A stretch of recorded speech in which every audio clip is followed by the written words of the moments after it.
Like this. No, well, I should name the little guy. This I don't know what I'm doing this video. to draw your country flag. Okay, nice and easy. For these players, slightly more complicated. Oh my god, the Afghanistan one is kind of mental to draw. Yeah, that's not easy, is it? The fingers on the flag of Cairo,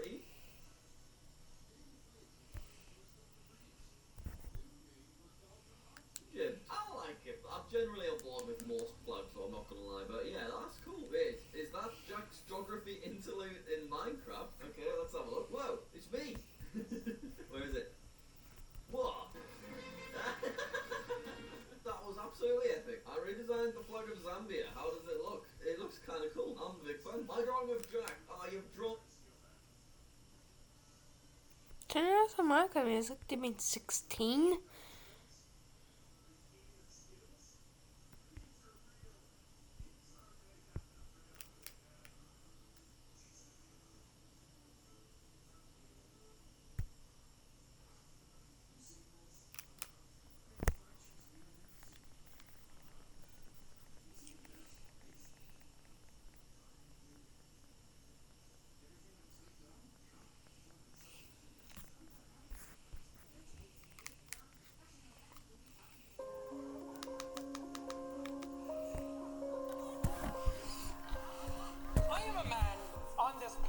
That has never laughed, because nothing is ever funny.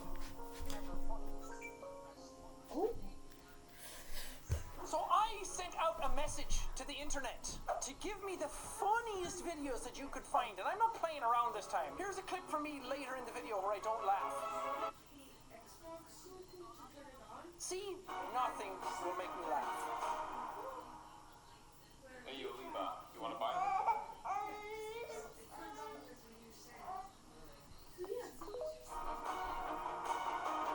Nope, saw it coming a mile away. Not gonna get me with that.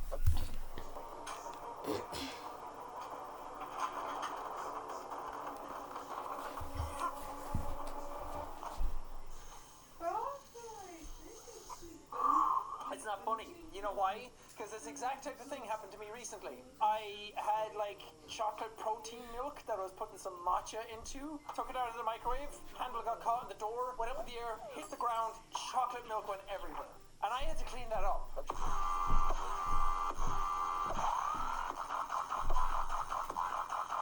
No.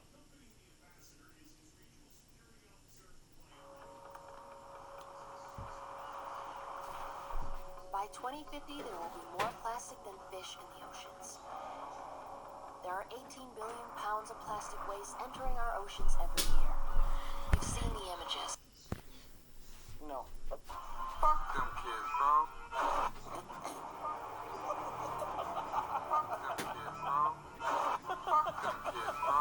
Fuck them kids, bro. It's the sound effect. It'll get me every time. Okay. Not bad. Not this again. Not a bad effort. For a loser! How did you think that was going to make me laugh? God!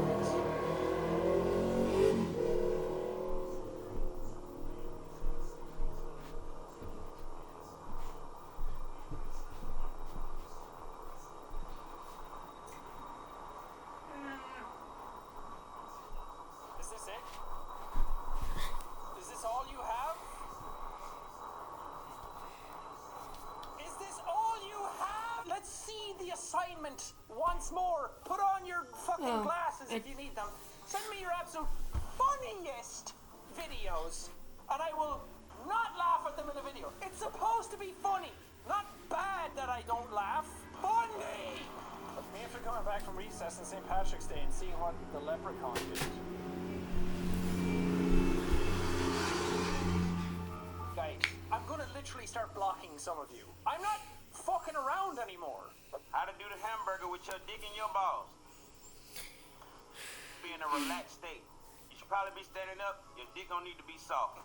After that, you're gonna need to grab your balls with each one of your hands. Use just your fingertips. Grab your right nut, grab your left nut. Boom, boom. After that, you're gonna keep your dick in the middle. Fold that shit down with your index finger and keep it folded. You should have one ball on top, your dick wrapped around in the middle, and then one ball on the bottom. It's gonna resemble a hamburger. What? What is happening? I hate you. Why did you subject me to that? You know what's not funny? Browsing the internet unprotected. That's right, our favorite sponsor, NordVPN! Woo! NordVPN is legitimately fantastic. I use it all the time. We're big fans of horror movies, and so many times they come out earlier in America than they do here. A good example of that recently was the movie Barbarian. So using NordVPN allowed me to be able to watch it on streaming earlier than it came out here. I also travel a great deal of times, and having NordVPN as well also allows me to access things from back here. It's like I'm dribbling a basketball, but it's me and my IP address. Not only that, but NordVPN also now have a malware blocker. Whoa, wacky! Me from the future inside a sponsorship. We're going layers deep here, people, because I just realized that I mentioned a malware blocker without telling you what that did. It's a threat protection feature. If you download files from the internet, it'll scan them for you so you know that they're safe and you won't get any malware, because those files, they want to harm you and everything you hold dear. I'm going to let PassJack now finish off the rest of the sponsorship. They also have NordPass, which allows you to generate strong passwords so you don't have to remember passwords or get your passwords stolen.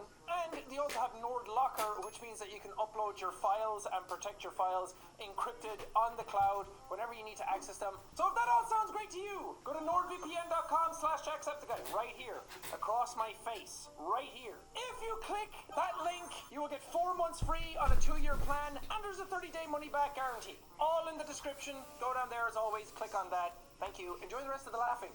Or not laughing. Cocoa Pops.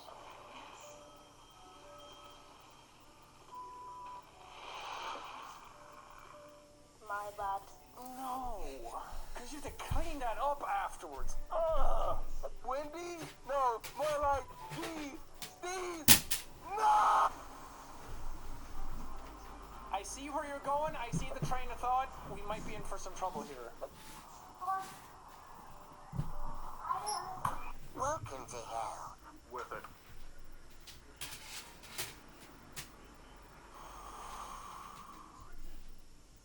Not funny.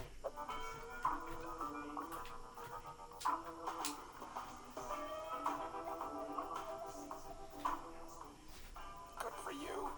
You don't want to be part of the institution of marriage. You looked fire in that dress. Good for you.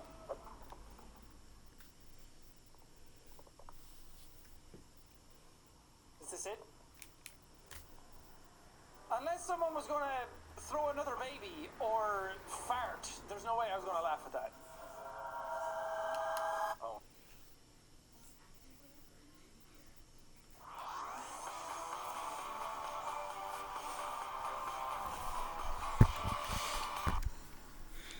Oh no. Oh no. This is my absolute kryptonite.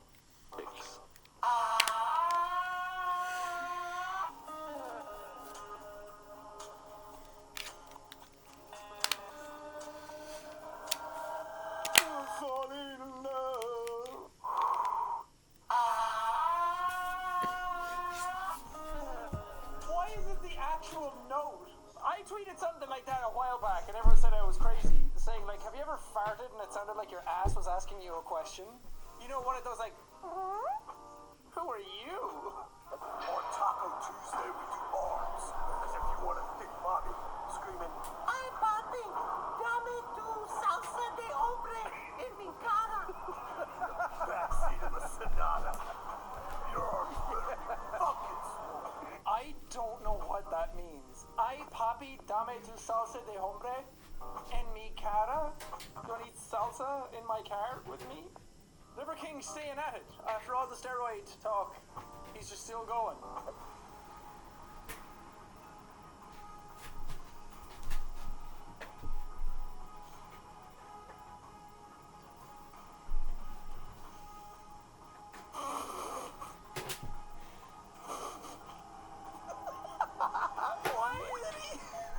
Why did he gang up on that one kid at the end? This guy has the best job on earth. Get him! I thought I had one of the best jobs on earth because I can just sit here and play video games and react to funny videos, but this is clearly a step above. We're at and remember a card in the middle of the deck. Got it? I'm gonna try and catch it. Okay, my card was the 10 of clubs. That's the one I saw.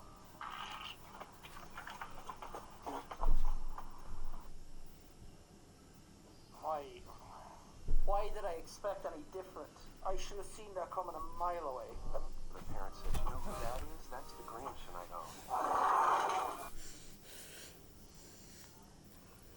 I hate you guys. I hate every single one of you.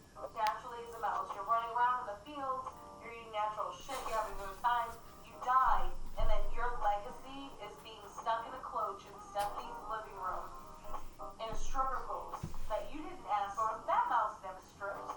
That's not a stripper.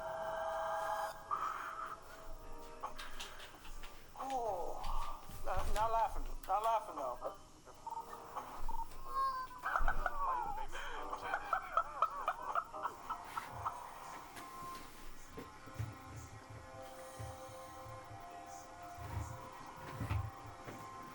No. If I need your body, I'll fucking... Dick. Why do you come? Welcome. No. If I laugh at every dick, balls, butt, fart, cum joke that comes my way, I would have no integrity left. I'm gonna have to change the name of this channel to Used to Be Cool.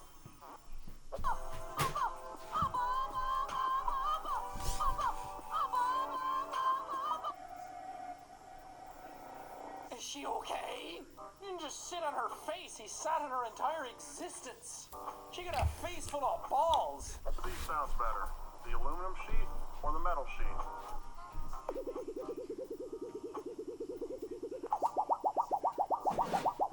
Aluminium sheet, for sure.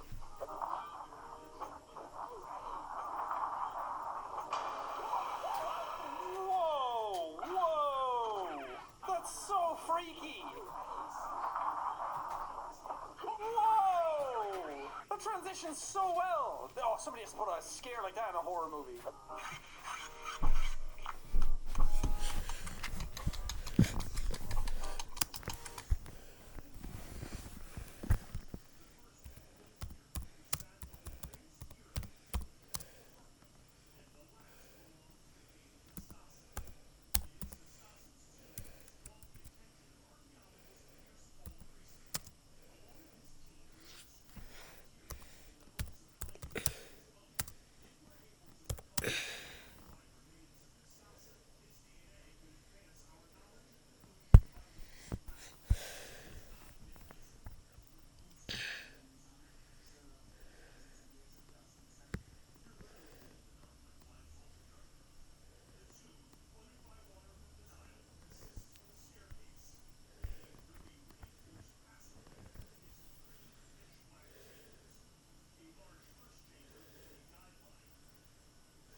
Where's she going? Did she die?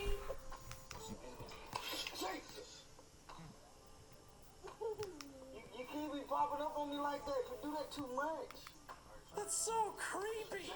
With her hair down like that, she looks like the girl from The Ring. I'd be scared too, dude. Boom bag, yeah. Box. Yes, you see, you go, you squeeze. Ah! Why does that sound like Tommy in it? That sounded exactly like Tommy. Boom bag, yeah. Boom bag. Boys, excuse me. Oh my god, that actually scared me. Don't do it! Look, no, you did it to yourself. Afternoon slump? Yeah.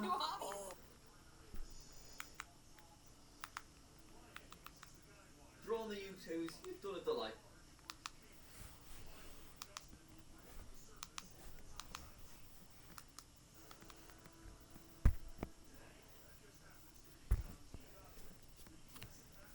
What's up, guys, and welcome back to House Flipper. Here we are with Chelsea's masterpiece. We're going to see how things continue going. I feel like we have a good start so far. We've definitely improved this place a lot.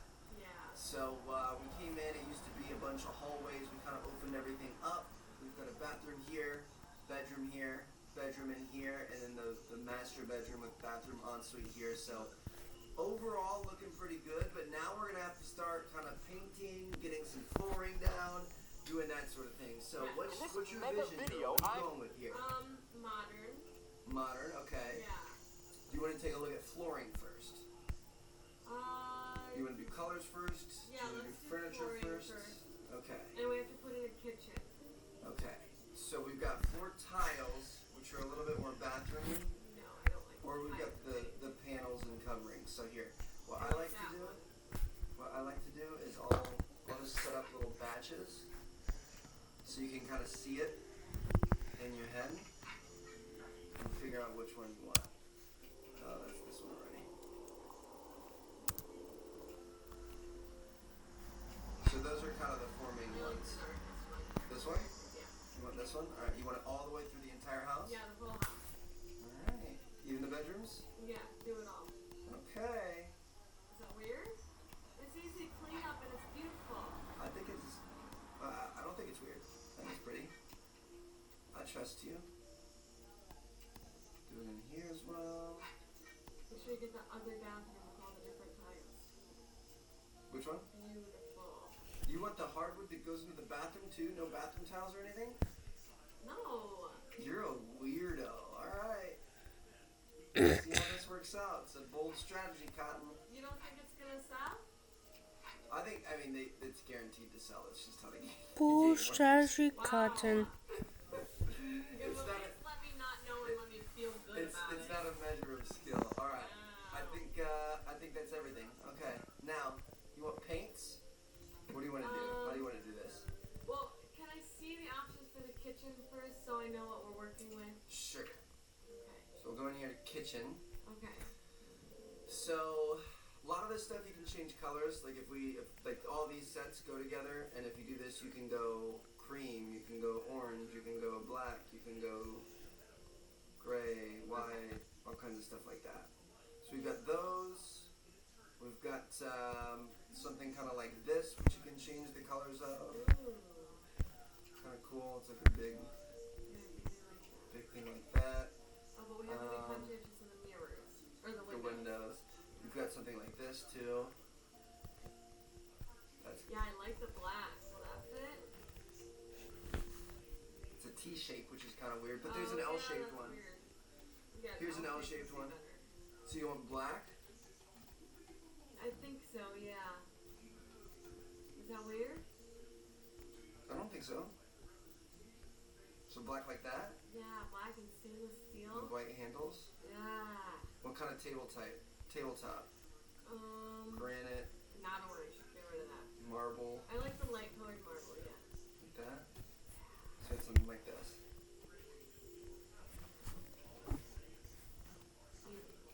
Okay. Actually, this is all right. That's the wall. Oh, your hands look like you need to see a doctor. I've got carpal tunnel from all the gaming. A little arthritis going on there. Okay, that's way too small. No, we gotta add a stove. But the stoves are like You can't just get a stove? it's like a tabletop. Home appliances. It's like little things like this or like this that you just put up on top, which Oh, can look you cool. can't put, like, what about an oven though? There's no oven. We could put like a washing machine there. Hey, The thing is, so this is. Sometimes I feel like there isn't enough stuff. There's like this isn't a set. So I'm done. you Go down. can- Go down. huh?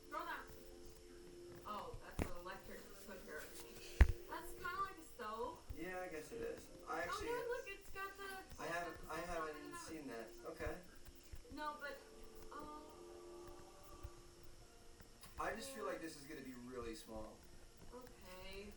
They need more sets that you can build out. Really, this. If we go to our kitchen here, this is the set that you can build out. All of these all match. They're all the same height. You can make them the same colors, and they have like a sink, a corner sink, a corner piece, a straight piece, a smaller straight piece. Put the corner sink in, build it out, put the stove on one side, build it out on the other side. Okay. So you want black? Black and black? No. Do you want gray and black? Do you want white and gray and black? I don't want white. What if you made it gray and black? Like that. Yeah, that's not bad.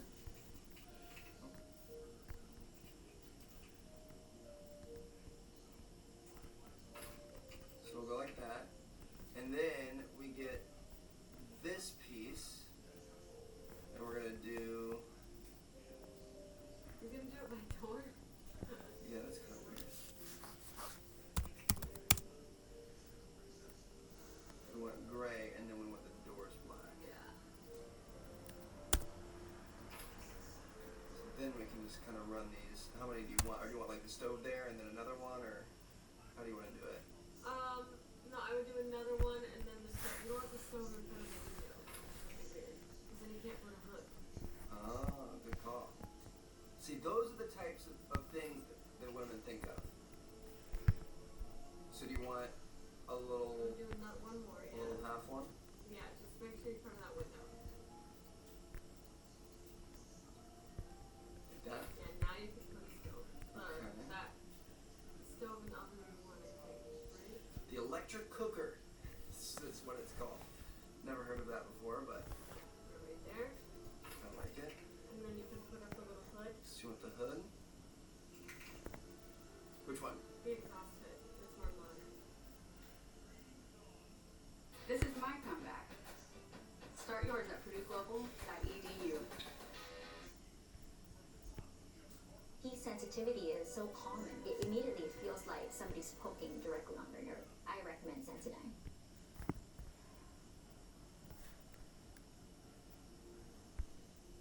About where? Like there? Could you reach that? I don't know if you could I reach that. can't reach ours. So we've got that. And then I would build out from the other side. Okay. So there are more of these. The gray with the black. And then fridge. Yes. Well, should we match it? Should we do a little end cap on the end? Yeah.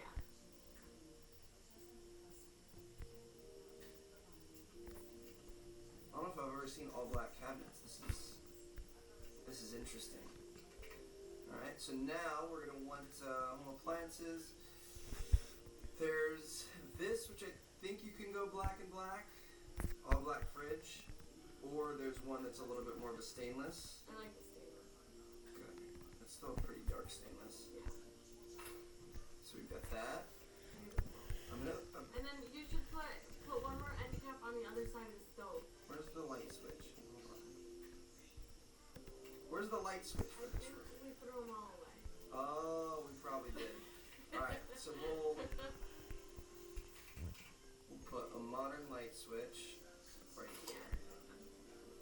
Alright, looking pretty good so far. There should be an end cap on the other, yeah. Sure. Just finish it off so it looks nice. Do you want a double or a single? Probably just a single fine. Okay.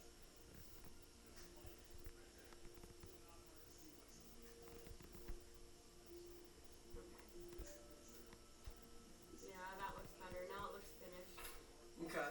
right? I like it. I think you did good. So, now what? Now I could probably pick a paint color. Paint color? Okay. Yeah. So this is where it gets kind of crazy. We do have lots and lots of paints. Okay. We can try out any of them you want. Sometimes they don't. They look different on the walls than they do Okay. Let me see them all first. in the bucket. Slowly scroll through.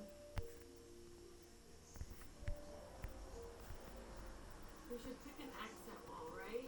Mm-hmm, for sure. I think for the modern, for the accent wall, probably the red. Which one? Just straight red? No, I liked the bloody red. Where's that? Keep going down. Yes. Okay. Where are we putting it? Rich and warm. I would wait. Do a slow circle. That wall. Nope. Yeah, This that one? little wall. Right there. Okay. Right there. It's not weird. It looks nice. It's What, just a color.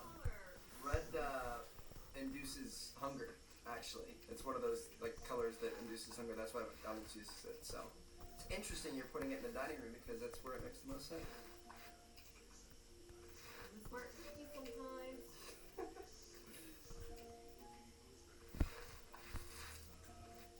Alright. Now what? Wait, I need to do a slow circle so I can see again. Okay.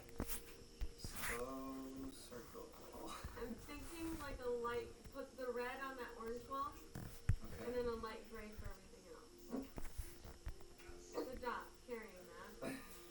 Thank you. I worked really hard. Do you see I've upgraded so I can paint 5 walls at a time? Wow.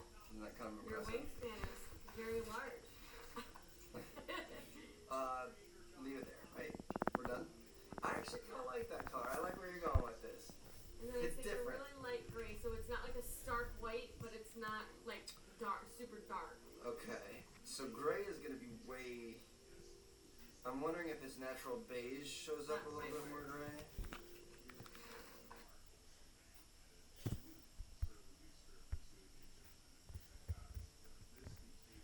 Bella! Bella! Come here!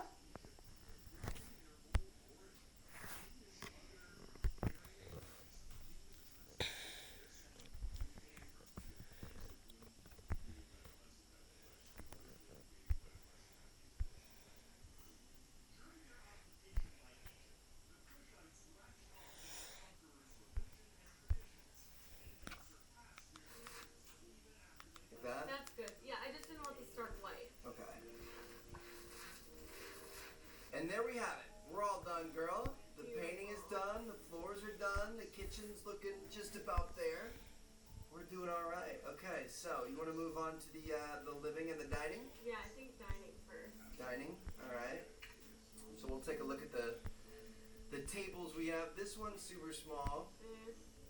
This one is kind of cool. There's like a darker bench, a pine, and a mahonia. This is what it looks That like. looks like the floor. I think I want black. Black. All right. Yeah. So like One- this. Yeah.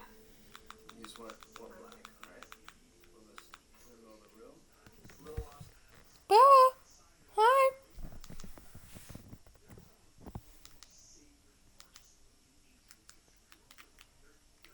What's up, everyone? It's Kayla on behalf of Grammarly to tell you all about the free version of the best communication assistant in the world.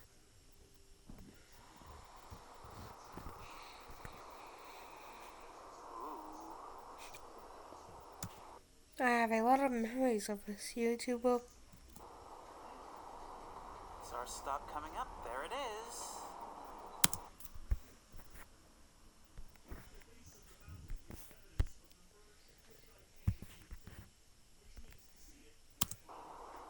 Oh, this is so cool. I've never seen a map with a functioning automatic rail system before. Well, here's our stop.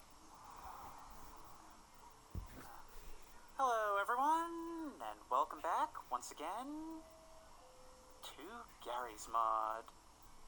And we have arrived in the map we're going to be exploring today, RP New York City. Oh, this is going to be so cool. Now, this has been probably the most requested Gary's Mod map ever since it came out. And I've been putting it off, really like pushing it back and back and back. Mainly because I'm so intimidated by it. From what I understand, this map is colossal. It's actually made by the same creator as RP Southside, which was an impressive map in its own right. And it shared a similar skyline. In fact, it was the opposite side, I believe. This whole city, the Queens side and Manhattan Island, are actually modeled. You see why I've been so hesitant to do this?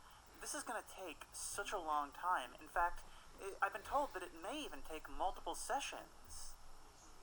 But I am here for it. At a certain point, we just got to get it done.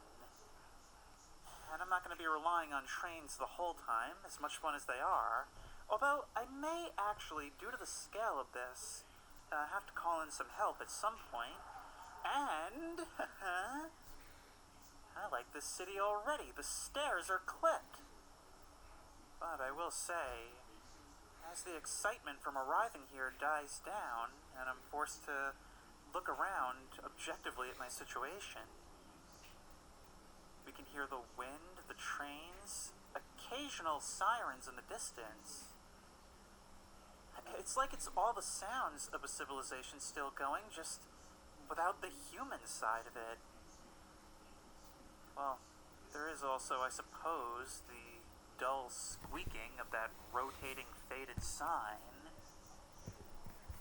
I actually have dreams about this occasionally.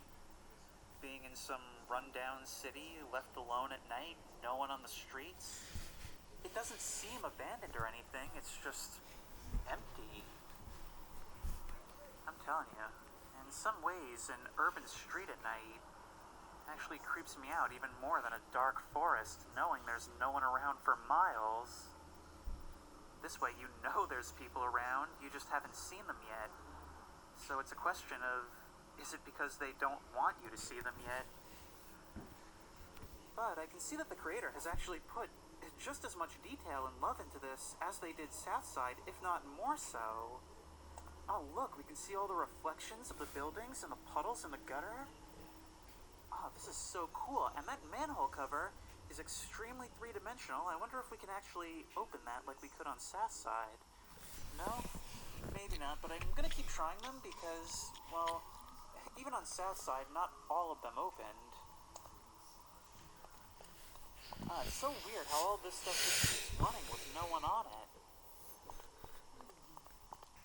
Used cars, yep, here's those neon signs. I don't know if that's neon, but you get the idea. Stuff like that, just colored signs against brick. Always said sleaze to me. Especially with this establishment, which apparently does not actually have a product to sell. Actually, I just realized a detail that's even creepier than the sounds of a city moving entirely devoid of life. The light's still on up in the inaccessible apartment windows. It's like, where is everyone? Why is everyone keeping off the streets if they're here?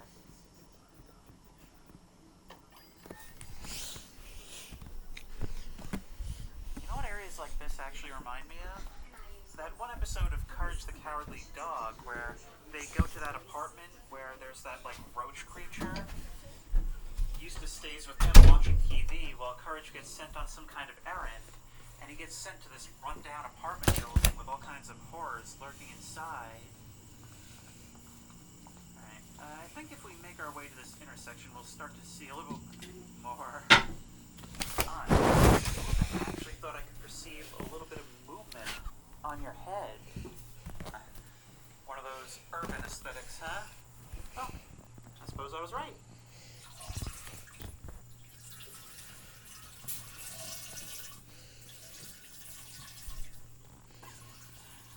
Coming into a store like this during the night, especially if there were to be someone actually at the register, it's kind of a respite. I believe I've noted something like that in other videos, is like, you know, I love the idea of going through some kind of horror or scary situation, even if it's only scary to you, and then you finally enter some establishment, and not only are you getting yourself into the light, not only are you getting yourself someplace with other people, but that cheesy music coming over the speakers actually does provide some measure of comfort.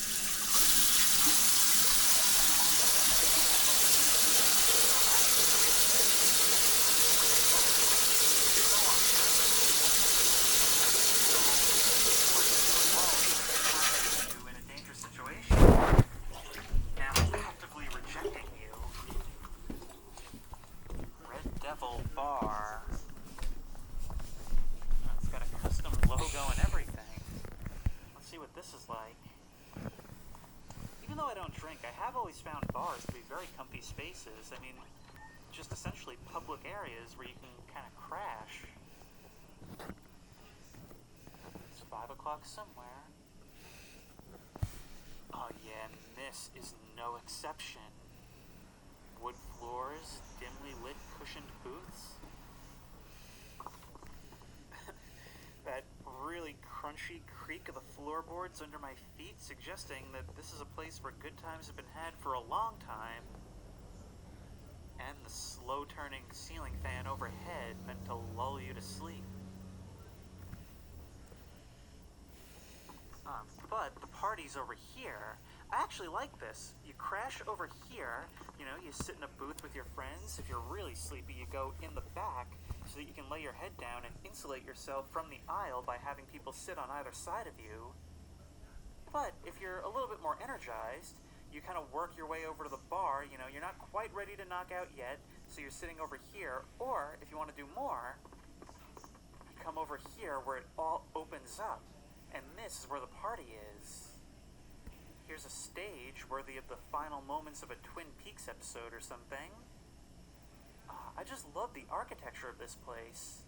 The way it seems so old and well-worn, and yet lively. Hello, Moose.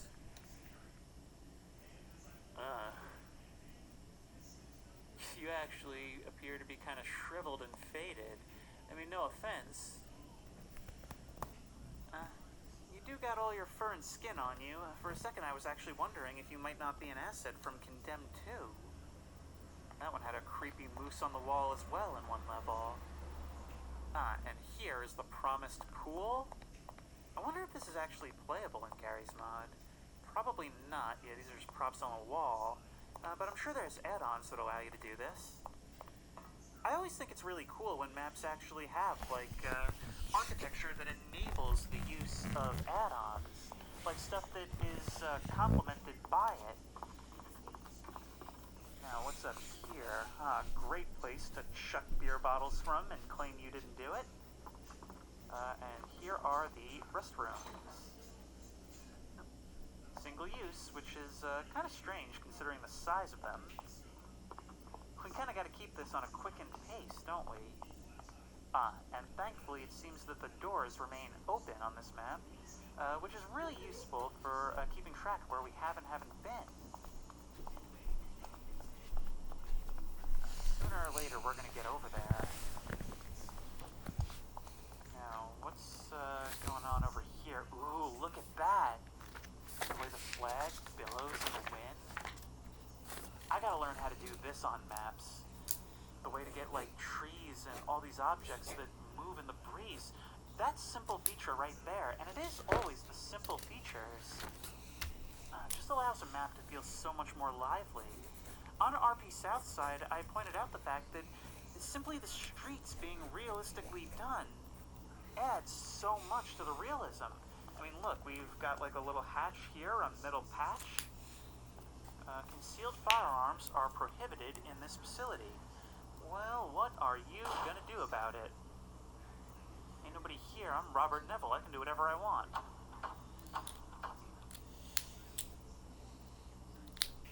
Yes, I'd like to report everyone missing. Well, it seems those who take reports of missing persons are themselves missing persons. Which in this context, I guess means we should consider ourselves lucky we arrived late. All the wanted posters, eh? Let's have a look around and see what we can see. Ooh, the armory. Kind of strange to put that clearly labeled right behind the front desk, huh? But nothing here. Maybe they had something to attend to. Back offices. Ooh, I love these. Offices with a big glass window on the door, blinds over these. Here's a place to kick your feet up and not do much. Will this be locked? Will I have to do some no-clip nonsense? Nope, there we are. Yes. So this must be just like a small little, like, branch precinct. But what more can there there be? We had the armory, we had the offices, had holding, and we have the parking lot, which I guess you access from the back. Ooh, but for a small space, it's kind of strange that this has a helipad. Ooh, yeah! Now there's an idea, and here's another example of playing two potential mods. This map is big enough that, well, I mean, given this stuff, if we can indeed go over there, it has to have a pretty high skybox. It's actually one of the few Gary's Mod maps that's actually conducive to aircraft gameplay, which is quite a thing. I spent a lot of the Southside playthrough thinking about potential cops and robbers gameplay, but this would actually be on another level. I mean, imagine you rob a store, you and your buddies all get in the car, you're speeding down the road, and then a police helicopter flies over and keeps a spotlight on you while others pursue in cars. And it looks like, oh yeah, this looks like the bridge to the other side. But I don't think we're ready for that just yet. I think we'll finish exploring this before I explore other options. Don't walk? Well, that sign can't stop me because I can't read. Enjoy a good choke. May contain unknown ingredients. This really does feel like GTA 4, more a walk around.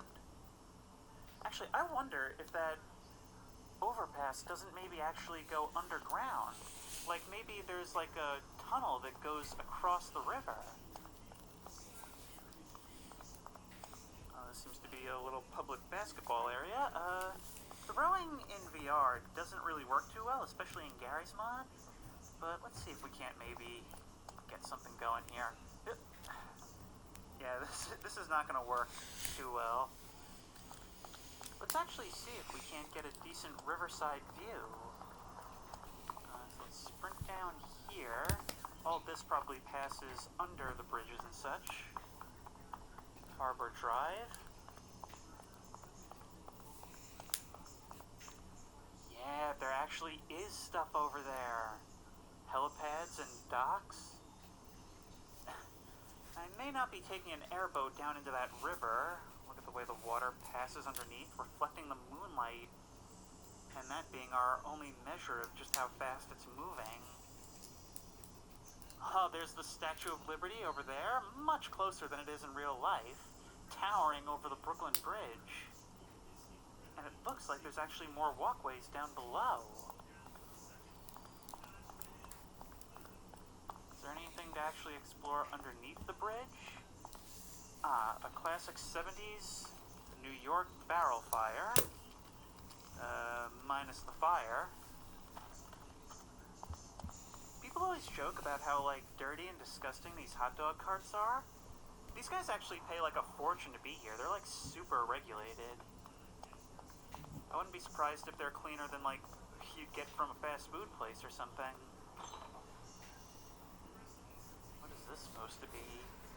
Maybe the lower floors of an apartment? Yeah, that's what it's looking like. Quite a... Oh no, I have to leave in 5 minutes. Okay, let's do this. First, the market research for our new... Quite a rundown and dingy one as well. I mean, imagine living in a place where there's just openly graffiti on the interior walls. Let's just see where the elevator takes us. Just surprise me with a floor, since I'm obviously not going to have time to do every room. I don't know what I expected, but I turned around and just movement jump scared me. Just any movement. In VR, you never know what button on the elevator you pressed, so I guess we'll just see what... Oh, I see. That's not 1, that's IHG. Interesting convention to have them named after letters rather than numbers. Huh. You know, a bare apartment with blinds drawn is actually kind of spooky all its own. From the sound of it, the train runs right outside the window. Here it's been pulled to the side, and with all the congealed nastiness that's solidified in the blinds, or curtain, it's actually just kind of stopped right there. Yep.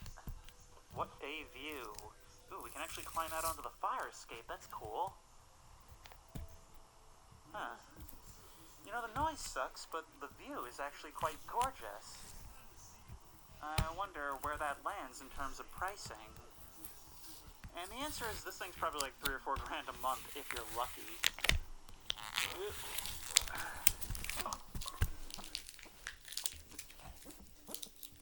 See if we have roof access. Every once in a while I'll just stop hearing footsteps. Usually jumping fixes it. Here we are.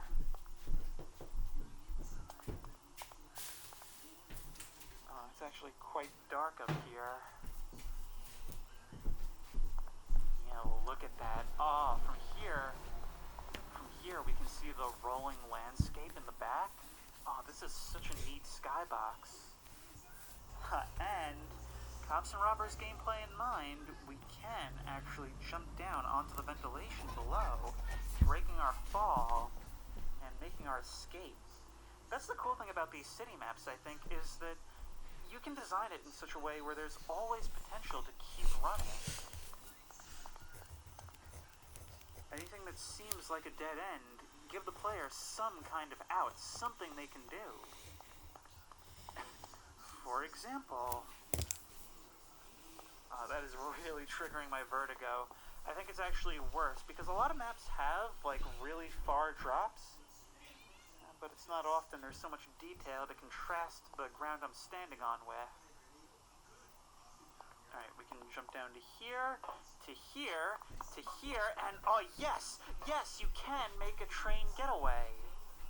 That is so cool. It's not what I'm trying to do right now. Now it's actually a question of how am I getting off of here without dying.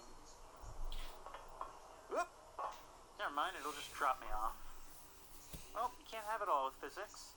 It actually does do a pretty good job of holding you in place when you're on board. Well, let's take advantage of this sign. Yep. So much verticality, but it's cool. It's not done in a way where it's like clear that it's supposed to all be vertical. You gotta look for it or be in that situation in order to see it. Reminder, dispose of hazards properly. I don't think that's the word you were looking for. Blood drive. Yeah, I mean, that certainly does fit the theme of what you're doing, I suppose. Psychic readings, $10 special. I have never understood these things. I don't understand how psychics are able to not only draw enough customers to keep their business in business, but also, like, fund their life. Like, do these people own homes? I've never understood how they're able to stay in business. Not only that, but all coexist and, like, compete with each other and stuff. How do you market a psychic business? One of these little delis that just scare the absolute crap out of me because it's just a deli, but there's, like, bars on the windows and stuff. See, that had a nice ring. That's also a nice touch, by the way, the little ring when you open the door. Now let's see what copyright-friendly candies we have today. Fat Bar, Day Day, Chips, Bubble Bum, Pounds, and Eat. Just eat. Eat it. Just eat it, fatty. We know you will. I gotta know what the red room is. Concrete Jungle. Dark and Dangerous, Drum and Bass, and Breakbeat All Night Long. Please be prepared to show ID. No one under 21 will be served. Oh, I got your ID right here. Oh, I get it. It's a club. Okay, well then I brought the right thing, because my knowledge of nightclubs is that this is where John Wick stuff happens. Interesting space. Huge room, brick walls all the way up to the ceiling, all lit by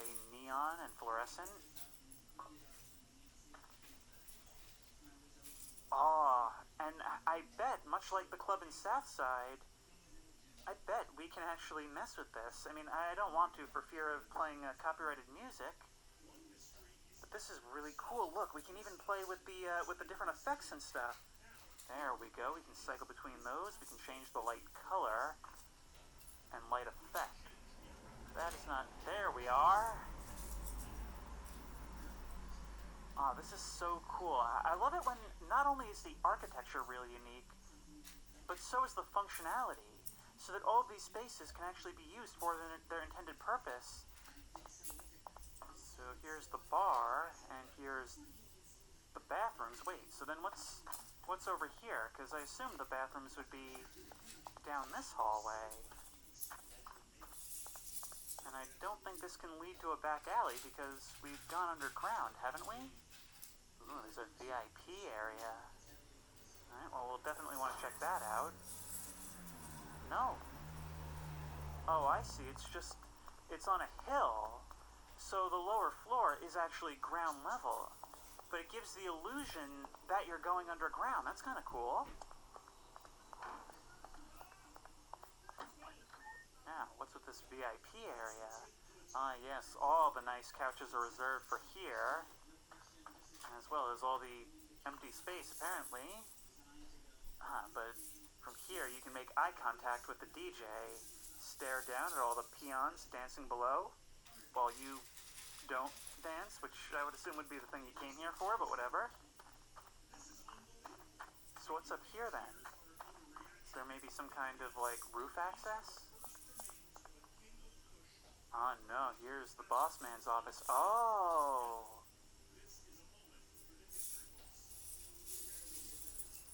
See, I thought that these darkened squares would be like screens or something that can maybe be operated from somewhere, but no.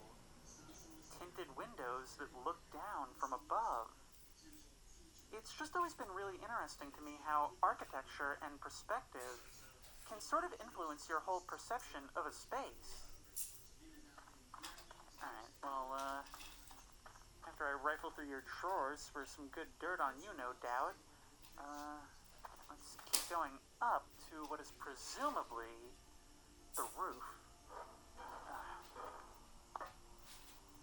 My god, sleazy nightclub owner's got his own helipad. This is definitely the perfect criminal den for a John Wick boss fight. Look, the bad guy can even escape at the end. Alright, if he went like this, he could even run and jump. I'm actually, for the sake of organization, kind of glad that I didn't make it over. But I'm sure on subsequent attempts I could do it. Lonely road.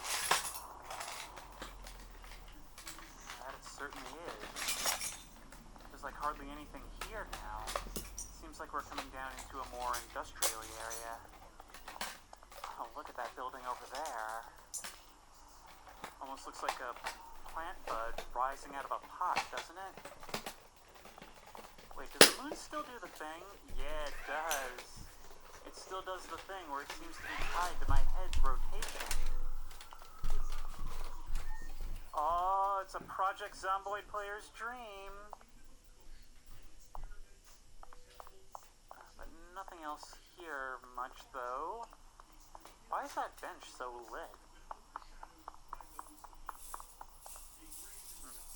That was kind of strange. It almost appeared to have like a yellowish glow to it from a distance. See, here's where it starts to get kind of spooky. Walking down the streets, for some reason, even though there's nobody around, having even the perception of all these doors lining the road, it makes it feel like if something were to happen, there's somewhere you can go. But wandering off into the dark, only solid walls on every side, it makes me feel so penned in. The sound of police sirens are the opposite of comforting. But yeah, it seems like we've moved into a more like industrial warehousey area. I suppose there's a lot of like limited areas where you can actually cross in terms of like the bridges and trains. But right here is where you would do your smuggling. The places most people wouldn't be looking. across the way, it even looks like a tunnel comes out on that side. Oh, maybe we can actually go inside these. I mean, if you're gonna call attention to a door... Oh, that always freaks me out, looking down and seeing water flow under me. Makes me question how solid the ground I'm standing on actually is. Isn't, like, a lot of Lower Manhattan, like, built on the remains of, like, sunken garbage barges or something? But, as expected, it's more or less just empty warehouse space. You know, you get so used to a grid that it can get a little bit jarring when you see the roads in a city actually take, like, ups and downs and twists and curves like this. You just don't see it too often. Now, what is it in here that warrants 24-hour video surveillance? Now, this looks like a good, if a bit obvious criminal hideout. But I guess if you don't have the funds for the Red Room, this is where you want to be. But it is ultimately just another warehouse. Ooh, a junkyard. We've got, like, what appears to be piles of compacted cars and garbage and such. Those models, this whole place does actually remind me quite a lot of Grand Theft Auto 3. Which makes sense, because I do believe it's meant to be a representation of New York City in the year 2000, which is about the time GTA 3 came out, from what I remember.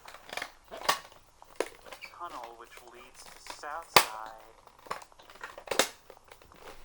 That is so cool, thus tying it all together.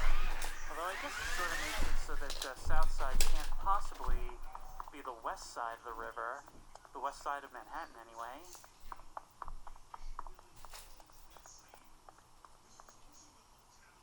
That's super weird.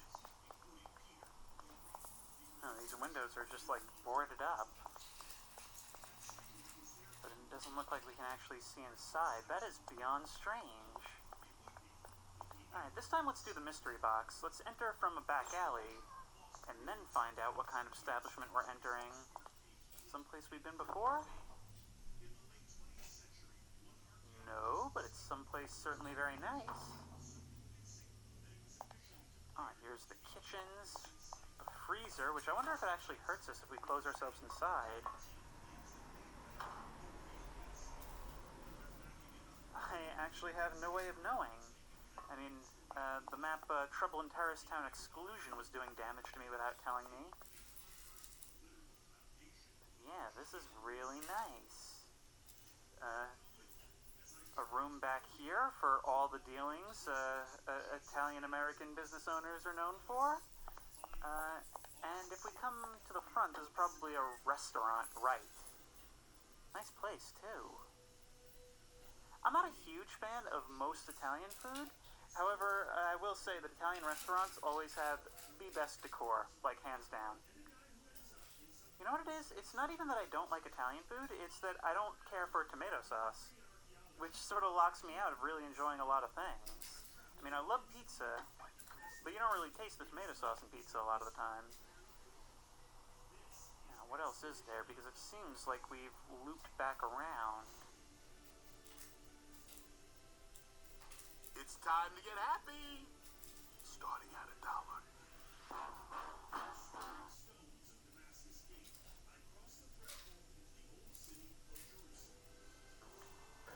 All this looks familiar.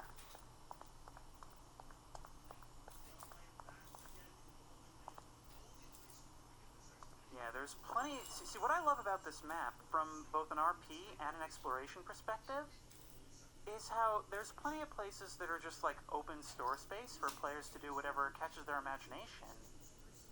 But there are also plenty of themed places like this, furnished with props and all kinds of flavor.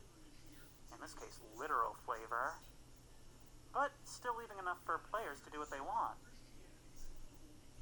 Look at the reflections on these tiles. Makes it feel like the ground is almost slick. I can feel how chilly it is in here. doing their own butchering back here, are they?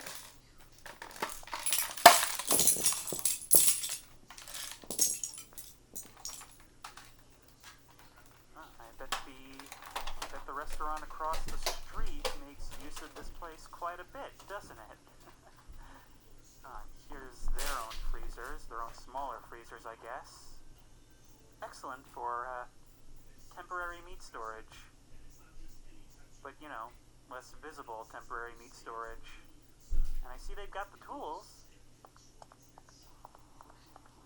Ooh, let's have a look at gas prices. You always have to find out in video games what gag price they put on the signs. $5.95 for regular. Given that this is 2000, that's even more devastating. But seems like this is more or less the same stuff as anywhere. Greed Magazine, Mayday, Dead Bird. Ew. Slums, Downtown Living. Doggies, and that is a very angry doggy. Baker's Quarterly.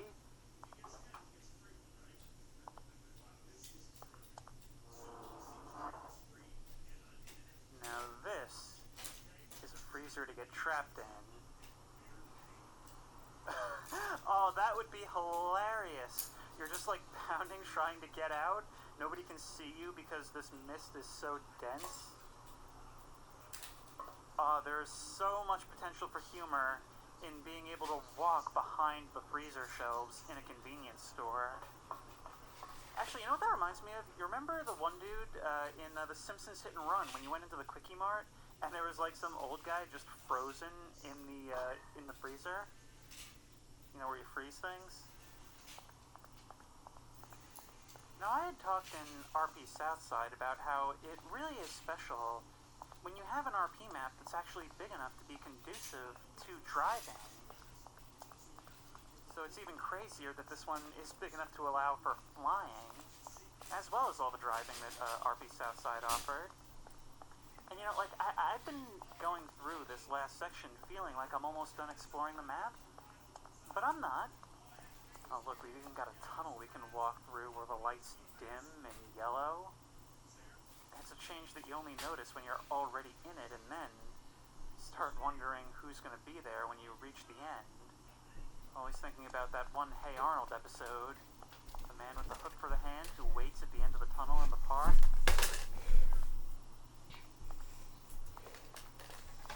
Ooh, hello, what is this?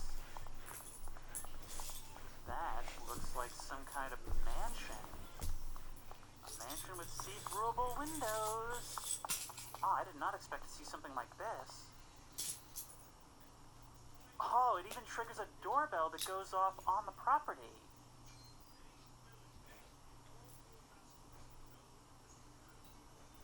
This is incredible. A house like this could have been a map all its own. And imagine, if I had said it's like $3-4 grand a month to have that one apartment, imagine what you'd be paying for not only your own house, but a mansion in one of the most high-demand locations on Earth.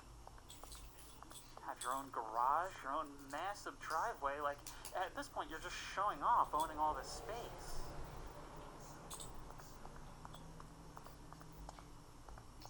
Well, let's have a look.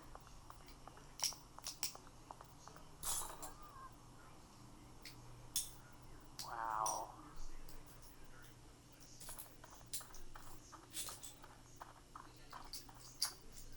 Huh. You know, I never thought the priesthood would actually pay this much. Or, you know, at all.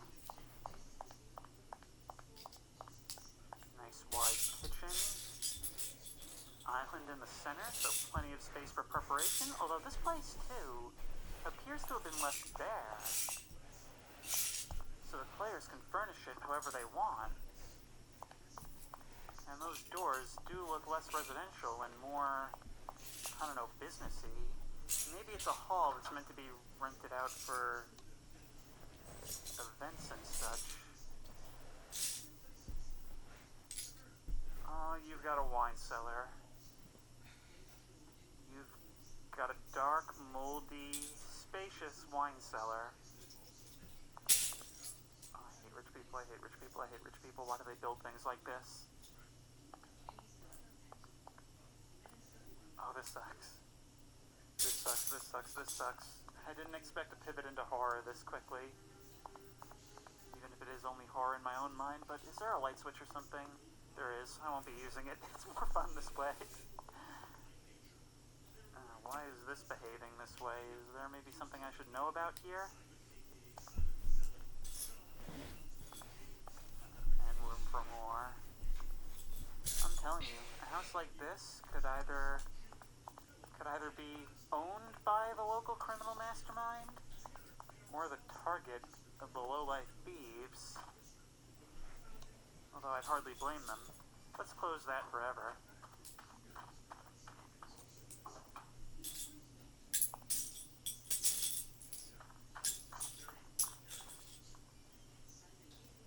Ooh, the private study. And it seems they ran out of shelf space at some point. This artwork, the destruction of a city, it looks like. Well, that's ominous, given the context of this map. Actually, I had initially said it as a joke, but it is sort of concerning that whoever lives here chooses this as the backdrop for all their work. Especially since the stacking of the books makes it feel like they got out of here in a hurry. That's a weird texture. Is that a button? I mean, it looks just like a... Okay. I thought this thing looked a little bit sus. That's part of the reason I kept poking around. Oh my, it's not just a secret storeroom. This goes further back. Should I have my flashlight out? I don't strictly need it, but, I mean, as like a safety thing, I kind of feel like I do. I kind of thought the wine cellar would be where the worst of it happens. Oh no. Oh no. I felt eyes on me from this thing from the second I walked in here, and now for all I know there were? That tears it. There's definitely something nefarious going on here. I have to say, though, I do have an immense appreciation for the Scooby-Doo style of haunted house design and the eccentric minds who build their homes this way. To be honest, I actually do like crazy people for that reason. I feel like crazy keeps the world interesting. And dangerous. That's not actually a good statement as an absolute, but you know what I mean.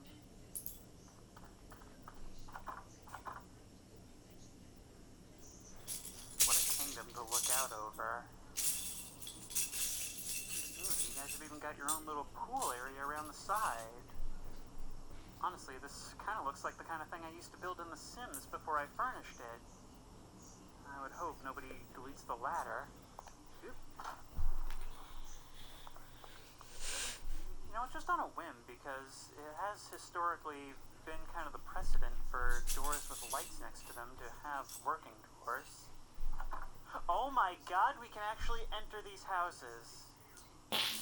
That is so cool, although quite dark inside. Why do they have to turn on like that? Oh, we really are exploring luxury now.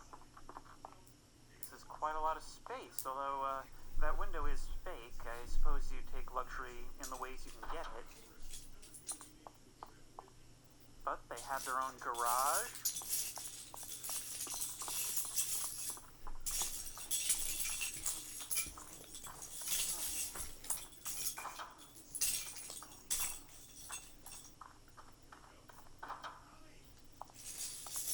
And we can even climb out the back onto the fire escape.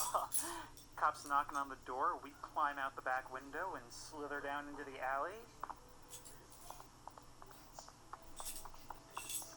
It does this amazing thing where there's just, like I said, natural layers to it.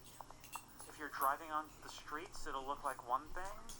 If you're hiding from the cops, it'll look like another thing. If you're up on the rooftops, it's another.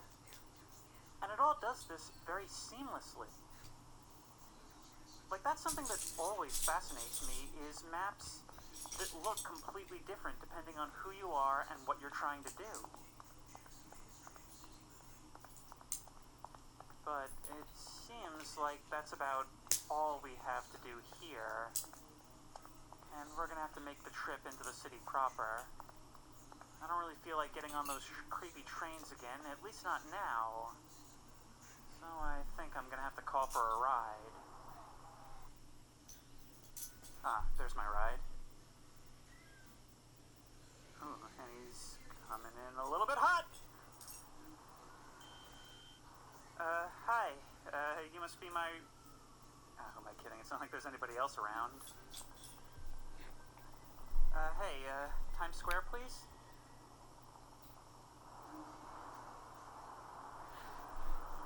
Oh man, I'll be honest, I'm pretty nervous being out here on the streets alone at night. I'm glad you came by. Almost didn't expect anybody to come.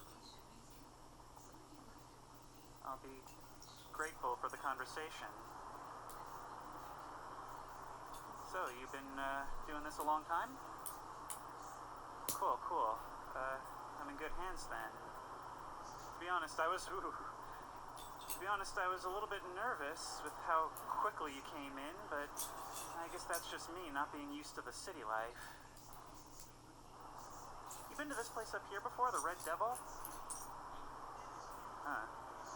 I was only inside for a second, but it looked like a nice place. Looked like fun.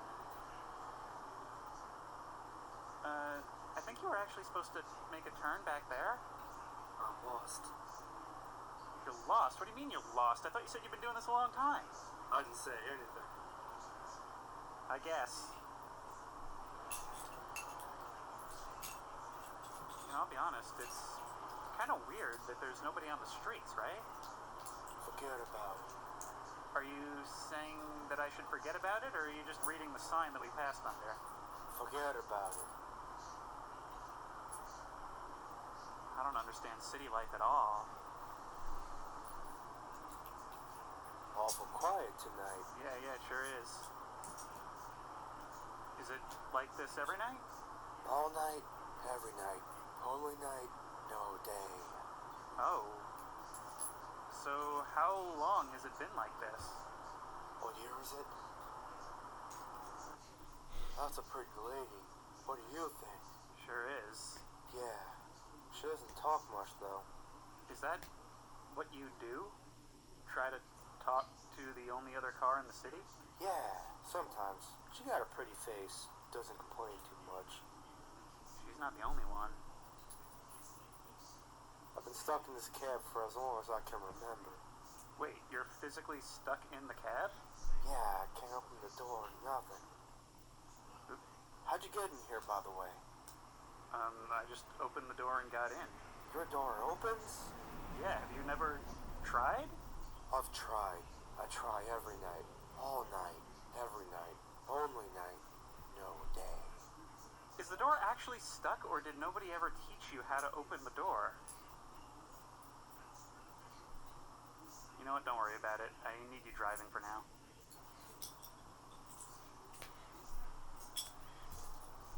These gas prices haven't changed in a while, and that used to be a 7-Eleven. Someone's doing math, and I'm not happy about it. Oh man, I hate math. I think I missed my turn.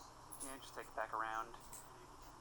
But man, I had a look at the gas prices earlier, but to be honest, I don't really understand why you're complaining. I mean, if there's nobody here, why do you even pay? I don't know, man. My car never runs out of gas. Alright, right here is good.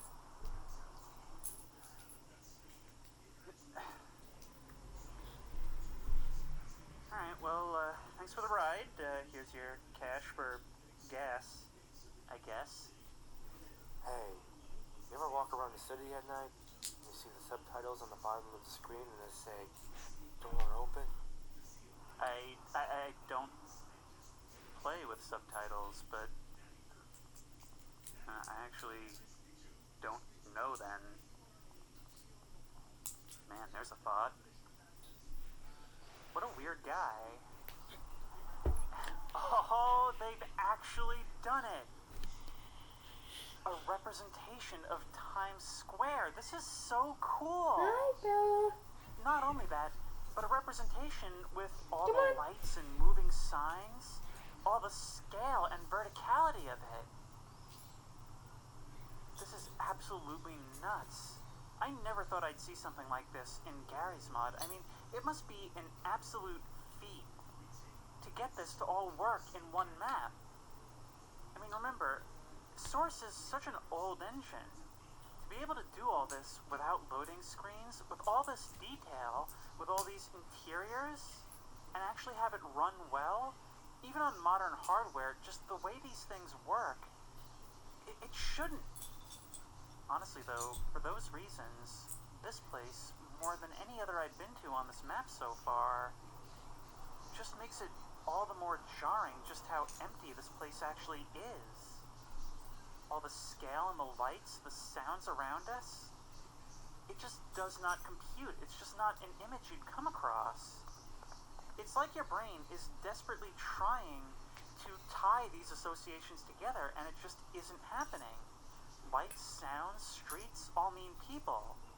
So where are they? What is this? Central Mall.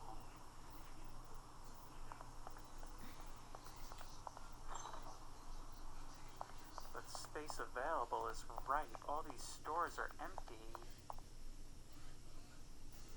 And as soon as we step inside, all those sounds instantly fade away.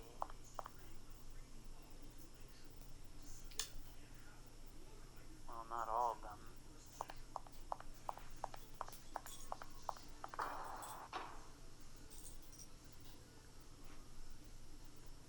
Well, those do look to be maybe different places inside here, although it's kind of hard to tell. All those sounds almost directly indicate people, the traffic noises and such, but somehow just that faintly playing music in a quiet room is so much worse. It actually reminds me of the change in tone that Cry of Fear often had when you entered a new space and something bad was about to happen. I'm actually curious, I wonder if that theater across the street is open. Now playing, nothing apparently. Oh, Give Up That Car, America's Most Addicted Head Full of Lead, and Cleaver, the Triple X Files, Target, Union City. I believe Union City is another map also by this creator. Now this appears to be a regular movie theater and not a Broadway theater. I've seen 2 Broadway shows in my life. It was Mary Poppins with my 2007 class. 7th grade class in 2007, and Spamalot the following year.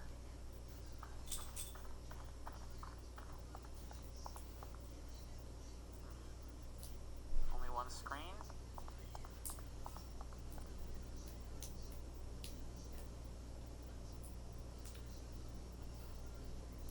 Well, if that's not creepy, I don't know what is.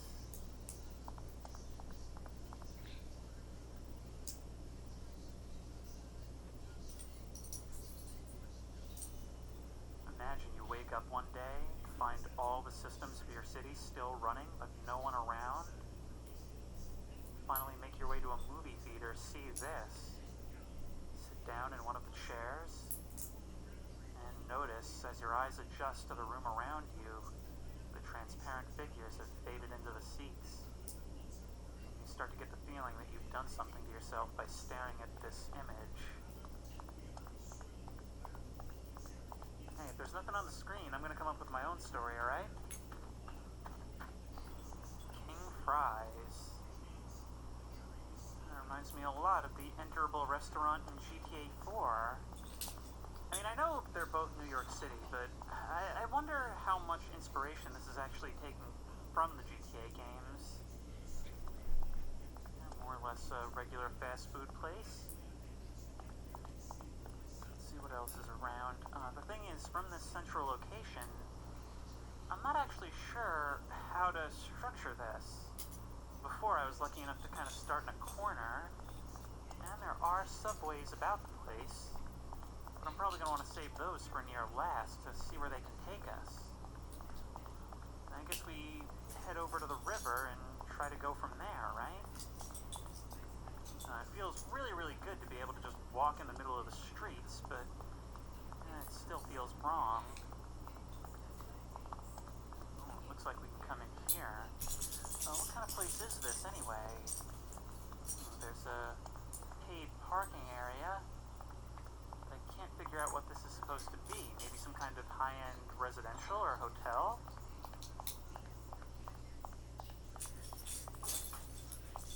This probably leads down to parking. Yeah, one of these.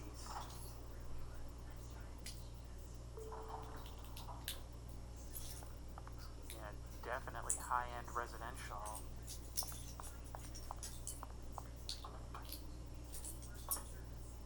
Wow. Oh, this is like some kind of like high-end like Patrick Bateman house.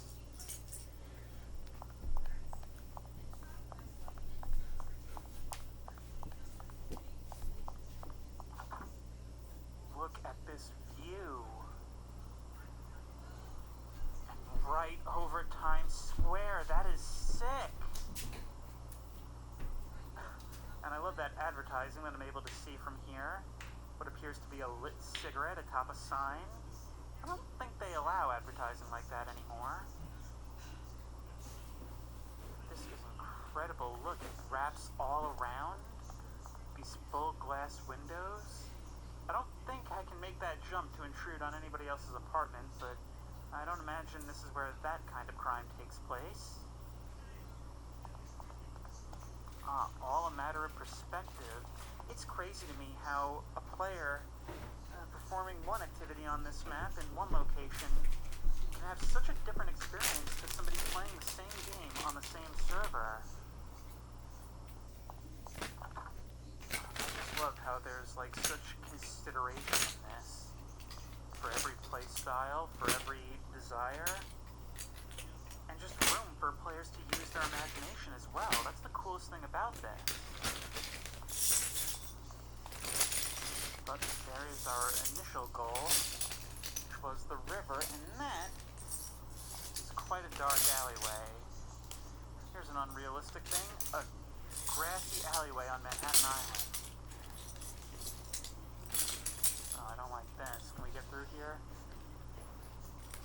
We actually can. Not a bad place to lose the cops, I suppose. Run through there, and they don't know if you went left or right.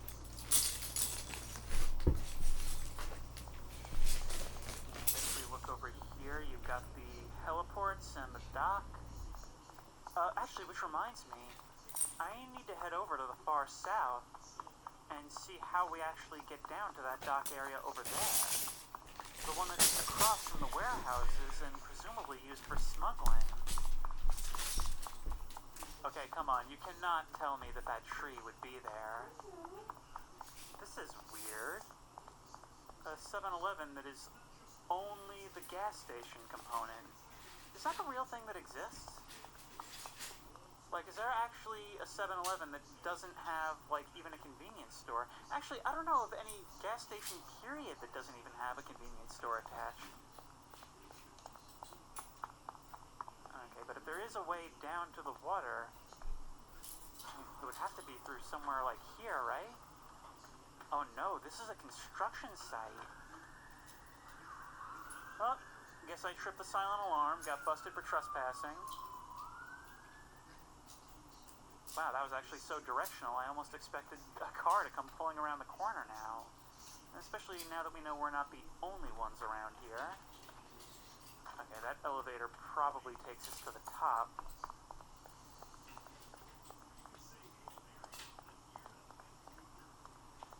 Let's just have a look around first. Under maintenance, I can see that. Oh, we can't actually seem to go through there. So it looks like the elevator it is.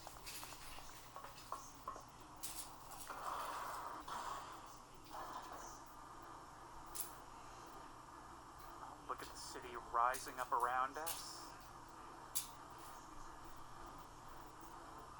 Watching the ground recede below. Oh man, how tall is this thing?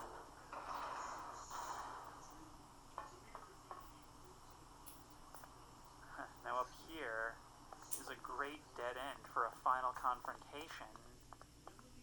Lots of looping side hallways and darkness to hide in.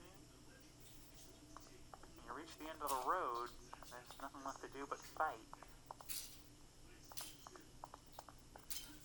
All these spotlights casting ominous shadows through the bars.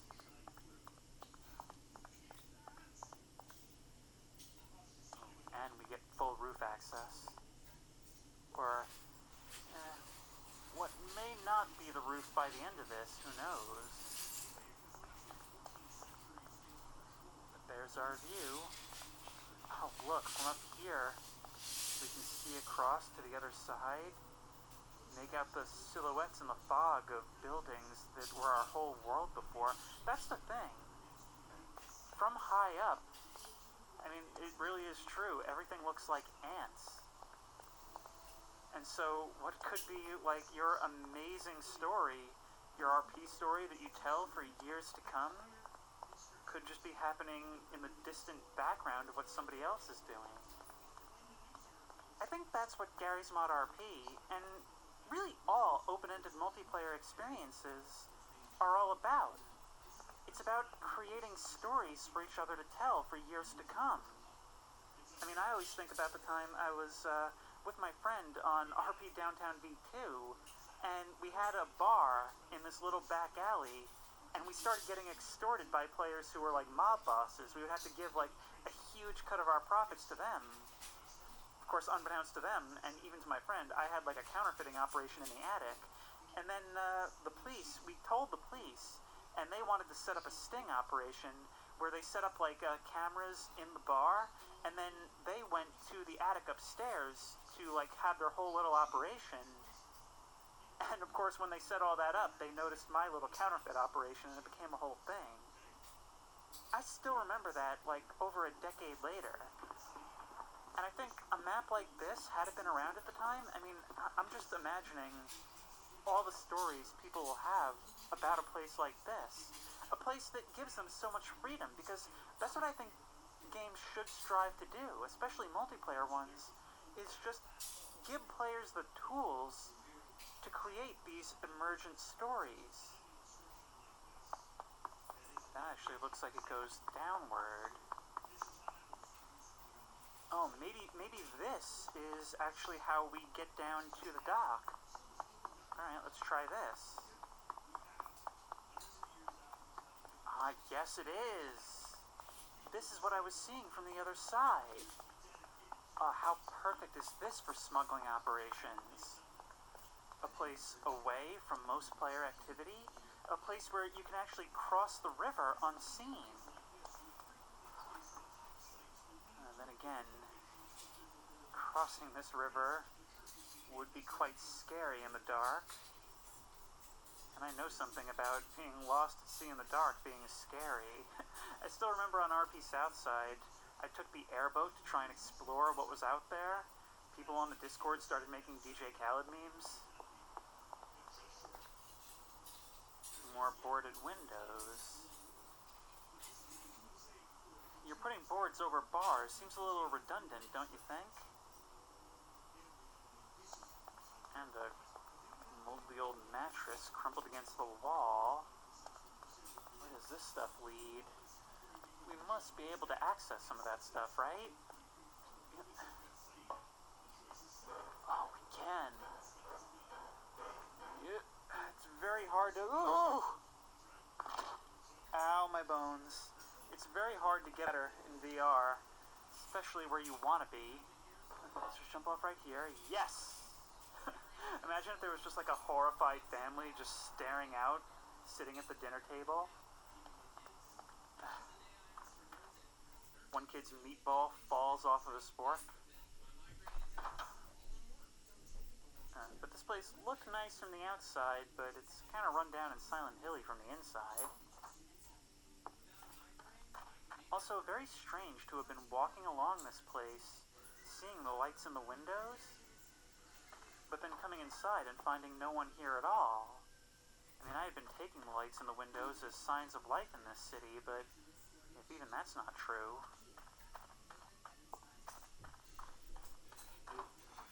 Apartments up here any different? Not really. Although we can still climb out the windows onto the fire escapes. Is there anything we can see from here? Even more subway stations, suggesting that the network is even more extensive than I believe. And I can see some flickering lights in an establishment at the end of the street there. Roof access. I think that was the train, but didn't it sound a lot like a door opening or shutting, echoing throughout the building somewhere?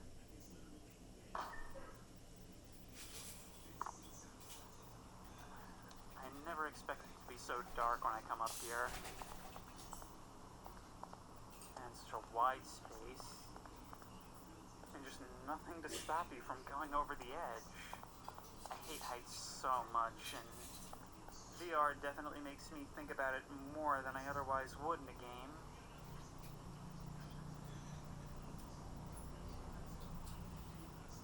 Yeah, that building is nuts. Like, just absolutely crazy. It stands out so much from all the others.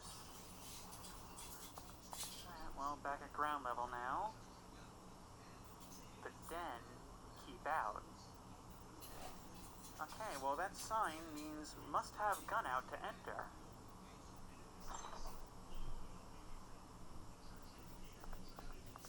Seems like it might be another nightclub. Then again, seems like it could also be a criminal den. I knock on the door, this slides open. They have like a 7-foot tall guy here, looking through, peering down at me, scar across his eye. The door opens, reveals he's like 3 feet tall and standing on a desk. Oh, I see. It's an underground fighting ring. Literally. No fighting outside the ring. Well. What a thing to have. I wonder if players can come here and like place bets and such. I have to say though, kind of funny how they're trying to lay low, and they literally have like a big neon sign next to this back alley door, next to a keep out sign. That might be the mixedest message. Wait, can we go the other way? Nope, that's a dead end. Imagine the one old lady with the binoculars in the apartment right there that ends up being the downfall of them. Oh, it looks like there's like a Chinatown area. I always like the way these things are strung across the streets. It makes it feel so much more layered, I feel like. Fine jewels, yep. This place is surely the subject of many a robbery. Although it seems like everything's under lock and key right now. I wonder if, like Southside, it doesn't maybe have like a silent alarm that can be tripped somewhere? You know, whole locked area right here. Although, if someone were to try to rob this place and they were able to, say, subdue the criminal themselves, I guess it could be used as a makeshift holding cell.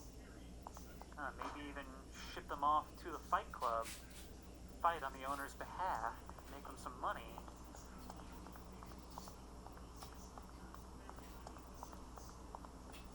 Coffee shop.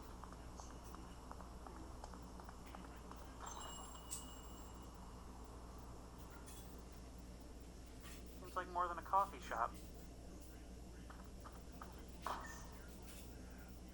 Seems like much more than a coffee shop. What is it with this place and hidden basements?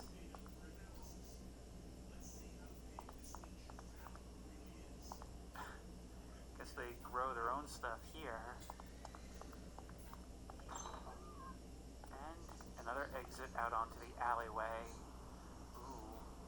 That would actually mean there's a fair bit more depth to this place than I thought. But this is the most rundown area we've been to yet. Not even any lights on in these windows, suggesting that this whole part of the building is actually abandoned. Boards up on every single window. This goes downstairs as well. But to what?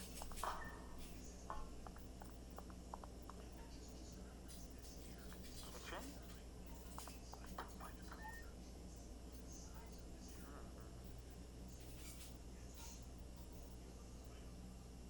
Something very weird is going on with that mirror. What is this supposed to be?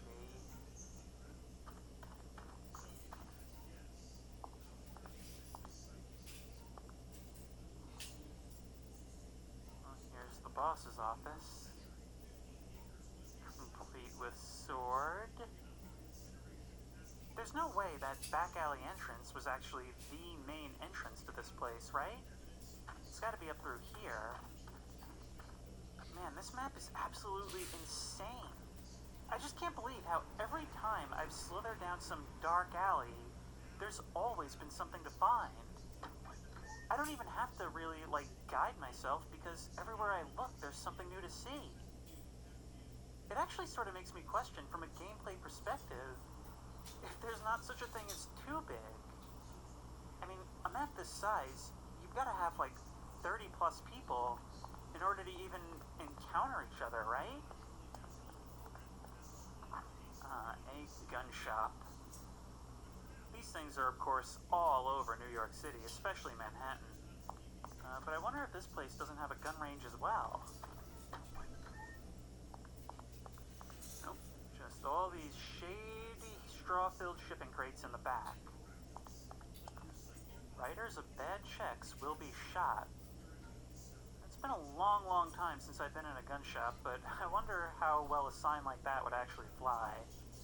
Open 364 days a year. Due to price increase on ammo, do not expect a warning shot. It's the kind of thing I expect on some Alabama man's property, not this place. Well, if nobody's here, I suppose it does have a range.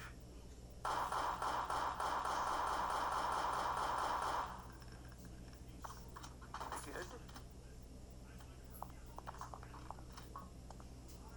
Golden Dragon. It looks more like a subway station entrance than whatever that place was, doesn't it? Actually, given how layered this place feels, with all the lights and banners, and yet with all these 2D decals for the storefronts, it all just feels like a movie set, like we're on the Great Movie Ride or something. And I don't see any other enterables here, but of course we always have to check the back alleys.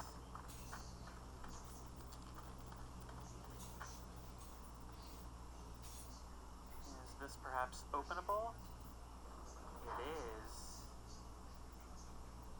There's all kinds of space for shady dealings. Could even hide back here, yeah. I wonder if there wouldn't even maybe be a drug trade on a server like this. I'm pretty sure there was in Dark RP, right?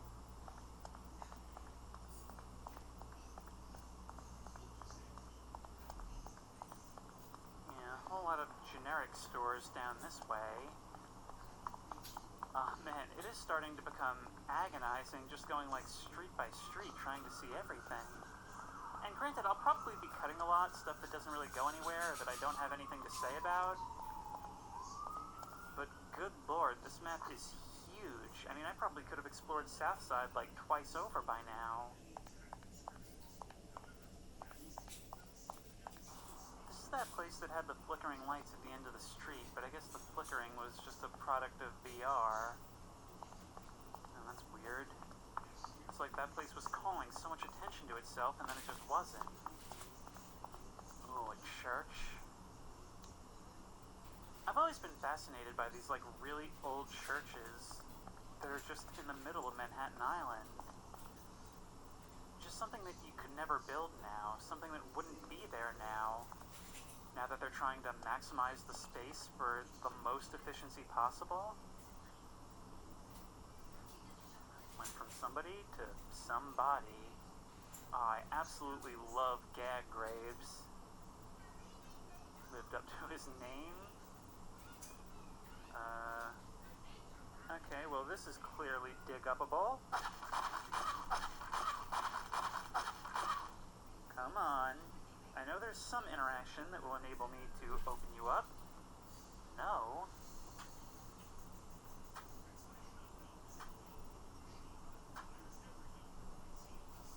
That was super creepy. First I thought somebody stepped up behind me, and then it was like something was trying to crawl its way out.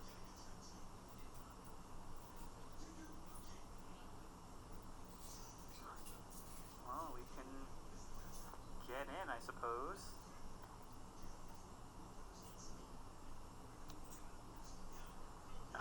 Imagine if the player's name appears on the grave when they jump in. Now the question is, can we actually fill it back in? Maybe we could use this to like hide contraband and such. Oh, we can!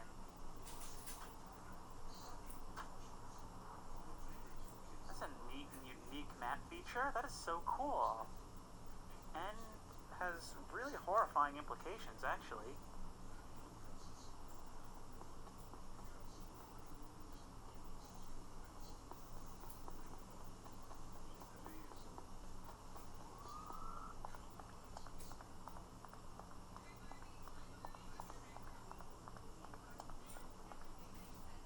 See, now areas like this are really cool.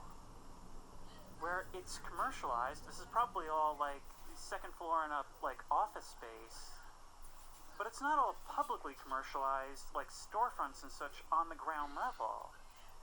This place, like the ground has shut down for the night, but everything else is still going. And so it makes for like a much more, well in my opinion, more of like a dystopian feel. Just lights amid shadow. Not as like sort of in your face and fake friendly like Times Square is. Here there's no pretense of friendliness because they don't even care that you're here. Hello, there's a car dealership with a vehicle on display. Although something tells me we can't hop in and drive it around. Now that's the job of mods. But what is this right here? Maybe some kind of hotel? Oh, what is it with rich people and just not having signs? Headquarters. Okay. I guess Zorro really branched out and expanded his craft.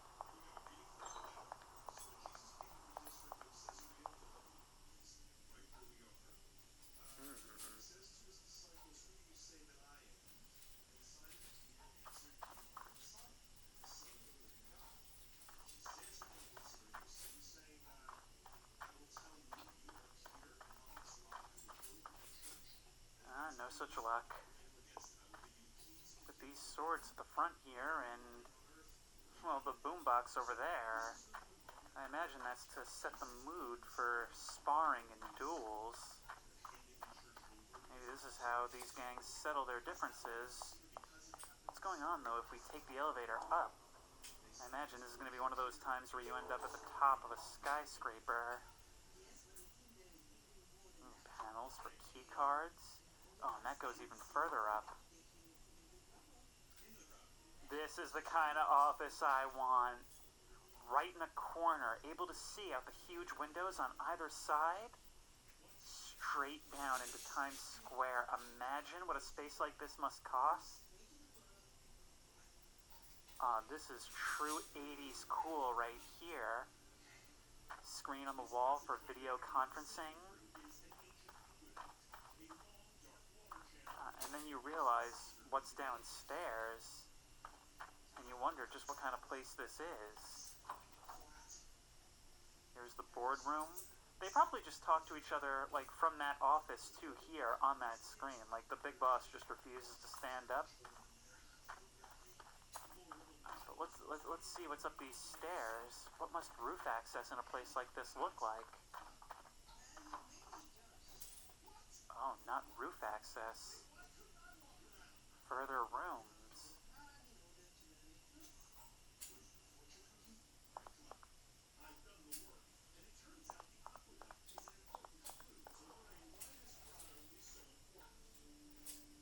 this serenity and class, but and you know it must all be paid for by criminal enterprise.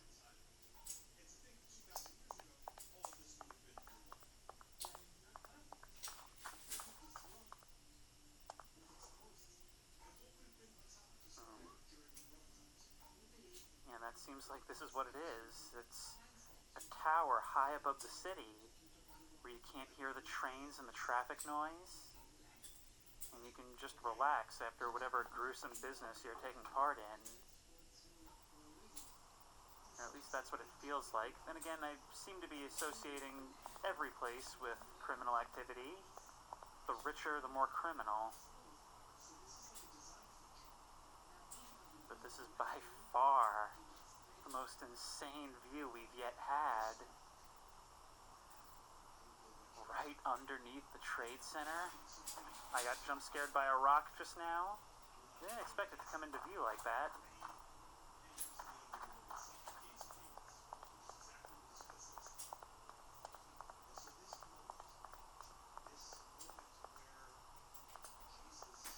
That's a nice looking car, although now that I get closer, a little scaled up Hot Wheels model and its details. And drawing on top of the detail on the glass for some reason. But it doesn't look like there's anything up there for us to actually see. So I guess we just move along then.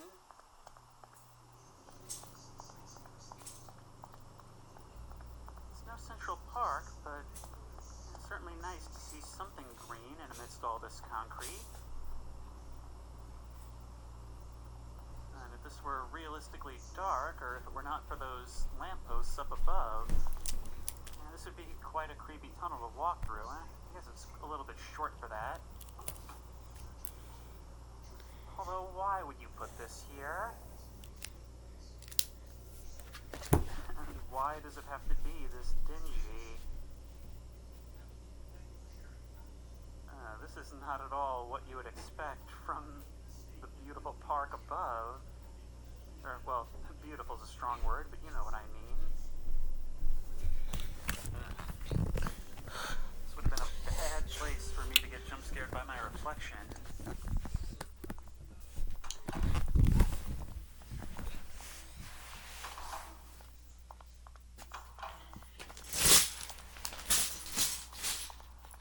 Some more flags in the distance. Look at this detail. I mean, it's probably inherent to the models anyway, but look. There's even graffiti scribbled on the backs of the payphones.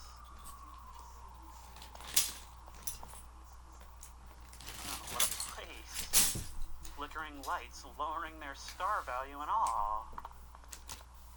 At least I assume that's how reviews work. Let's go check this place out.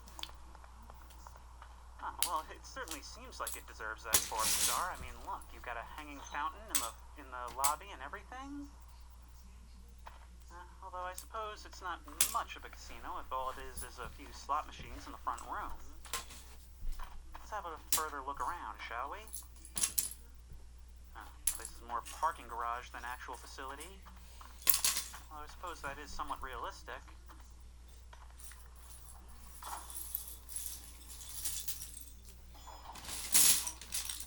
What's the point of elevator music if it's only going to play for like a half second? See what the accommodations are like. Not really what you would expect. I mean, do these places not even have their own bathroom? Surely I would rather have that than my own walk-in closet. On this side, at least, we do have a decent view through the open windows. And we can actually open them. Ooh. We can climb out onto the ledge, and what a view to look down from. This has a very, very 1408 feel, both in terms of where we are right now and where we just came from. A nice looking hotel with actually pretty dingy rooms. Up onto the balconies where we're actually supposed to be. I guess some rooms are a little nicer than others, but not much nicer. Yeah, seriously. They have their own bar before they have their own bathroom. Oh wait, I didn't even notice this before. Pool deck? Okay. Oh, that is so cool. Rooftop pool. I mean, not nearly as nice as the one at the other tower, but still. There's even more. Where does this go? And a helipad, yep. This map is definitely meant to be flyable if you're an executive or a criminal in need of faster transportation than the public transit. And it's a long way down, even to the parking structure.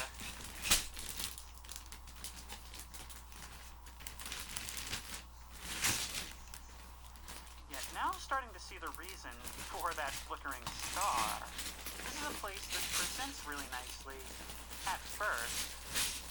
But it's a place that's trying to project an image of wealth rather than actually being a place of wealth. But actually, wait, what was the other building that was next to the park? That looks like some kind of like city hall type thing, maybe. No, let's go see if that's enterable. Is this enterable? I'm actually starting to think probably not. Oh no, it actually is! This is so cool. Dual staircases. Oh, this is the courthouse. This is where they have trials and other such hearings for all the criminals who get caught around here. Although this being Gary's mod, I'd have to imagine most criminal chases end with a shootout rather than an arrest.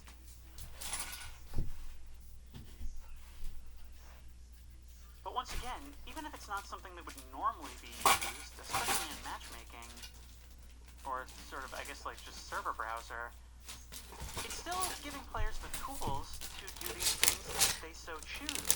So it allows really the creative mind to stand out in things like this. These different meeting rooms and such, all off to the side. Here's the office. Well, maybe the mayor. I actually don't know. Is it normal for City Hall and the courthouse to be the same thing?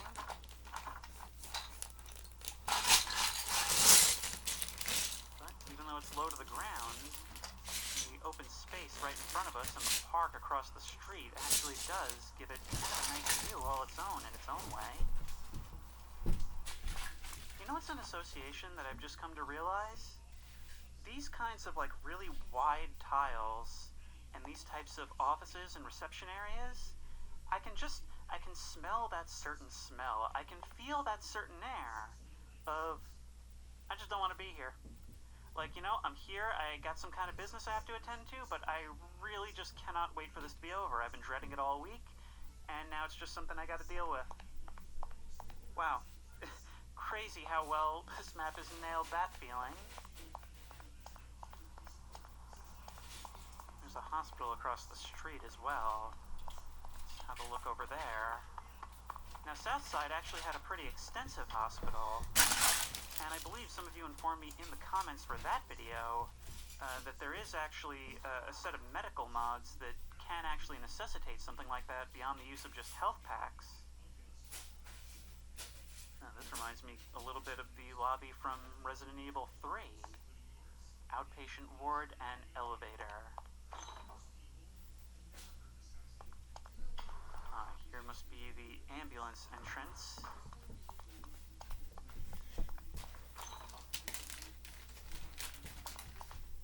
And here are some treatment areas, or at least processing. Upper level is what I hope I pressed. There we are. The level of detail present in this map is insane. Having a whole reception and waiting area. All these posters on the walls and potted plants. I mean, that's just the crazy thing to me, is that a lot of maps have a lot of detail or a lot of size, but rarely both. Observation, rooms for surgery. I have to wonder wonder. I mean, I haven't seen these so-called medical mods, but I really have to wonder what Gary's mod surgery actually looks like. I imagine it's an absolute laugh riot. Oh god. Imagine if there were to be like some kind of, almost surgeon simulator style minigame that you play while your friends are watching from the window. Oh, that would be hilarious. As your Dr. Kleiner model like squirms around on the table. But yeah, as with Southside, actually quite a bit of space. Although in this case, quite a little bit of liminal space. It's so weird to have like couches and such just right here where patients are being observed. These 2D textures on doors make it so hard to tell what can and can't open. I mean, in a space like this, it's pretty clear, but on the rest of the map, I have to say, I'm actually starting to get a little bit of nausea after all the time I've spent on here. And maybe I want to wrap this up, but I'm pretty sure I'm getting close to the end. At this point, I mean, I've been all up and down, even Manhattan Island at this point, but when I spend so long in these maps, especially in VR, I do tend to get so absorbed that I just kind of lose perspective on how long I've been in here. I mean, I have no idea how long I've been recording for, probably a few hours at least. But geez, it's like I almost can't remember anything before this. Let's try the helipad. I'm hoping that's where I'm headed. Yep, there we are. And if watching my mom watch ER has anything to do with my upbringing, I probably don't want to be up here when there's a helicopter about. Wow, this is much, much taller than I expected. Oh, and it looks like that building with the sky bridge is actually enterable as well. Well, you can only take 10 damage at a time. Oh my god, my stomach, my stomach, my stomach, my stomach! You remember how I talked about how I'm getting kind of like nauseous from being in VR for so long? Well, that didn't help it.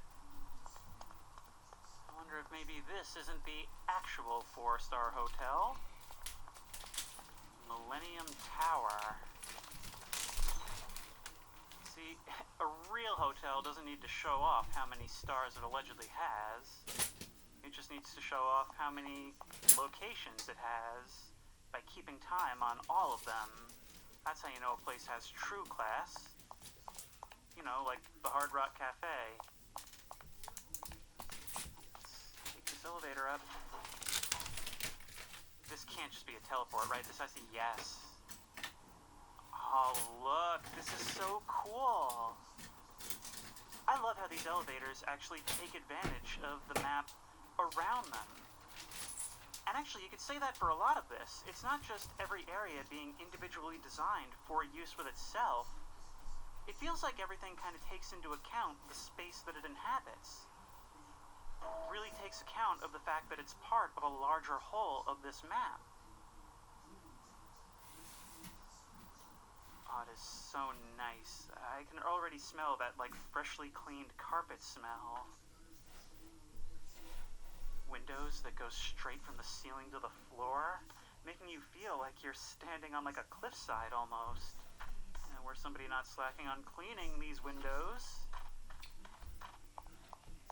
A nice little break room over here for when you need a break from feeling like you're going to plummet to your death any second.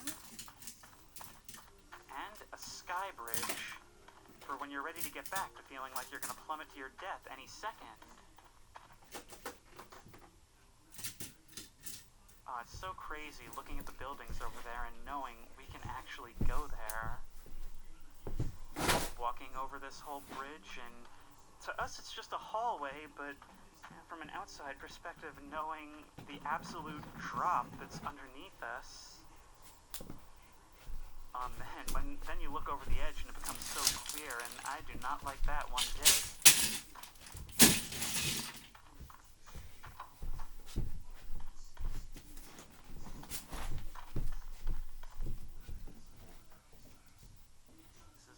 So cool. Man, you just wouldn't think something like that would be able to be suspended this way. I've always liked these types of blinds on an interior office space. I don't know, something about closing them just makes you feel so much more isolated than any other form of window covering. I have very specific opinions about very specific things.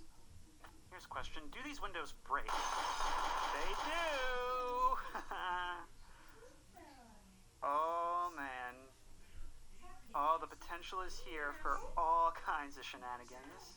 Wait, is that true of the Sky Bridge as well? It is!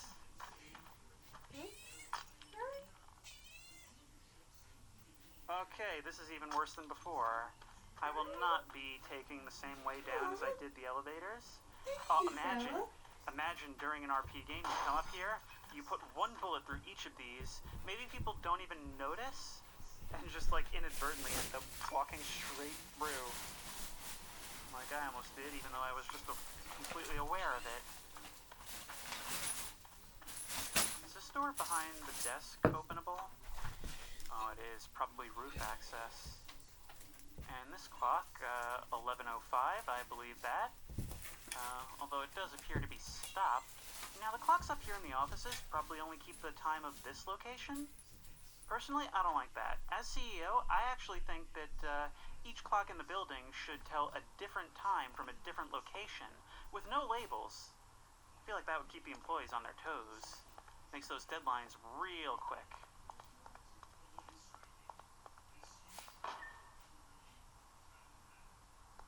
And of course, a pair of helipads. Man, it's like they expect everybody from the business owners to the slumlords to the, well, I guess even criminal, like, nightclub owners to have their own fleet of helicraft. Oh, right beside the hospital is actually a police department, and I'm assuming that's probably a fire station. So this whole corner of the map right here is where all the emergency services are based out of. Alright, well, let's start with the police station first. Well, that was a weighty door-opening sound. Almost got jump-scared by that plant because it looked like a silhouetted figure standing behind the door. This hasn't been too spooky of a map, but I have gotten spooked a couple of times just because I'm me.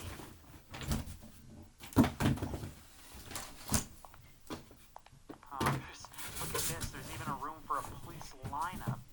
Stuff like this has to be absolutely hilarious in Gary's Mod when you can manage to get people to sit still for long enough. The plan. I imagine people would be putting their custom sprays all over this for a humorous effect. Evidence lockup. Interrogation. Look, it's even got the one dim light. Oh, absolutely perfect for getting answers. Ooh, and there's even a two-way mirror. Or I assume that's what it is, right? Yeah. I am addicted to these things as a concept. There's so much you can do with them. I guess down here is probably where their holding cells are.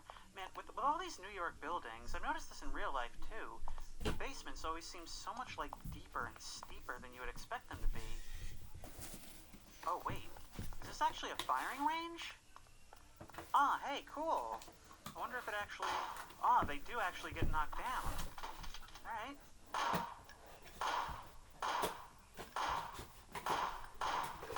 Come on. Why is that not lining up right? Oh, it's because for some reason the tracking just would not let me tilt it up at the exact angle that I needed. Alright. So this must be another armory then. But what else is here? These are all locked, even to me as the player. We've got holding, and then we've got super holding, I guess. And the parking garage. Fire station. I wonder if there are mods that would actually, like, necessitate having a fire department in your RP server. Oh, look, it's got the pole and everything? Okay, well, we're definitely not leaving without doing that. Oh, these things are amazing.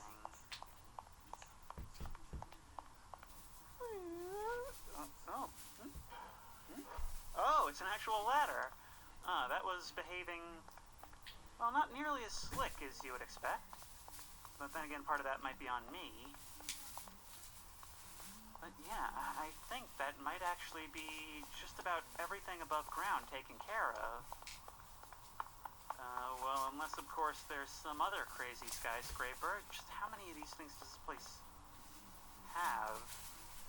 U.S. government property, no trespassing.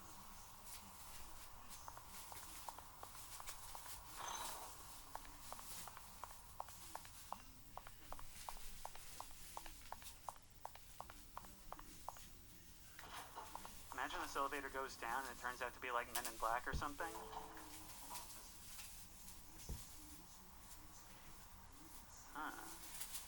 Server rooms and all kinds of surveillance equipment.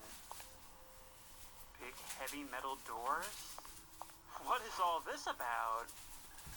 And why was it so easy to find? Manhattan Space Station. I took an elevator here. That looks bad. That looks like a bad thing to be at 0. Satellite view of the World Trade Center. This is more than a little bit ominous, given that additional context. What else is there? Yeah, no, this ain't no space station. You can't fool me into thinking I took an elevator to a space station. I didn't momentarily believe that wholeheartedly. But even this place has its view. I think down there must be the hospital. Either this is the hospital or that's the hospital. No, right there is the 4-star hotel. And it's really more like a 2-star hotel. And... whoa. This is an establishment exactly as classy as that office building, because they have the same number of clocks on the wall. Oh, good lord. It says targets acquired, but there's 2 right here in the USA, so just who are these people?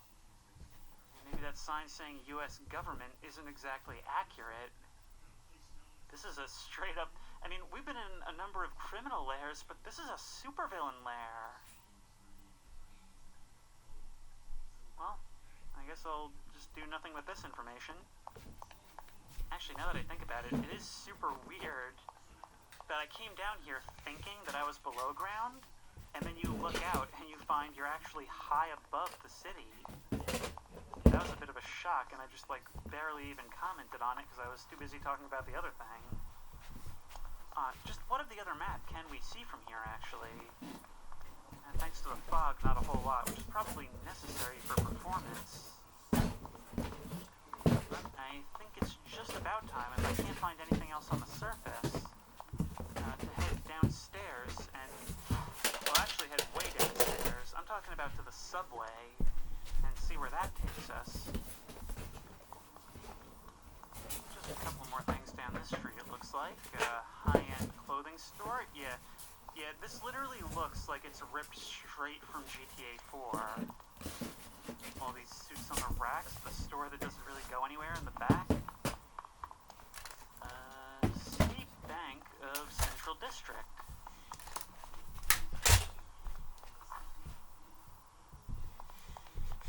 Okay. Now this is a perfect place for a heist. Can't be seen from the front doors. If it goes wrong, you can hold this position. Maybe take some hostages. Yeah. Did I say all that out loud? Sorry, guys.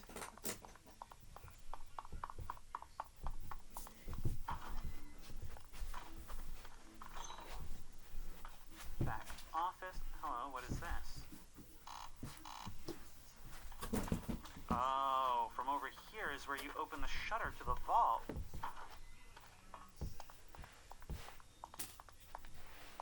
This probably opens the vault itself. Oh, I wonder if there's a way to require key cards or make it so that only a certain person can access this stuff. Ooh, and there's even deeper vaults. I wonder if you might even have to, like, spend some time cutting through these if you can't get somebody to open it for you. And here are the security deposit boxes. The largest bills I've ever seen on the ground. You know, maybe you don't want to leave these things just, like, haphazardly strewn about like this. It's almost like this place is trying to dress itself for a heist. It doesn't seem like we can open these. I guess whatever prize players would find in here would probably be sitting on the table itself. I actually think mechanically it's really, really cool when you have to think about, like, physically storing your money. It just adds so many other considerations. You know what actually made me aware of it? I'm actually a huge fan of the game Drug Dealer Simulator. Because you have to come up with ideas for, like, okay, if my place gets raided, like, I want to have a safe in the wall that the cops won't find and I can break in later and get it. Or maybe I, like, you know, stash it all in this other house where I don't do any nefarious activities. It's, like, all kinds of stuff like that. I feel like the more things you have to keep track of in a game, on the one hand, you run the risk of doing it too much and sort of making it too complicated for players. But also you can create more emergent situations, which is what RP is really all for. Huh, that's kind of odd. I was just doing a little bit of no-clipping around, and there's just like an empty set of rooms beneath the central subway station.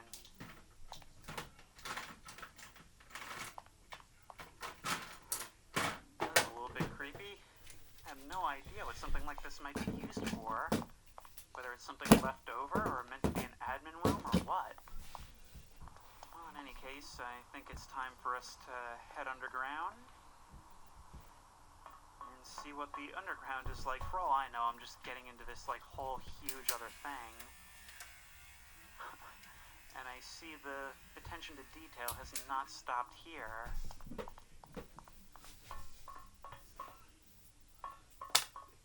Oh, wow. That's really all this is. It's just like a scaled-down version of the real thing. Oh, look at the dirtiness of these textures. It feels just so lifelike. You've got these edges, and man, I can even feel, like, my feet on the texture. Oh, they should really tell you to stand behind the yellow line. Look, there's even, like, discarded newspapers on the floor. Ads up there. Oh, let's see where this takes us. Oh, down into the dark tunnel. Oh, look at that. Oh, my head kind of phased through the door a little bit, but I think we're okay. I don't think I can be ejected. I really hope I can't be ejected.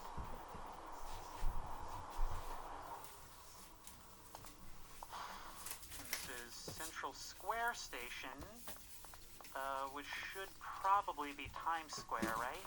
It's kind of weird how the map is called, like, RP New York City, but they're still using, like, the Union City naming and such. Yeah, look at that. Oh, what a view. It's like the opening of a Bethesda game or something.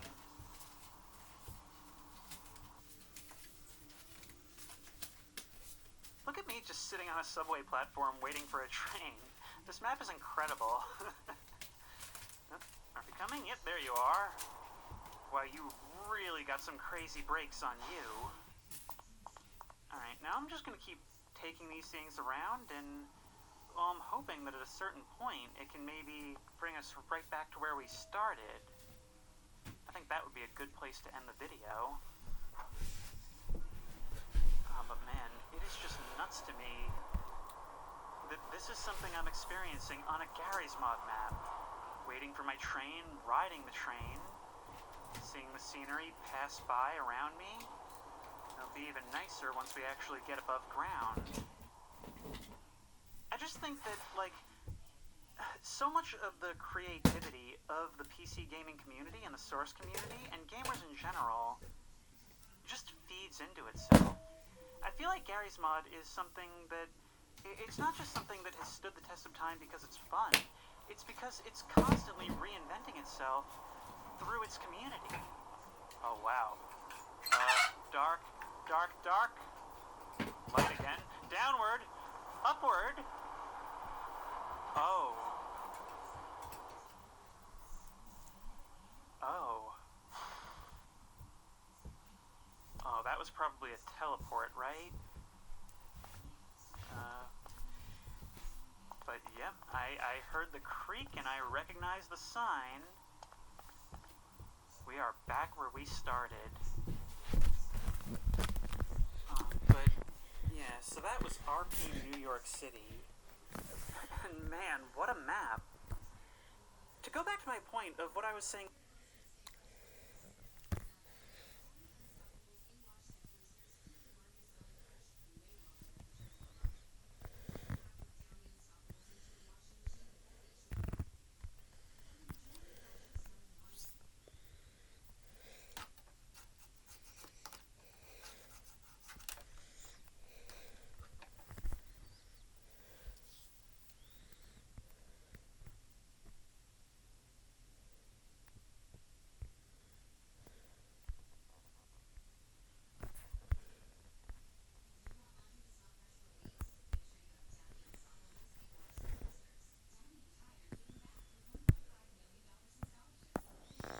Whoa, I'm literally sweating since I'm packaging up for one of my, basically I'm taking stuff from my mom's place. So like, I'm planning on taking a fake camera from my mom's place to my aunt's place.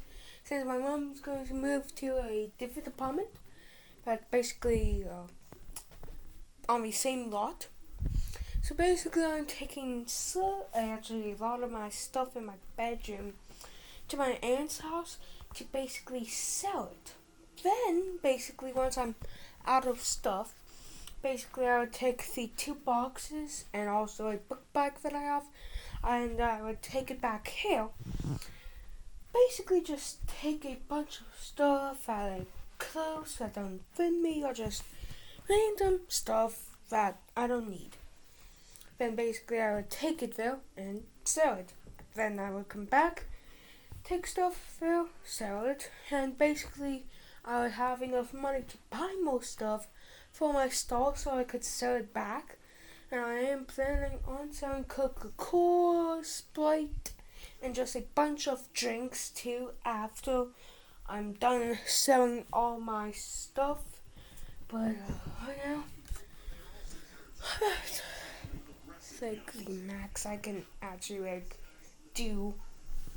But I'm still filming this YouTube video. 12:47. Good fella.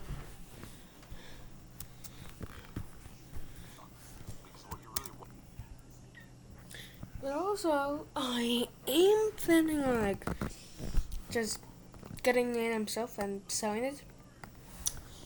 Basically, once I get a bunch of stuff, so like months worth of stuff to like sell, so a lot of Coca-Cola and just a bunch of stuff.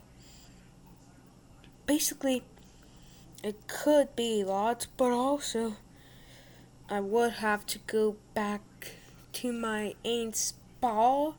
So my aunt has a spa type of thing. Basically, it does have like bail back there, but basically I'm going to make it for my own little area. I would take stuff out of the like things, stock it, then I would put all these other stuff in my aunt has there, and I would basically just put it on the bottom shelf. My cat is going crazy for this bug. And Bella confirmed. What's it, Bella? I saw you standing at that red light in my living room. That's where I am right now. Good, Bella. At least my cat's scratching this old couch and this new couch, which is like basically once my mom got this place like 1 year ago, almost like 2 years ago, my mom got that place. Well, my mom got that couch. My mom bought this couch and at least better scratching this one than that one that's basically still brand new. Watching is this feel-good sports movie.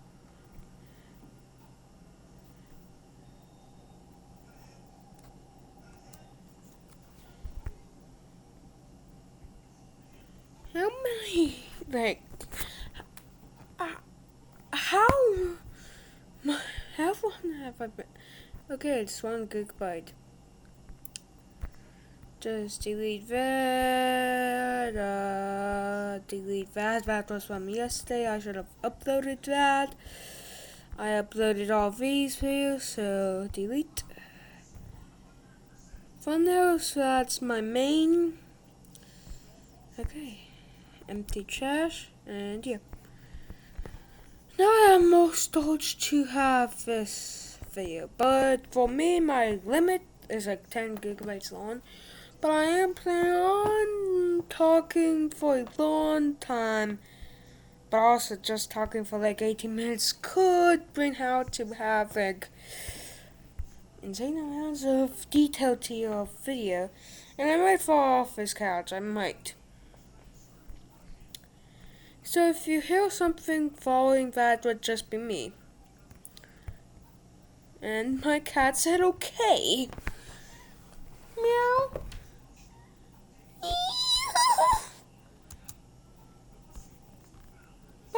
Last out of the day.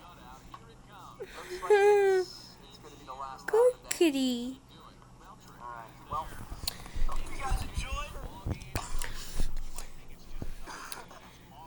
Hope you guys enjoyed. Unfortunately, it looks like they got the best of us here for a second game in a row, but overall, very soft performance out of us.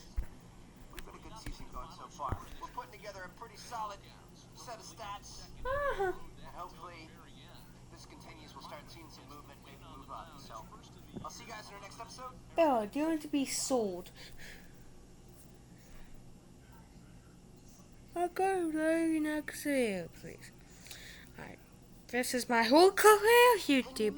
Just filming other YouTube videos, then just making mine. What's up, guys, and welcome back to our road to the show. I should put this box in the other box. We've got a little hand-eye coordination drill going on here. We want to hit the baseballs in the strike zone and nothing else. All those things that kind of look like baseballs are not what we want to touch.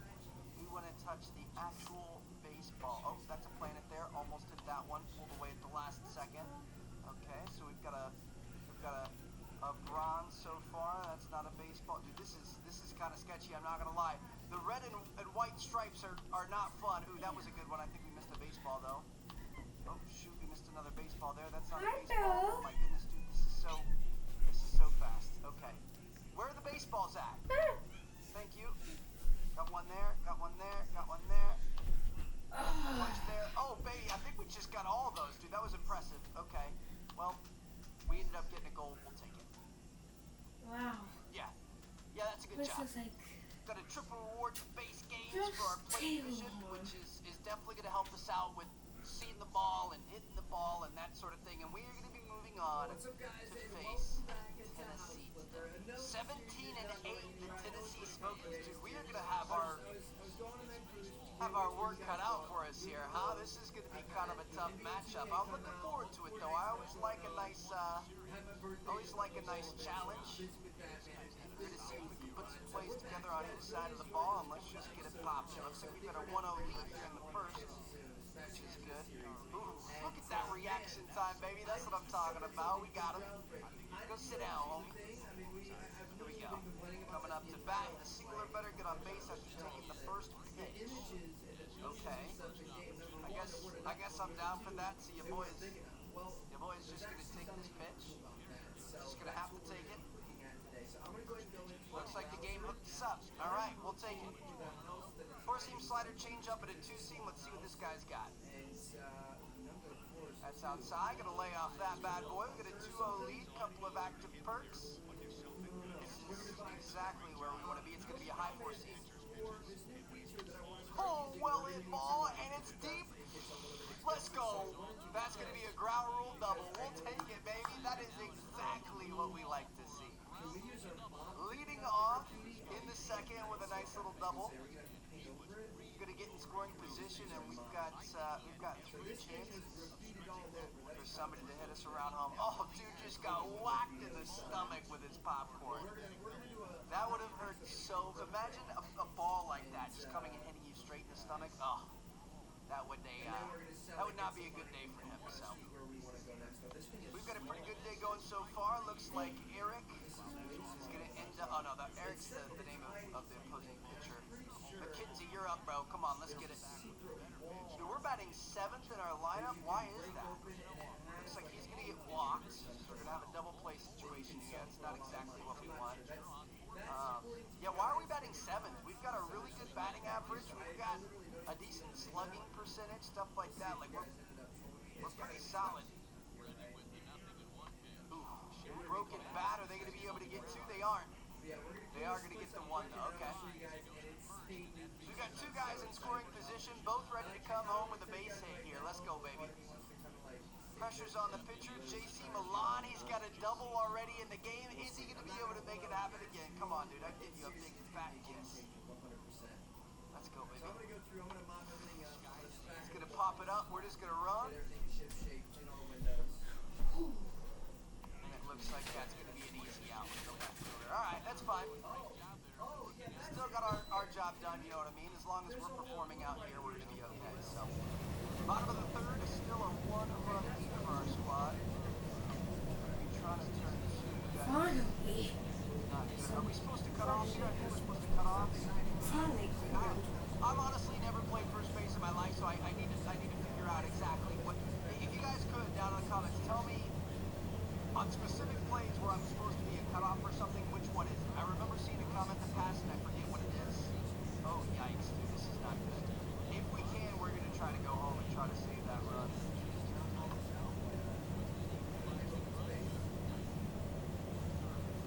Got him! Let's go! Get out of here, not on my watch, baby. Your boy just saved the tying run. Let's go, baby. I hesitated for a second. I couldn't see if he was running or not. I looked up at the thing and I was like, oh, is third base moving? He is. We gotta throw it. And we got it there just in time. Dude, that was so close. Plays at the plate, baby. That's what I'm talking about. Alright, we've got a pretty good game so far. Ooh, that's another little base hit. We'll take it. Okay. Dude, I'm liking our performance so far. I can get used to it.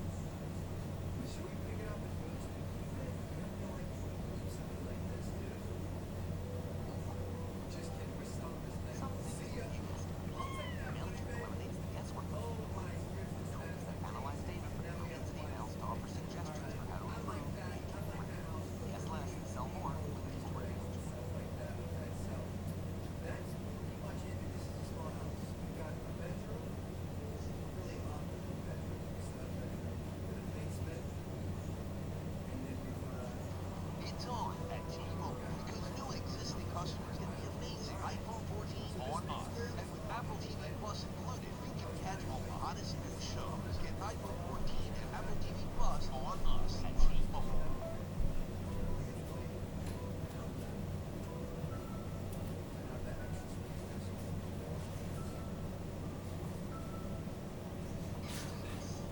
Offensive and defensive, we are on fire right now. Look at this little rip. First pitch to get bat. I typically don't like swinging at those first pitches, but if they're that nice, then I'm going to go for it. 2 count here. I think I'm taking off.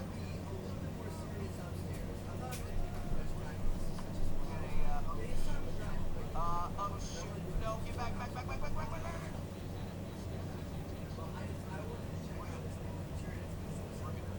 I think he could have beat us back, to be honest. No, manager's telling us this deal here. So the batter's not going to hit. It's just going to be up to us to advance.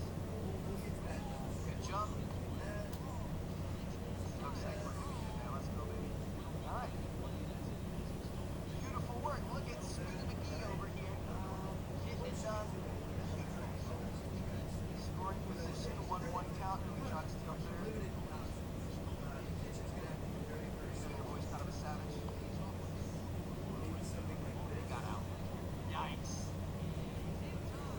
tried. That's okay. We're gonna be fine. Top of the sixth, still a 1-0 game. 4-seam slider change up and a 2-seam. We've got the same picture here. Another one that looked good on the first pitch. Unfortunately, that's not gonna have the distance that we needed. That's gonna be our first down. All right. Still looking pretty good. Let's keep our confidence up. Looks like the squad is up by 2. Top of the 8th, and we have a good opportunity to add a run here. 4-seam slider change up and a 2-seam. It's going to be a high 4-seam. That's not going to get over the shortstop. Are you kidding me? Back to back to back at bats. 3 in a row with good looks. One of them worked and the other 2 didn't. That was an impressive catch. I got to give him that. That just saved the run. It's unfortunate, but it does look like our team's able to get it done on the first game of the season against a team with a much better record.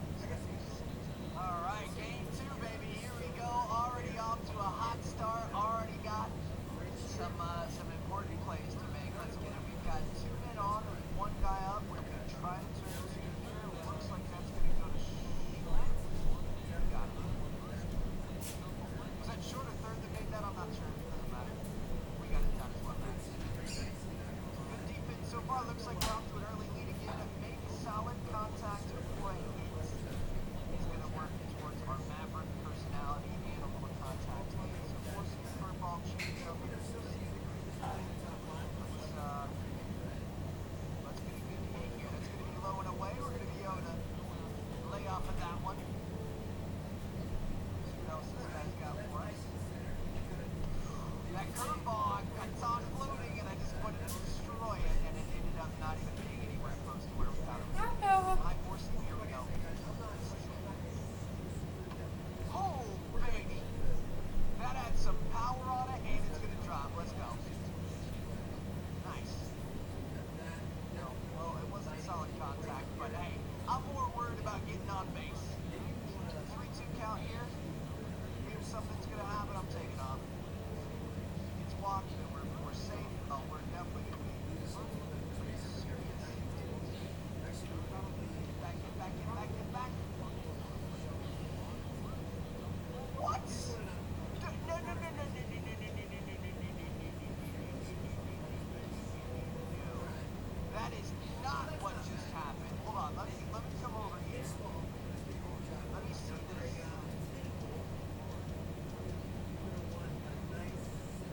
That is what happened. All right, my bad. Okay. Up is right. Shouldn't argue with him. Got a guy at first and second. 1 out here. This is going to be a big play for us. Let's get it. Forcing the curveball change up into 2-seam. It's going to be a low curve, and it is going to be tailor-made to short. It's exactly what that pitch was designed to do, dude. Get us to ground down, get us to put it on the ground for them to be able to turn 2 and work it out. Hey, at least this one's got a little more scoring in it. We won 2-0 in the last one. Already got 8 runs in the first couple innings here. This is nice. Making some defensive plays. Force out at first or second here, whichever one's going to be easier. 5-4. Strike 3. Let's get it. 7 down looking. That's what I'm talking about. All right. Coming up to bat, let's do something here. Let's add a little run to it. 4-seam sinker to curveball. See, like, I want to swing at that, but I also don't like it when we get in the routine of swinging at every first pitch. So I'm going to try to lay off. I'm going to try to wait for something a little bit better. I really would have swung at that, though. See, like that, I don't really want to swing at either. I don't know. Now we're down to 0-2, and it's not looking very good. So we go with another low curve. I guess not again, I guess. That's a high 4-seamer. Nah, I'm going to guess low curve. Go low curve.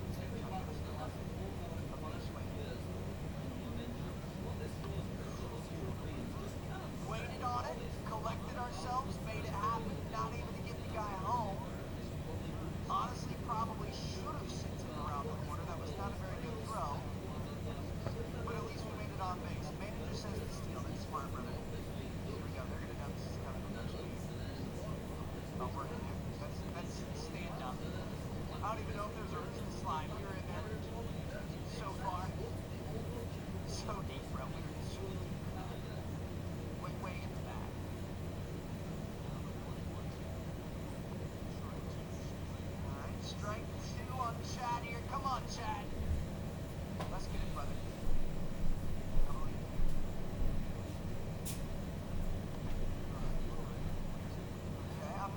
why we're watching every pitch. Usually it skips ahead to the interesting part.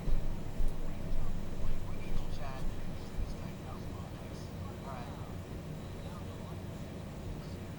Come on, Nick. Let's go, Nick.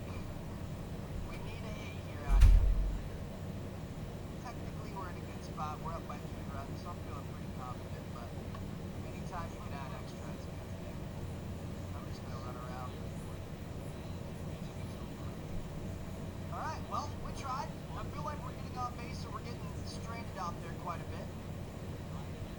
Be coming in with a guy on second, top of the 7th, up by 3. Here we go, high force.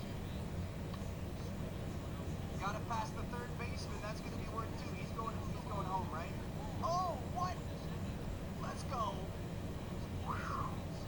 I thought the left fielder was gonna try to gun that home. I didn't think he was gonna go for second base, but we'll take it. It was a bad throw regardless. So we're just going to swap positions with that runner. We'll take the RBI and we'll get another couple of opportunities to score here. Got 2 on and no outs. 0-2 count here. I'm not gonna be silly and try to steal it. I'm gonna be smart. We're gonna play this. What's that? That one wasn't gonna get it done. Come on, baby. Another 0-2 count here. I'm really tempted to run. Oh, we're trying to get picked off. That was close. That was really close. I'm tempted to try to steal count. I thought about it, but we're just gonna try to give ourselves more possible. Here on a 1-2 count, I am stealing. Good fella. Well, that's unfortunate. Again, I feel like we're getting on base and our boys are leaving us out there. Somebody throw me a line, please. I'll give you some cheese. What is going to happen? Deal with the fact that that's kind of a drama. Going. Run to the back. Play. Run by 4, 2-6. Another double play. Come on. Not going to get that one either. Shoot. The squad's not impressing me at the moment. But we're going to be okay. We do have some good offense. I'll give you that. Forcing curveball change up in a 2-seam. We got a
talking about. Alright, advance a runner, bunt to advance a runner.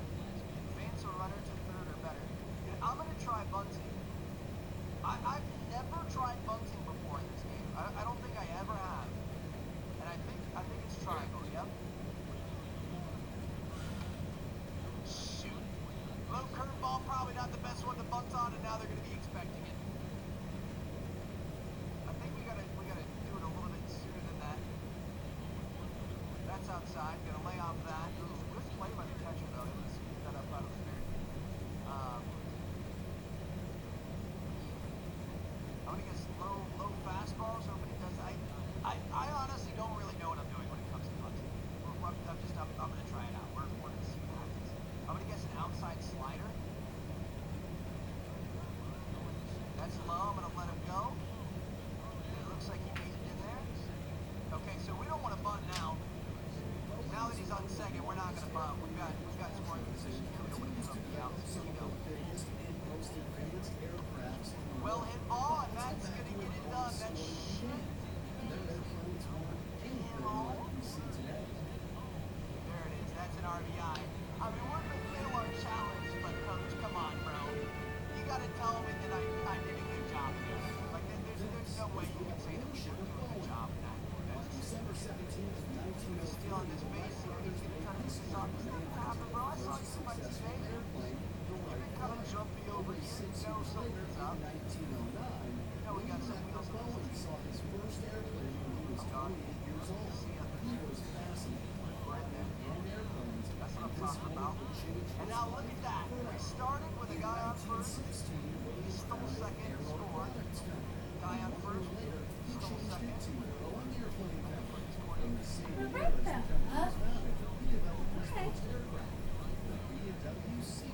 Wow. Are you kidding me, dude? All the way back at the track. I probably should have tagged up there, but I didn't think you would. I didn't think you would. Yeah, we're taking off here. See you, Bo. See you, bro. I'm just going. Dude, he's makes a great place. We'll take it now. I got the first guy of the day. Put our team in the lead. That's what I'm talking about. What are we going to lead? 6-1 now. It's not much of a great game. Hard hit ball there. Are they going to be able to turn two? They're going to get one, and they're going to get both. Okay. So, I mean, we've had a very strong performance so far, but it does look like this game is a little out of our reach. We've got two guys on and 2 outs here. Four-seam slider, change up, and four-seam. It'll be a high four-seam, but it's not something we're going to be able to swing at. What would you follow that up with? Maybe another high four-seam. Sometimes they go back to back like that, and that's going to be a straight shot right there. And it into our clutch, but I don't know if there's much else. Alright, so they're going to steal that third game off us. I'm not that mad about it. This team was better than us coming into it. We were able to get a couple of nice wins, and we made some great plays. I'm happy with what happened. So, hope you guys enjoy the drama like you did. Subscribe if you haven't already. And make sure you tap that bell.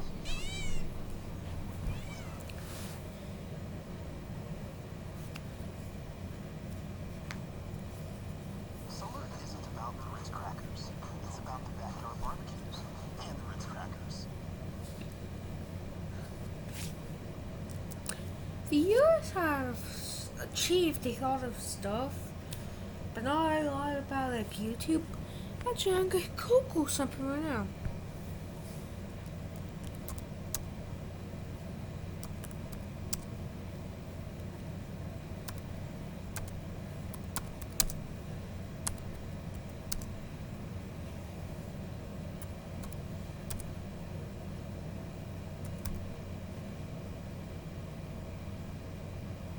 I don't know how to spell achieved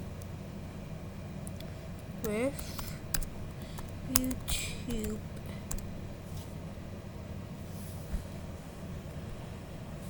United States of YouTube.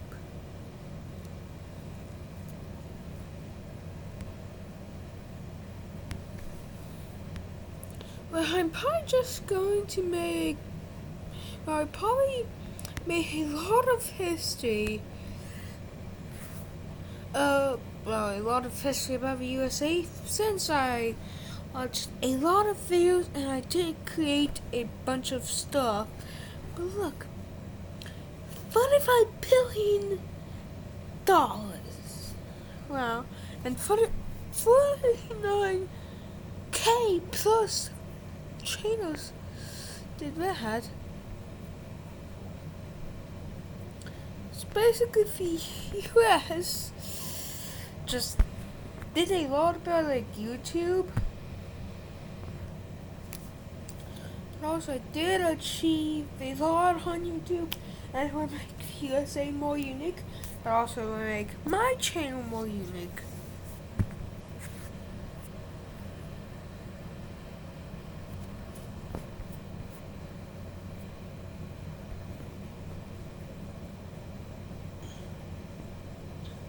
So basically here it is.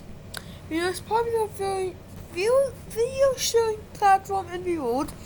Every day people watch billions of hours of content. And basically I just contribute to like at least 2 hours to add billions of hours. And also more than 500 hours of content is uploaded to YouTube every minute. And also all that and all that and all that and all that.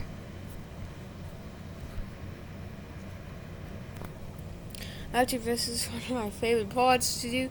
So income goes to, so content revenues paid by YouTube equals income. And that income goes to direct impact. Then it goes to purchases, which is indirect impact.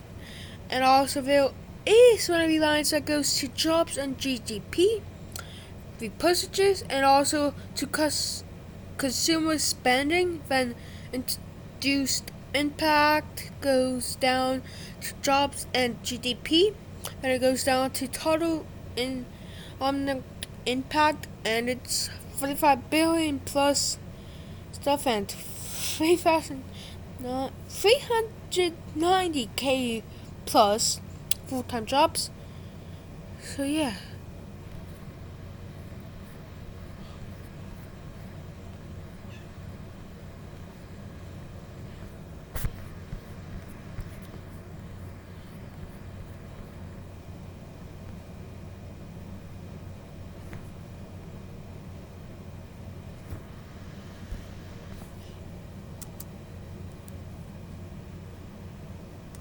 By just watching 1 second of that video, I contributed to billions of hours of watch time for like YouTube and stuff, and there's probably already like at least 2 hours of pretty much content already watched today, even though that is 1 a.m. So yeah.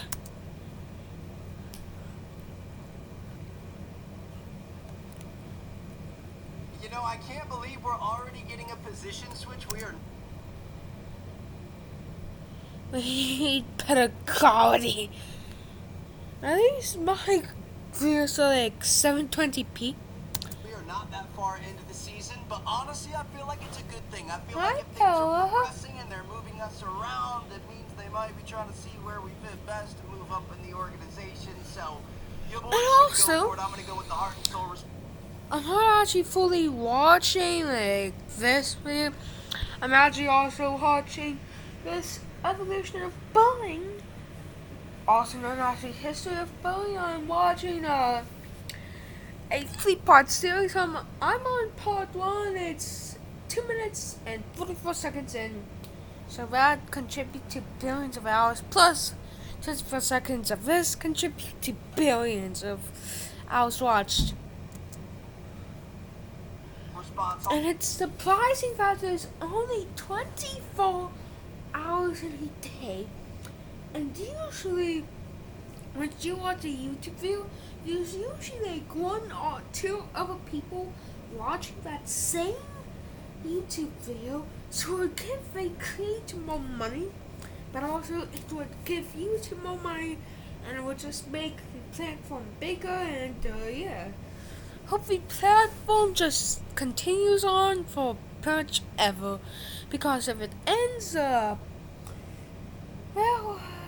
it would be a worse society if it ends in like 2030, and I want, like, if YouTube ended in 2030, my life would all be in like scramble sensitivity, like one of the things. So my mom gave me her phone when I was like 6, 5, 4 to watch YouTube. So that's why I'm literally a YouTube creator, and that's why I watch hours and hours per day of just pure content. So yeah. Hi, Bella.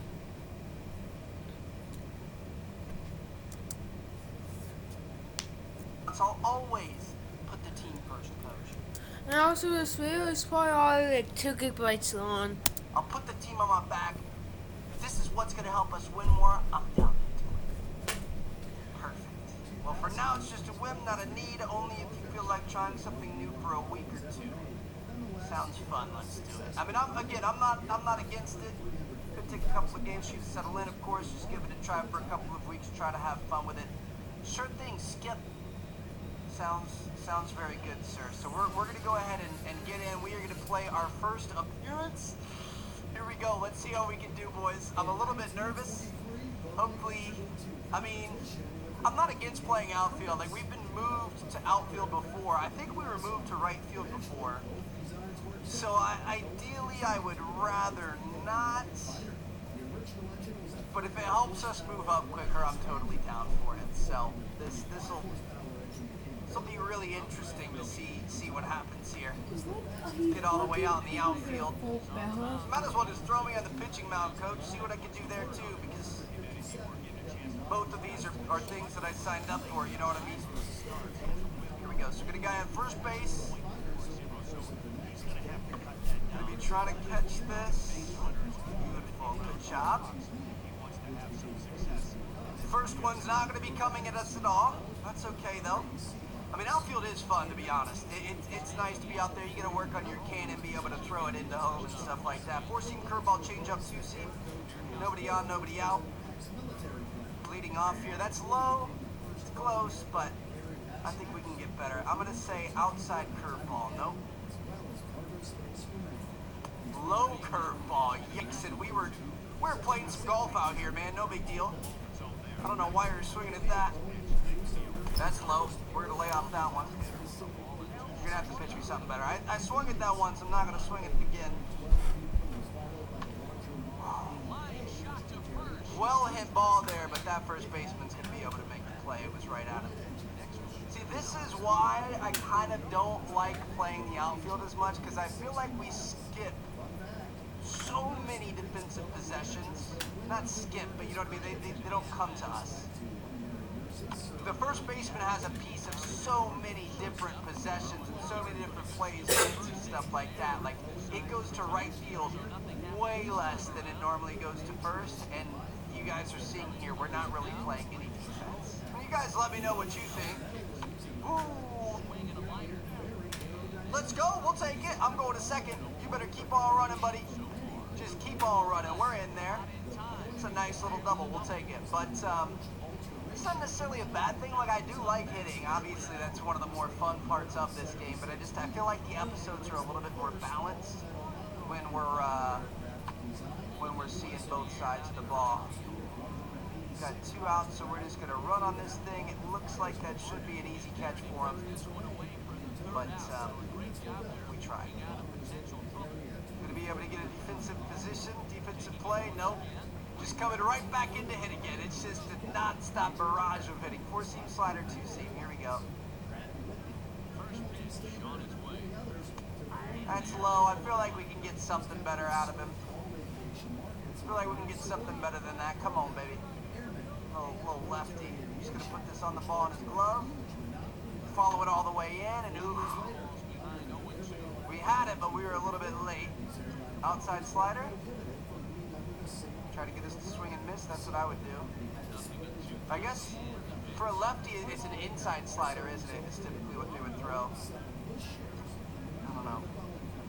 Not sure. Here we go.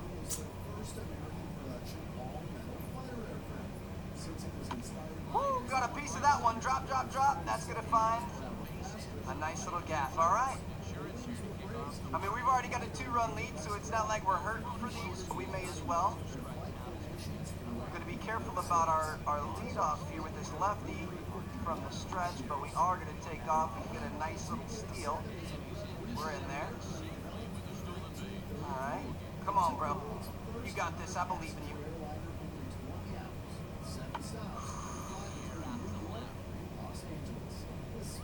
I don't think we're going to be able to tag up on something like that. We're just going to stay put.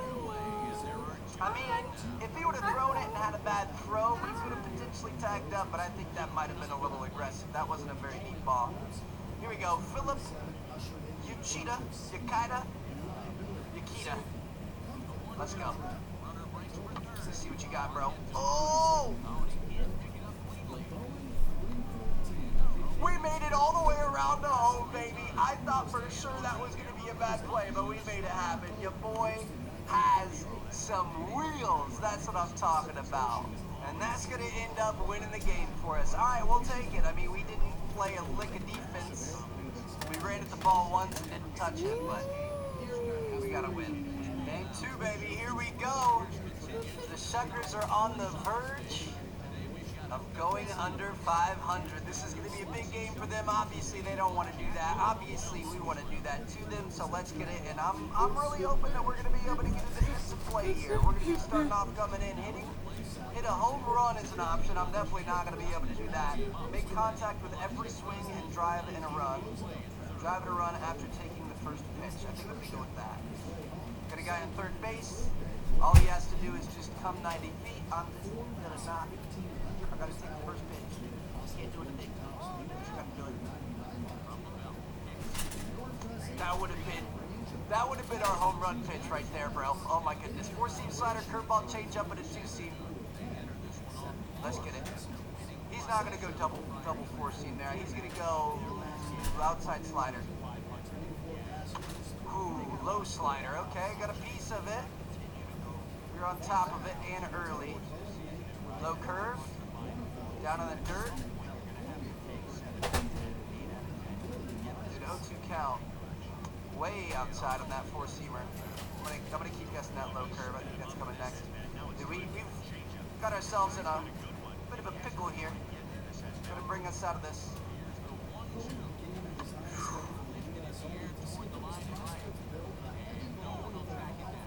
It was out of the zone, but it wasn't a bad look. I'm not mad at that.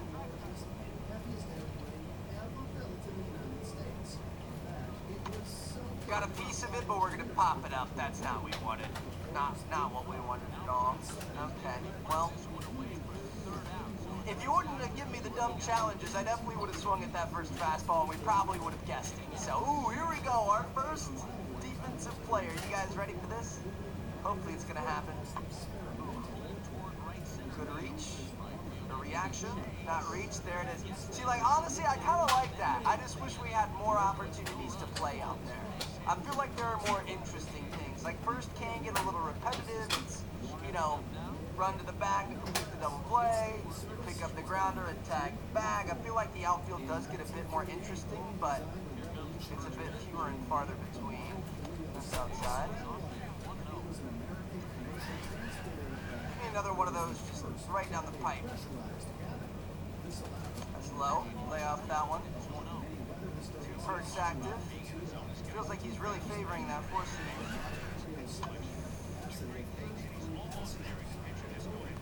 Feel like we had a good look at that. We had some decent timing, but we just chopped it. Didn't really get solid contact. That's unfortunate. It's okay though. We're gonna be fine. Looks like we might have another defensive play to make here. Our squad's down by 1 here in the top of the 5th. 1-2 count, nobody on. Just gotta make the play here. It's not gonna happen. Get it to first base. Nothing we can do there. I thought about diving for it, but we were gonna give up a lot more. go. 4-seam slider, curveball, change up, 2-seam. Got a guy on first base. This is big. Come on, get through. Juice. Had a good look, didn't make a cat. We're gonna be okay. Coming up to bat, bottom of the 8th, down by 4. It's gonna be our last at bat of the day. 2 guys on. We could make a huge difference here. Well hit ball, but it's gonna be right at the freaking left fielder, dude. That sucks. That's okay though. We're gonna be fine. We're gonna move on to our 3rd game. Maybe get a defensive play here. Ooh, this is at least exciting. We're gonna move into our 3rd game against these guys, and we're gonna see if we can score again.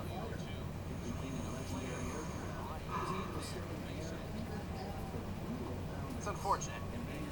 I really want to dive for those, but I really think it's a bad idea. There we go, baby. Let's get it. We're 19-14. They're 17-17. We're going to even them back out, and we are going to make some plays today, baby. Step it up to the plate for the first time. Let's get ourselves a nice little win. Got a guy on first, 4-seam curveball, change up and a 2-seam.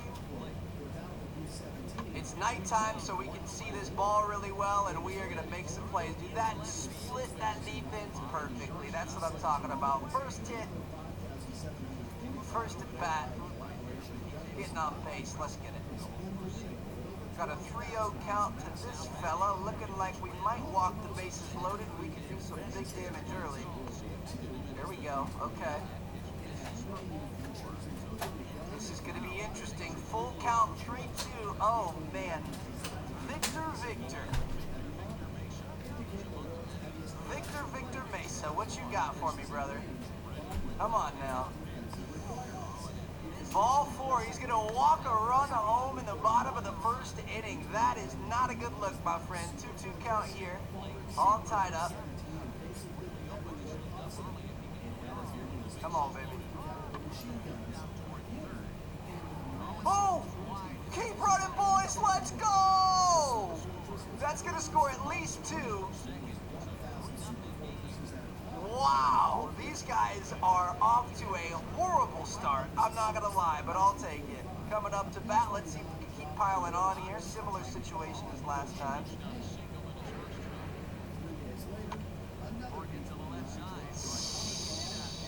How come those can't be like 6 inches higher and just loop right over their head? You know what I mean? I was hoping for the same thing. Little single to the left side of the infield, able to get something done. All right, this is going to be big. This is going to be big here. Grab it and go home.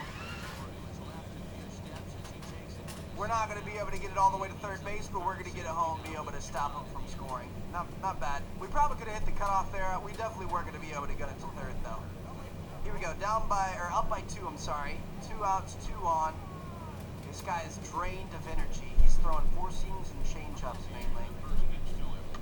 Wait on the change-up. Drop. Thank you. I was going to be really upset. Jammed up with that change-up. I don't like those things, too. Late on the 2-seamer. I didn't think we were going to get a good pitch there, but he gave it to us. That was on us. I'm going to guess a low curve here. Woo! Low change up, waited on it, got a piece of it. I mean, we got to swing at everything close, right? I don't want to get left out to dry here. We're going to be able to leave that one. 1-2 count. We are really having to work our way back. I'm going to guess a low change.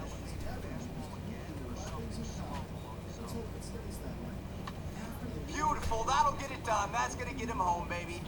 Yes, sir. We'll take it. Dude, went down to the dumps. We're at the bottom of Batman's cave.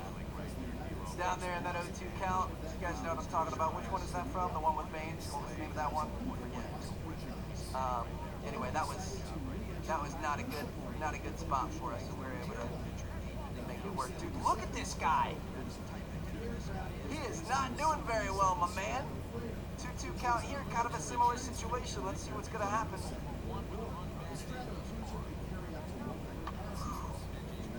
Popped him up. If we drop it somehow, which probably isn't going to happen, we would have scored two. Alright, still a good game going for us so far. Would have liked to play a little bit more defense. We aren't really getting that chance. 4-seam change-up cutter and a 2-seam left-hander here. Left-hander sidearm, and we just crushed that. We just crushed that. Oh.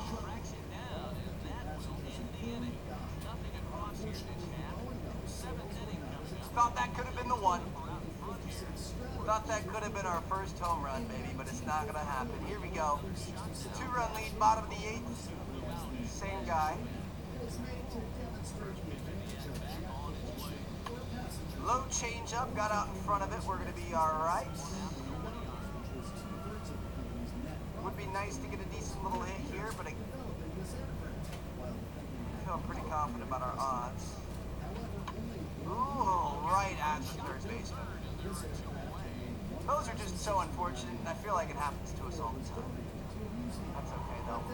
We're able to get the win. We stole a couple of nice wins off a really good team, and made a couple of plays at outfield, I guess. We caught one ball overall.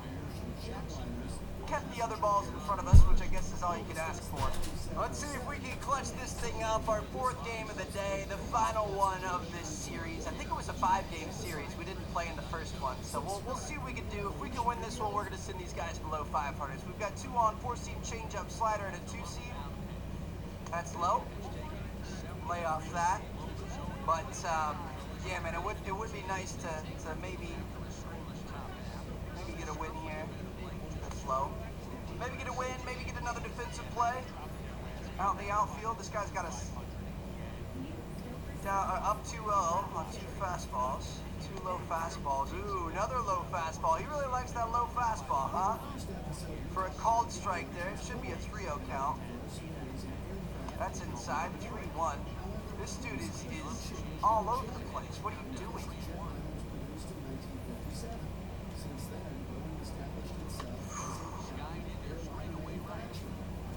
Had a nice little look at it there, but yet again, it's just not quite going to have enough float on it to make it. Looks like second base was able to tag up, though, so that's nice. And it looks like we were able to go up 3-0 in that first inning. All right, bottom of the 3rd, got a guy on, no outs. Pretty exciting. All right, we're gonna start guessing low 4 seams because that's all he's throwing. As soon as I say that, he throws something up in the zone, and we are gonna hit that right at the right fielder.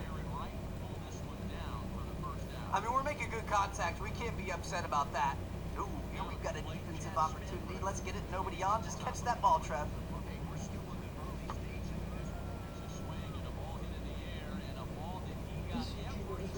Shoot! Are you kidding me? He's gonna hit a home run. Get out of here, bro. What if I would have robbed that, dude? That would have been so sick. I jumped anyway, just in case. That thing wasn't even close, though. All right, bottom of the 5th, we've got a 2-run lead. 4-seam change-up slider, 2-seam. Got that low, and that's going to be right at the second baseman. Man, we can't buy a hit today, fellas. I don't know what else to say. Oh, we've got another defensive play. Oh, this is big. Are we going to be able to get it home? We're about to find out. About to find out what our gun is made of. We got to catch that. You got to catch that, Trev. No!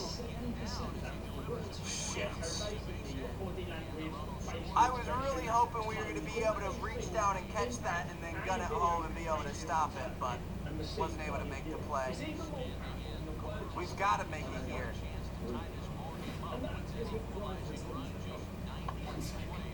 We've got to make it here. We got it. Let's go, boys. Clutch. Oh, my goodness. That would have been so bad. That could have been extra bad right there. All right, tie ball game, bottom of the 7th. 4-seam change-up, curveball, 2-seam. Got me on the curveball. That thing was nasty. I didn't know which way was up and which way was down. Okay, good pitch to start things off. Come on now, Rick. Yes, drop, please. Shoo! We'll take it. I'm not going to go, though. I was thinking about going. I was hoping it was going to bounce a little bit back behind him, but we'll take it. Is that going to be a base hit or an error? I'm going to assume that's a base hit, right? That was a tough catch to make. 0-2 count, your boy's taking off.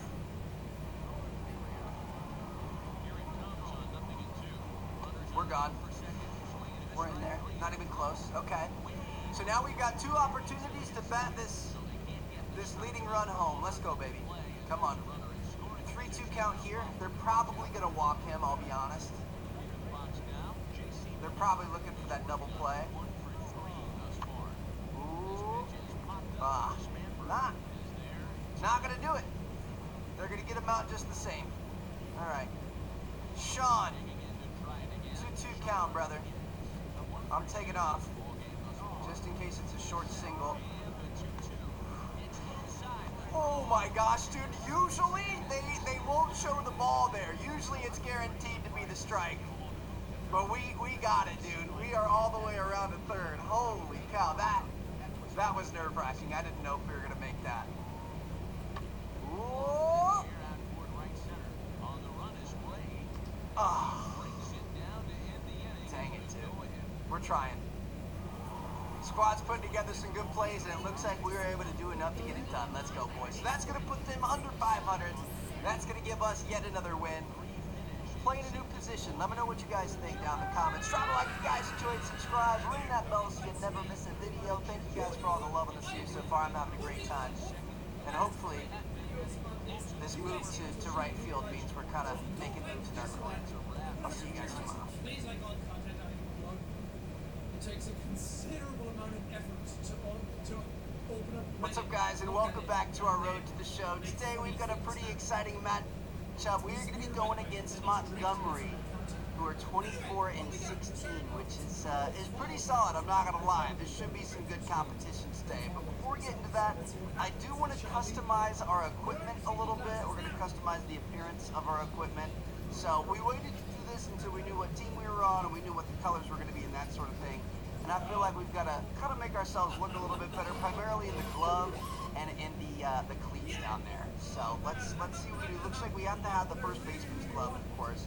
And it's just all like the lighter colored leather. Do we want to change that up at all and make it a bit more unique? I feel like maybe add the red. Or is there a team color 1? I don't see a team color 1. So I'm going to go with red there. We can have a different style if we want.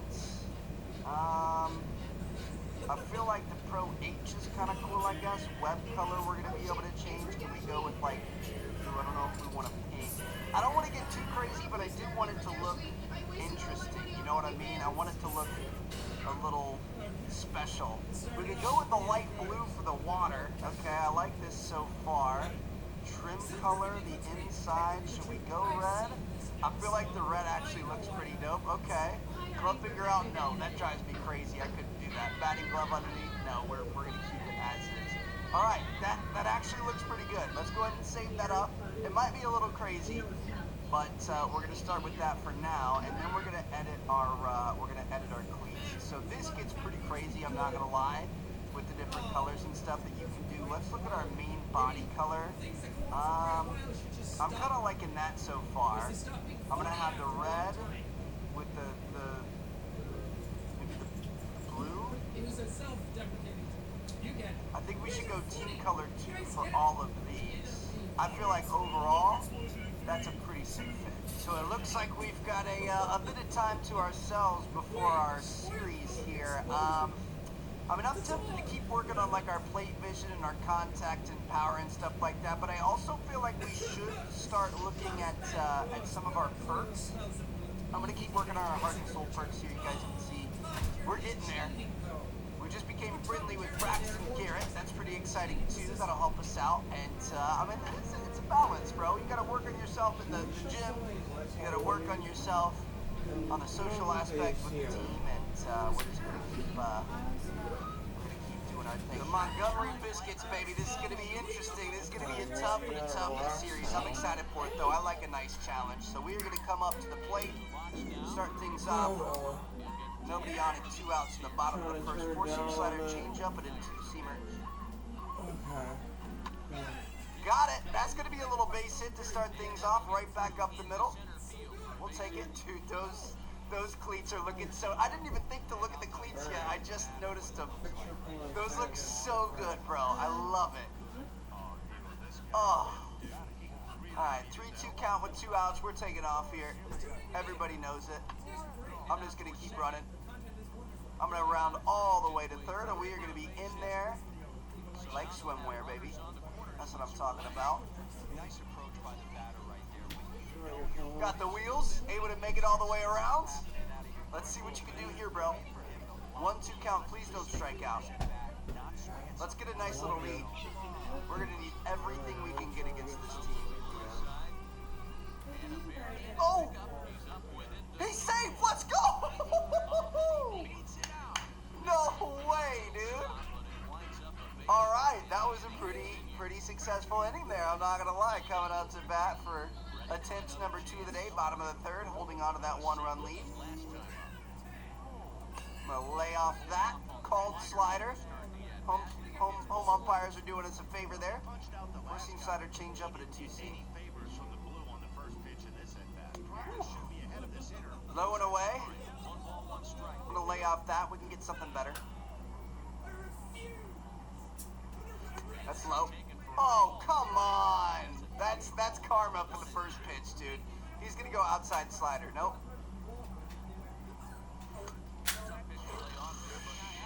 See, I wanted to swing, but I also don't, but I probably should because this ump is...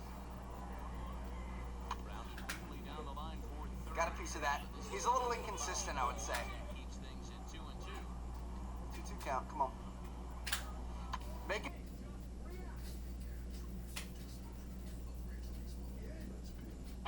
Introducing new cold specialty subs from Firehouse Subs. Piled high with your favorite deli meats and crisp veggies and served cold on our new Italian roll. Tap the banner now to start your order.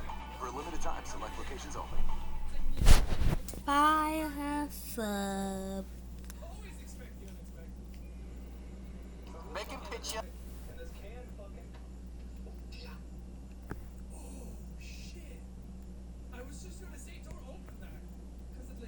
A little bit late on the slider. Well hit ball, though. I'm going to guess a low change. Nope. Got a piece of it. Drop, please. Yes. We're going to get back on base again. All right. 2 for 2 on the day. Let's go, boys. Looking like those cleats are doing us a favor, huh?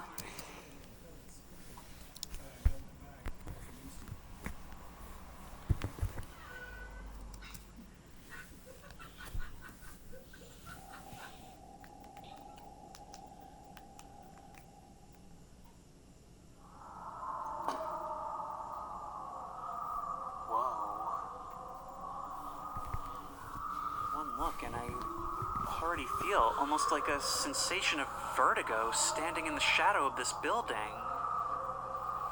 So huge, towering over me, just this vast, featureless wall of concrete in the middle of nowhere. So obviously man-made, but with none of the features that you would associate with some kind of relatable intelligence having created it, or having used it. I wish that was the only weird thing about this place. Hello everyone, and welcome back, once again, to Gary's Mod. And today, the map we're going to be exploring is GN Vacant Industry. A whole bunch of you have asked me to play this, and before I get started, there is actually a reason for us being here. See, this map comes with a little bit of a story.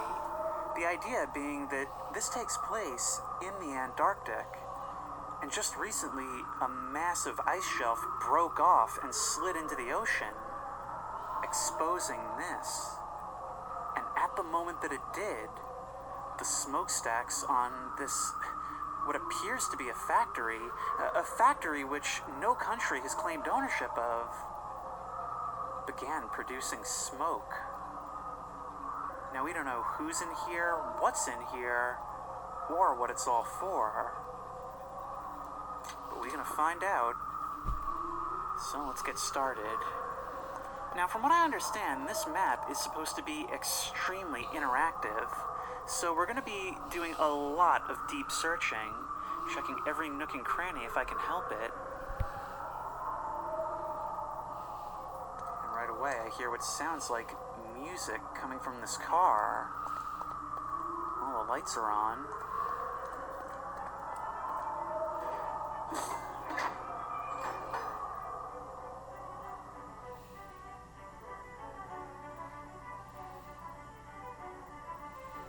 Someone here recently?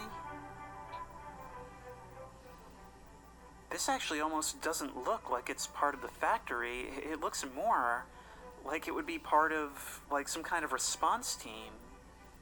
But I'm the only one here as far as I know. Did they just not tell me that somebody came before? Because one would think that would be quite a critical thing. Omni-cutter. Varied grips, replaceable fuel tank, electronic control unit, does not leak anymore. And we can actually pick it up. I wonder if it actually works in some way. I honestly have no idea what we're going to find in here, but can't say I'm not curious. What is that?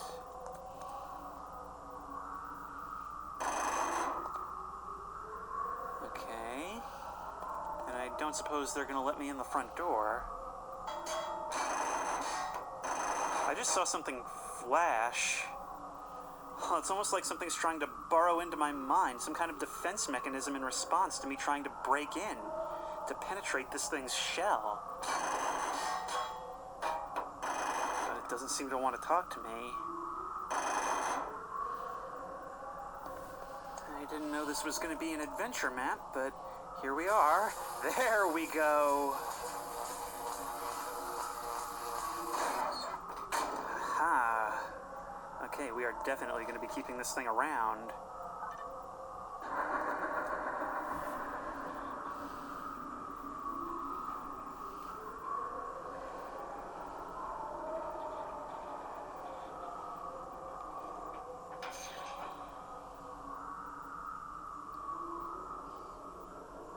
Listen to the wind echoing through these concrete halls.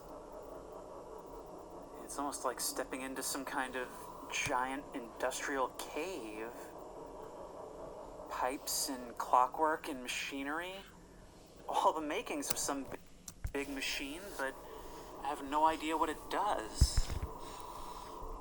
I mean, I suppose that could be for ventilation, but why so huge? It's almost like the whole place isn't a factory, but one giant device.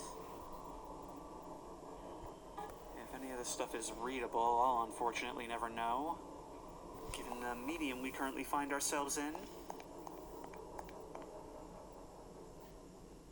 Whoa. I'm gonna hate myself for asking, but just how deep does this go? I can't even see the bottom from this angle. I can't peer over the edge because of VR unless I climb myself up on the railing, but I can see that there does appear to be another space down there. Oh, I hate this. Ugh. It just goes down into darkness. What about the other side? Will that elevator be going down or up? I ask as if I don't already know the answer. No such space on this side, but wait, kind of looks like there's something down there. Oh no, just more pipes. Alright. Wherever this takes us, it takes us.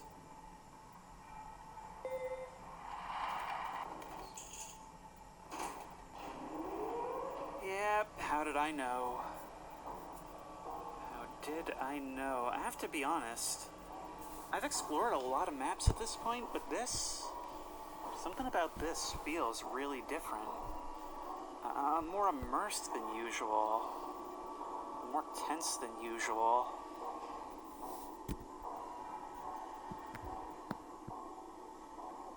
Wow, this is a long way down.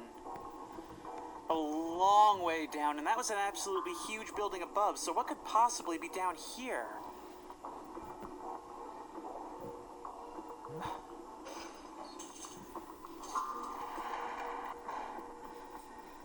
There's a whole underground facility. Even more secret than the giant factory under an ice shelf. Which, by the way, how long would this have had to have been here for that to be the case? Well, at least they've got cold drinks. Actually, the presence of English text would be quite a huge deal, wouldn't it? Because were it not for everything else, my thinking would be that this is all some kind of, like, ancient civilization. Or alien. Oh god, are we going to be dealing with the thing? Well, let's be honest, you don't deal with the thing deals with you. Best case scenario is to get it over with quickly. Doesn't look like we're getting through here. I bet the solution can be found this way.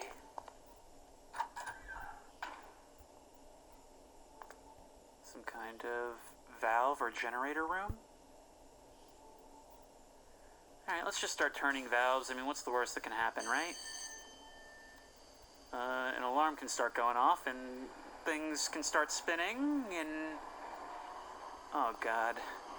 What did I do? Let me guess. This powers up the doors and opens up the cages, right? Right? I'm guessing I'm right.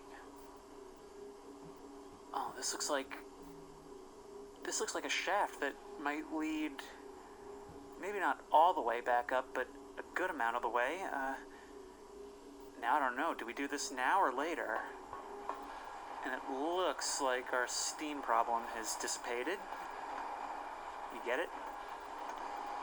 For better or worse, these things are going now. The flow of the steam has been redirected, and... Well, now I have to ask myself, if doing that powers all this back on, why was it powered down in the first place?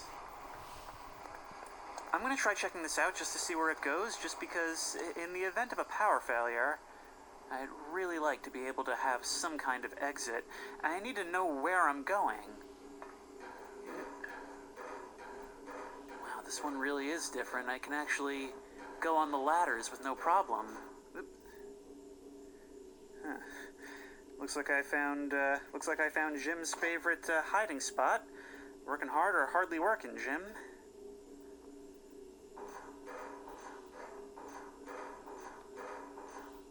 Come on, don't give me trouble now.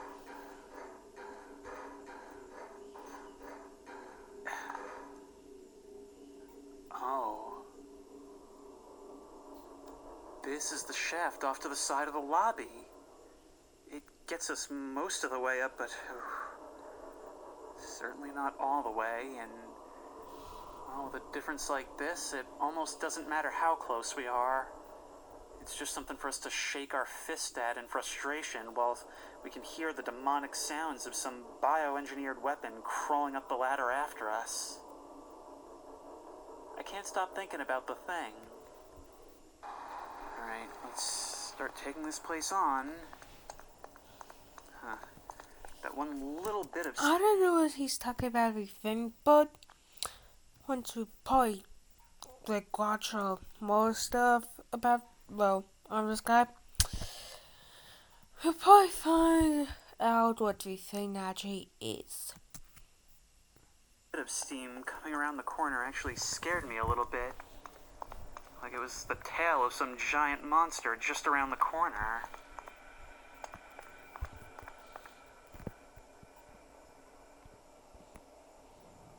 But even down here, nobody's home. Oh, and these hallways go off in all directions. It's going to be hard to prioritize. Also, I really get the feeling that I maybe should have come down here with some backup. Still, the fact that I had to cut my way in here suggests that if somebody did come before me, maybe from a different country, I don't know, maybe that could be why we didn't hear about it, they actually never got as far as getting in the door. So why is it that this selectively permeable membrane allowed me through, but not them?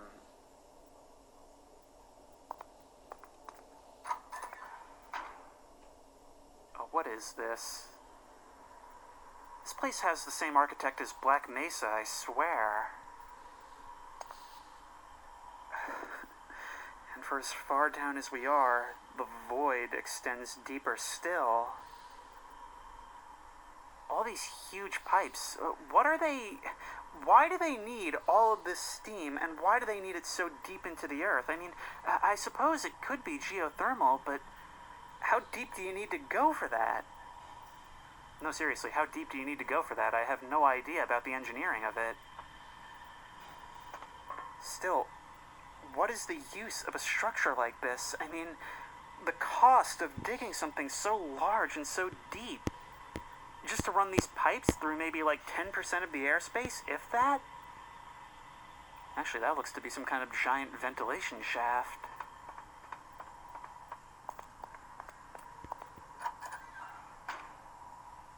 Okay, that looks not good.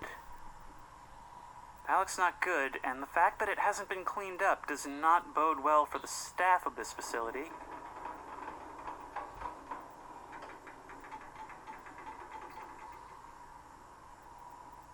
Is there something moving around in the vents? Hang on, wait, let's get up high. Let's get up high so that we can traverse this room safely. There's something over there. But what is it? There's just... When there's something of this scale that's empty, it feels a cut above all the other empty places I've crawled through. That looks like a gas can, and I'm thinking we're gonna have to drag it out of here. Let's go. Ugh. Really didn't feel like I was gonna make that. Alright, let's lean down, grab you, put you up there, and me up there. You know, everything about VR, I've said that this one feels different. It literally feels different. Everything feels a lot better and more intuitive. And my current theory for why that is, I could be wrong. So the other night, I actually lost my SSD with all my games on it to a power surge.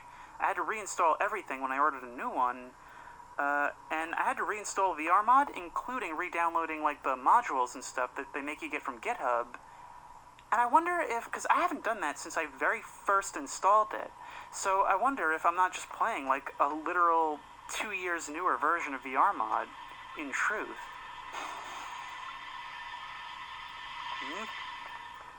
Okay, I'm kind of hoping that the areas and puzzles and whatnot will be sort of somewhat self-contained, so that I won't have to figure out what something on the other side of the facility is meant for.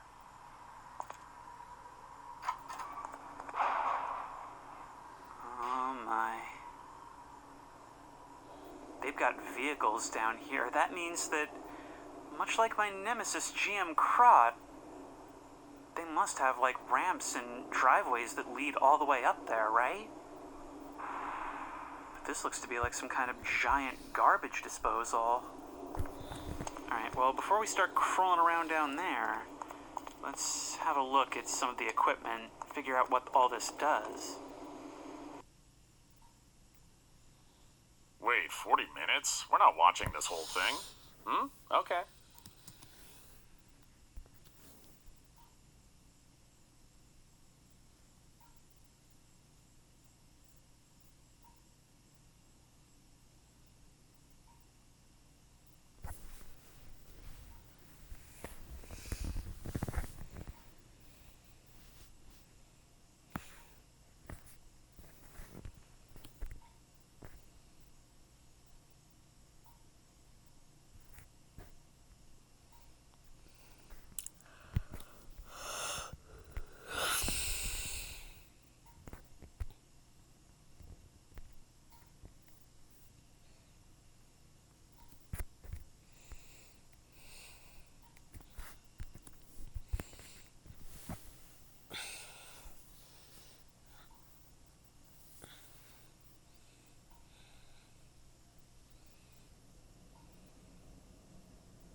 interact with this. I assume we probably can't interact with you unless we have to gas you up for some purpose or another. Now, it looks like there's light coming down that shaft, but it's kind of hard to say. I was going to say I'll climb out onto that so I can look straight up, but now that I think about it, that might be a conveyor belt bringing trash from other parts of the facility. Yep, don't want to stand on that. That would be a hazard, to say the least. Alright, looks like we're sledding down Trash Mountain. Actually, we could probably use that thing as a literal sled. Ooh. And there's walkways up above. Can we gain access to that somehow? Hang on. There's a door up there. Alright, there's plenty of light. I will be using the safety Glock. And hopefully there's no force that compels me further down this hole. Alright, let's look up first, getting as close as we can. Let's watch our footing. That's an incinerator. They incinerate their trash, but no daylight above. Ooh. I can't look away, but I just had a weird moment where I looked over and, like, I could almost feel the heat on my face as the glow enveloped my vision. Well, if I need to dispose of a T-1000, if that's what they were working on down here, I know where to come for the final showdown. Let's try these doors here. Yeah, you got it, bud. Good job, Janitor. You totally got that leak contained. I'm not even being sarcastic. You actually appear to have gotten this leak contained. How long has this been like this? Well, now we know it's possible for something to be crawling around in the vents because we have a clear entry point. Ooh. No controls or anything. This is purely for observation.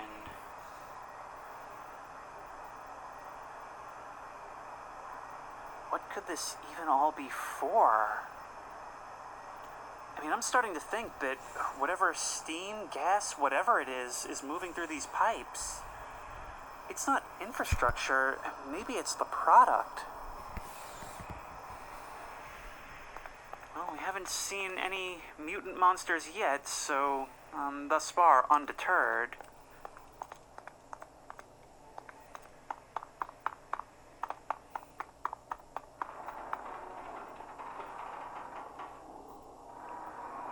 Sounds again. That sounded less like there's something crawling up there and more like this whole thing is collapsing.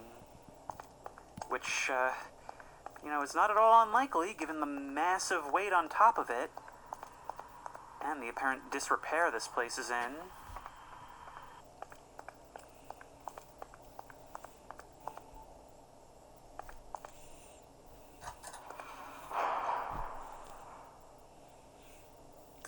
Is all collapsed here. Oh. This is like some kind of vehicle bay or storage warehouse for loading and unloading of materials. And that is quite a vehicle for doing it. Finders keepers, right? Oh, look at how impossibly high up that is, and yet there's still pipes running all through this. It looks like there's a few floors of structure that have collapsed, but beyond that, it's just huge caves and darkness. What can we see with our flashlight? Nothing. Absolutely nothing. It's almost like the ground this is built into is all hollow. Hollow to begin with, rather than excavated. And they just filled in whatever they needed with their own construction.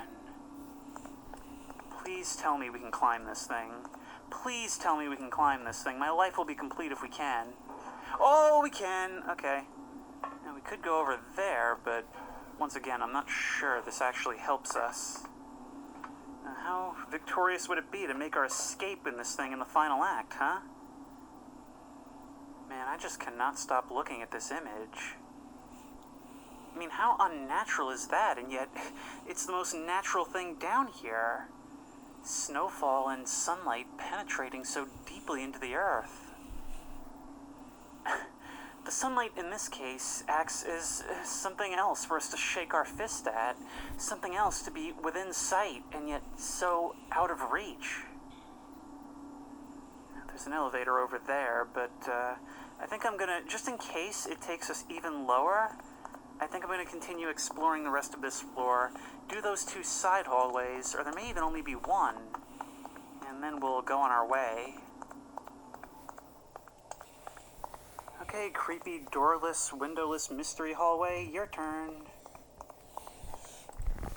It's always so weird when a hallway goes around a corner with nothing in it. No doors, no branches, nothing. Because it's like the whole thing only exists to lead you farther away from where you came.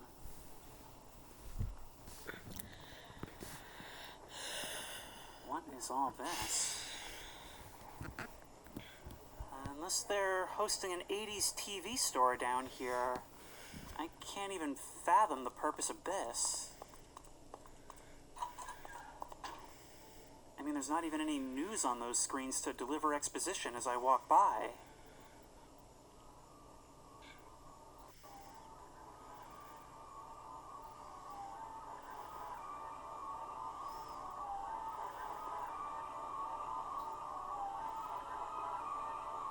Some really weird sounds coming from this one, but I can't seem to interact with it.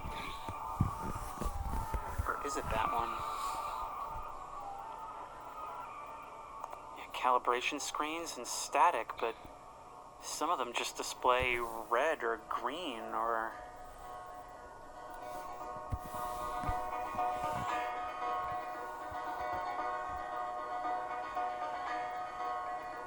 Sounds friendly, but down here that just makes it feel out of place.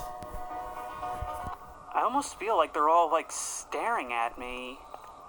I look at this and the first thing that comes to mind is like some kind of like brainwashing station where people would just like sit in front of them like a UV lamp or something.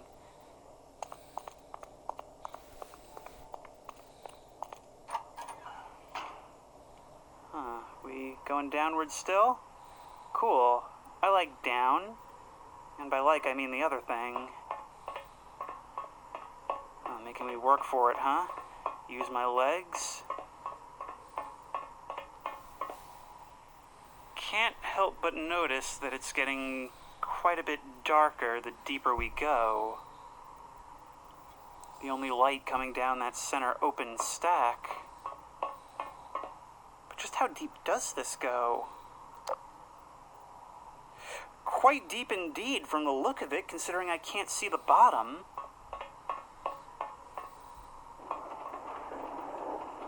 Now it's...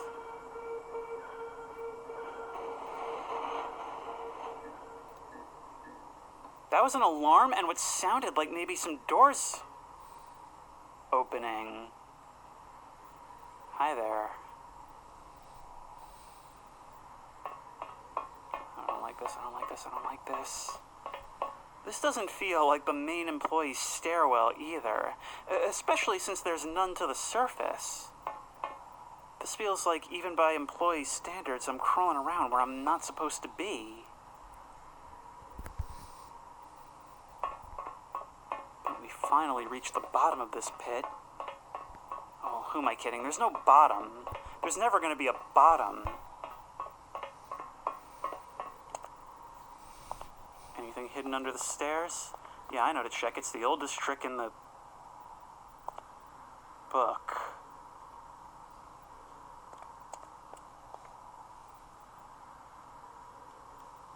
So, whatever happened here, maybe it actually, like, denied access to the surface? I mean, I can't imagine some homeless person just wandered into this place one day out of the blue. That's actually a worse thought. Maybe something happened down here, and just a dwindling community of survivors had to survive in their own sections of the place. Whatever corner they could feel somewhat secure in. Of course, there's no such thing as sustainability down here.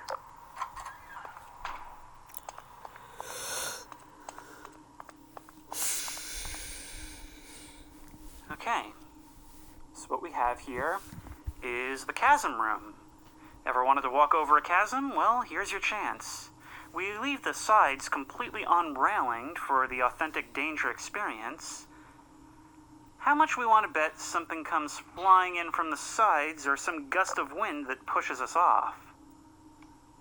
Oh, and of course there's pipes here. Yes? And if someone's hiding in the darkness, you have to tell me. That's the law.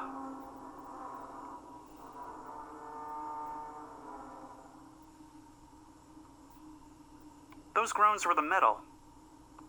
That's what they were.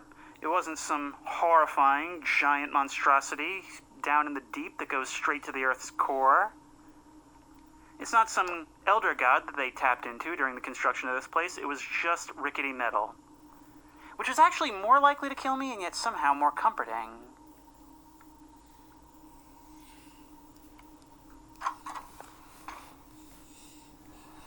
Can't interact with that. Gotta try all the valves now. And especially since it's pretty clear that these pipes are pretty integral to whatever's going on here. This place is doing something right now, even before we started those generators. I mean, it is outputting smoke. It's doing something. That wheel on the top of the building was turning. Being able to see all that feels like so long ago, doesn't it? Feels like something that happened so far away, which I suppose it was.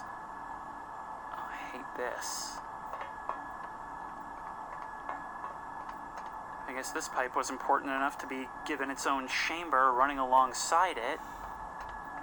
And it's a big one, too.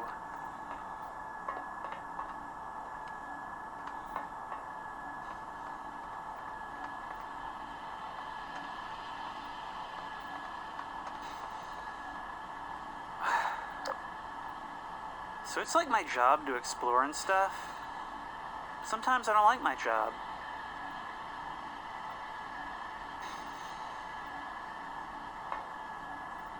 But things we do for a living. Things we do for a living. Things we do for a living. Can't even make a song out of it. The things we do for a living. For a living.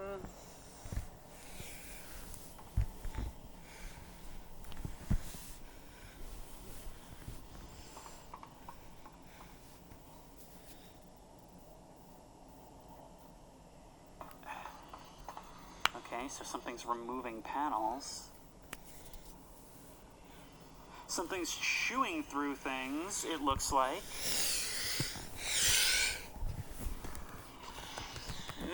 We're not crawling through there. Nothing over here. There is a door.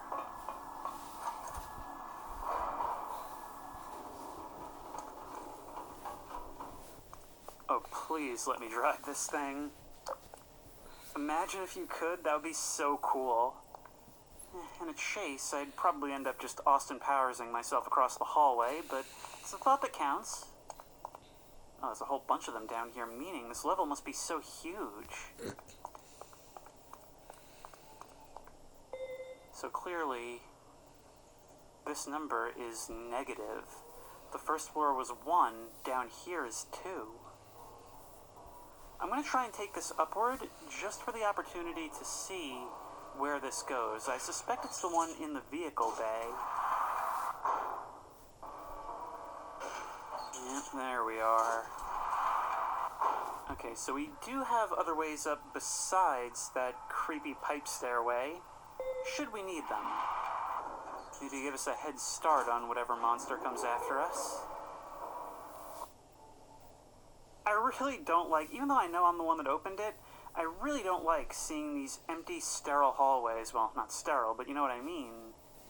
And seeing just one open door. You know, I have to say, when we encountered the camp outside in the cutter, I really thought this was going to be more of a straight-up horror map. And there's still time for that, certainly, but the longer it goes without hitting us with any direct scares, the more it's going to kill me If it ever decides that it's going to.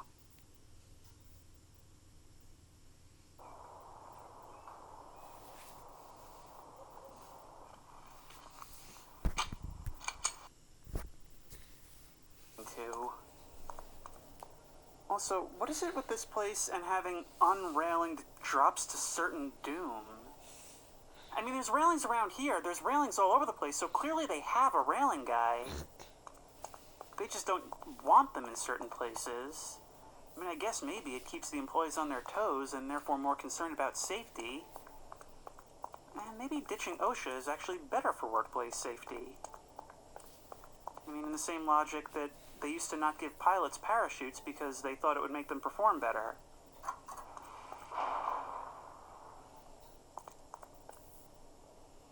Okay, why would you do this? Why would you just have, like, hallways looping on top of hallways? You use the hallway to be a hallway, you use the rooms to be rooms. That's how architecture works. Oh, that's not just rumblings. Collapse is absolutely possible and has in fact already taken place. This structure is not at all stable.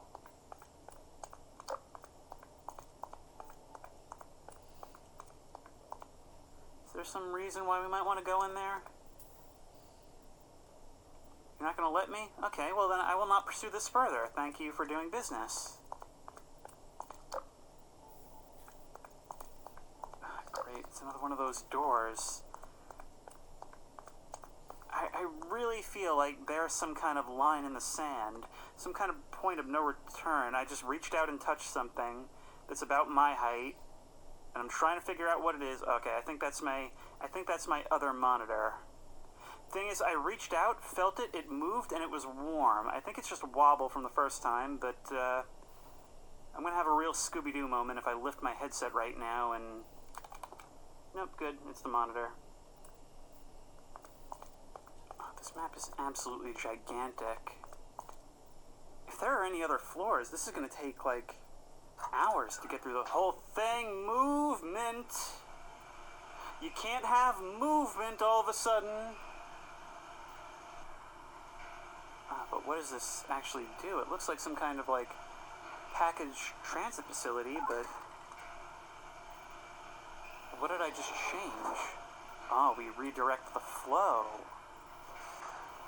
Boxes will start going this way now, presumably, and begin being pressed.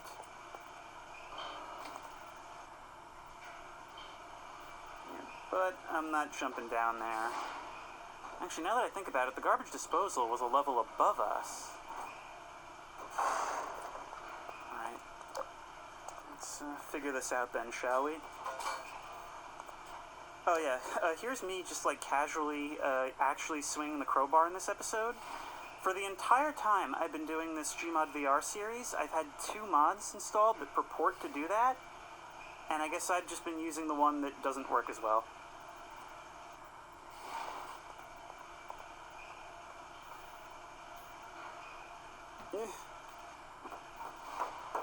There we go.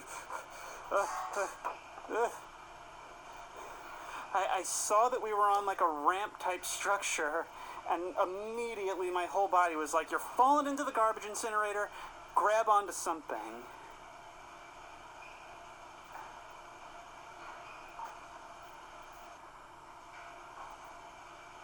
And actually, I wasn't too far from the truth from the look of it.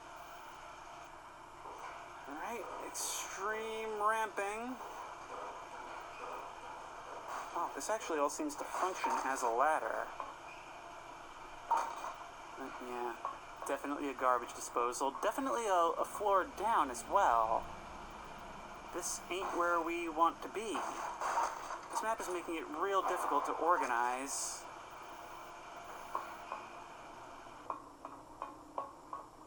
Catwalks keep going, but the lights do not.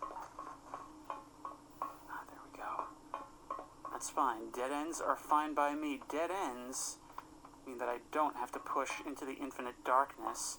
Imagine if I walked forward down this catwalk, curious to see what's in the dark, only to turn around and be met with the same image, unable to ever find my way back.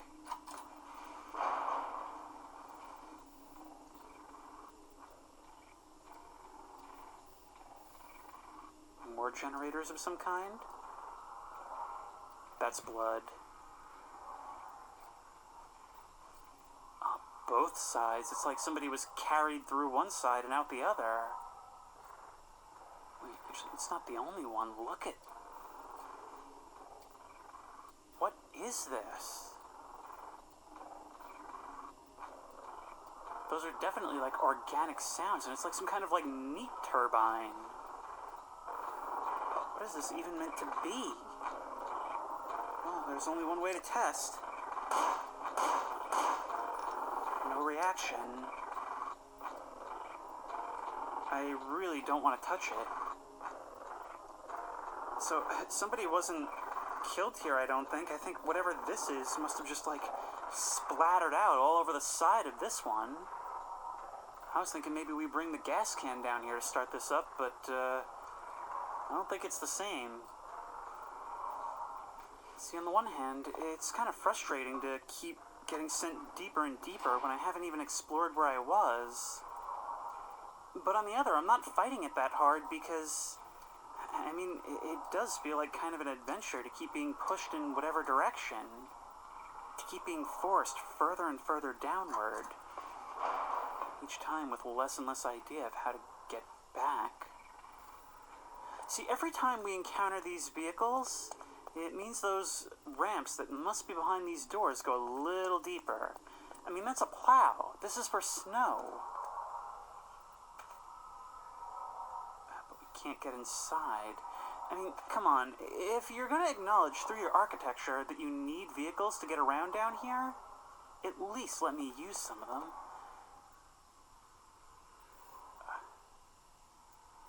I think maybe we go back to floor 2. We can't from here.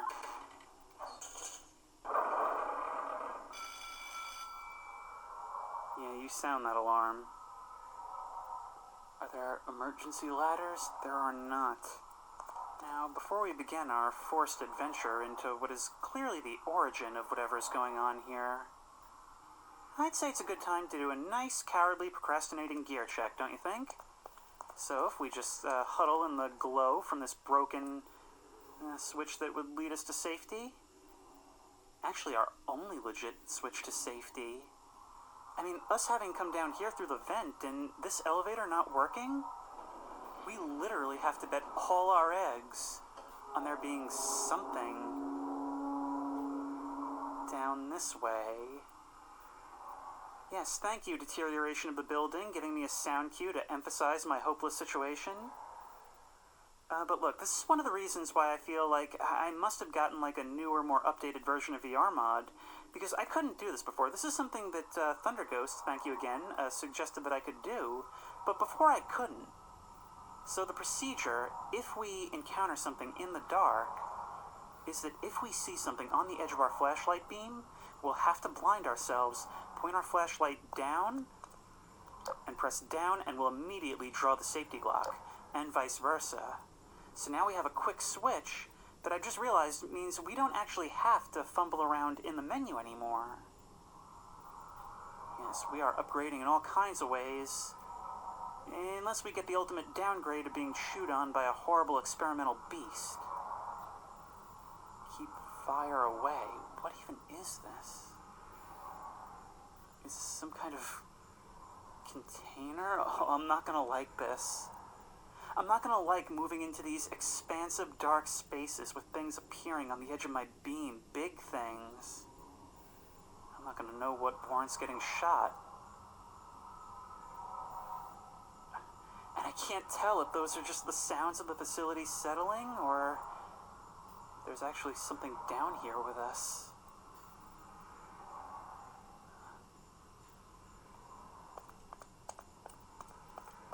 All I know is that for the first time in this facility, things are completely pitch black. Okay. Well, that was a lot of hype for nothing. Well, it seems like we can call an elevator. Here it comes. Actually, that's a very big vent. comes down there? It's clearly some kind of chute, but for what? And right next to the elevator, some kind of service elevator from the look of it. Well, you're our only way out, so you might as well show us something interesting. Actually, I should probably have the safety Glock at the ready, shouldn't I? Now is not the time to get complacent.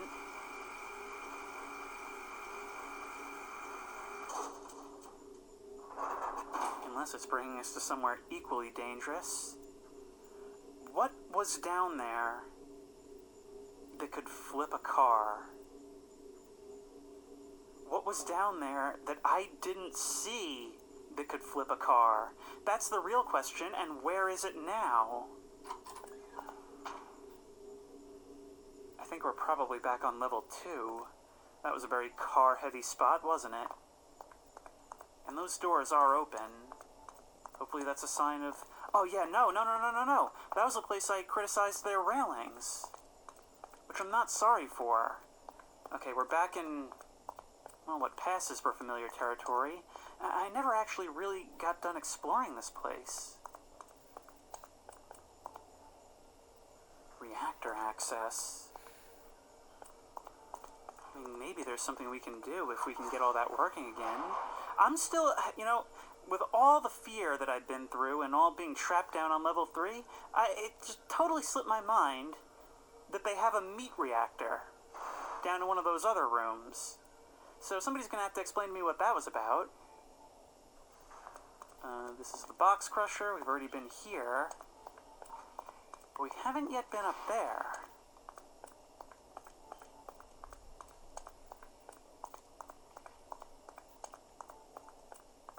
Is this maybe going to be some kind of, like, staff area? Oh, looks like. Yeah, here is the mess hall. Yeah, maybe we can find something... That is so creepy.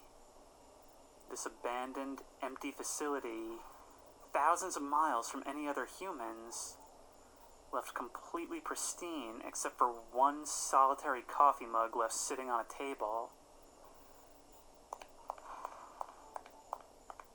Actually, the only sounds are from, like, the lights, the vents, and the sound of the box crusher still going, however much length of time later.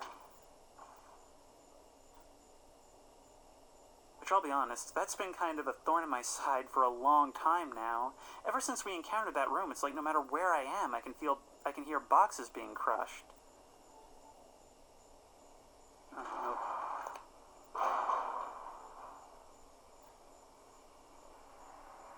It might be a while before I can receive any kind of assistance if I step inside and it closes behind me. But this map wouldn't do that. Another door in the back of the freezer. Now that's something I haven't seen before. And it leads out to here.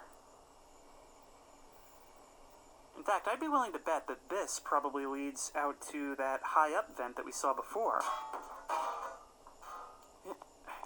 Yep, looks like.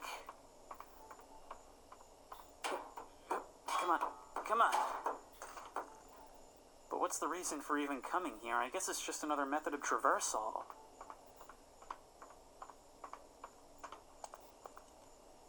I have to say, the last couple of years, it feels like there's been almost a revolution in Garry's Mod maps. So many maps that almost feel like a game unto themselves, an experience unto themselves. Years ago, every map sort of had a purpose. There would be like a horror map or an RP map. But I feel like things have kind of combined themselves in recent years. I don't know if I had anything to do with that, or if it's just the community being creative as always, but I feel like in the last couple of years, like, a lot of iconic experiences have emerged on the workshop. Oh, we're below that room where we brought out the gas canister. The gas canister which I've yet to discern the purpose of. Oh wow, look at that. Those concrete beams with the slab above it in a darker color. It actually gives the impression in your peripheral vision of skylights going onto a night sky. this actually seems like very deliberately built to sort of minimize that feeling of isolation, which is pretty cool. Alright, I'm starting to wonder, can we actually open these? It does not seem so. All of this remains locked down. So I think our next stop is going to be that reactor. And then again, it's clearly undergoing some kind of emergency. Maybe it's best not to enter? Oh, we actually can't seem to interact with this. Maybe through here? We haven't opened this yet.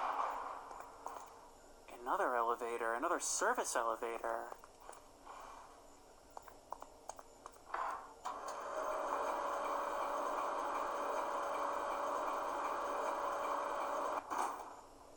This doesn't look like floor 1, though.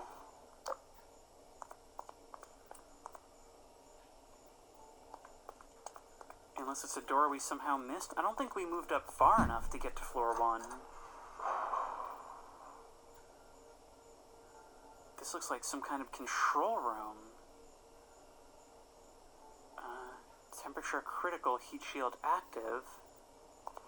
And coolant error, restart pumps. Okay, but what are the pumps? I don't want to start pressing buttons. Teeth sensitivity is so common. It immediately feels like, somebody's poking directly on their nerve. I recommend Sensodyne. Sensodyne toothpaste goes inside the tooth and calms the nerve down. And my patients say, doc, it really works. I hate how dark it is. I hate when it's dark and I'm trapped in the wall, and there's something else trapped in the wall, probably. Something really, really big. A fear which is not assuaged by the size of these side channels. Okay, we need to time this right.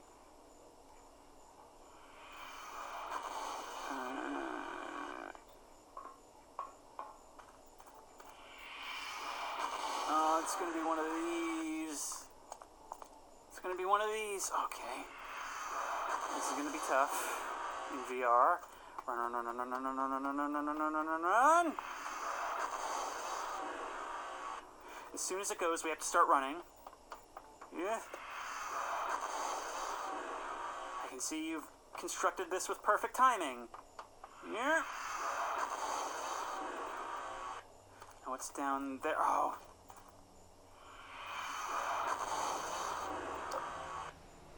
There we go. Thank you, safety Glock. Yeah. Well, out of the frying pan, into the fire, as they say. Are you dangerous? Great. This is a maze, too. It just had to be a maze. Everything's a maze. If you're going to put something like this that's actually walkable, at least have some kind of signage. I mean, why would it have to be this big if you don't intend for somebody to be walking it? I just can't go down any further unless I explore more. Okay, not you, not you, not you! We were right the first time, turn straight back. And oddly enough, I'm really coming to appreciate ladders.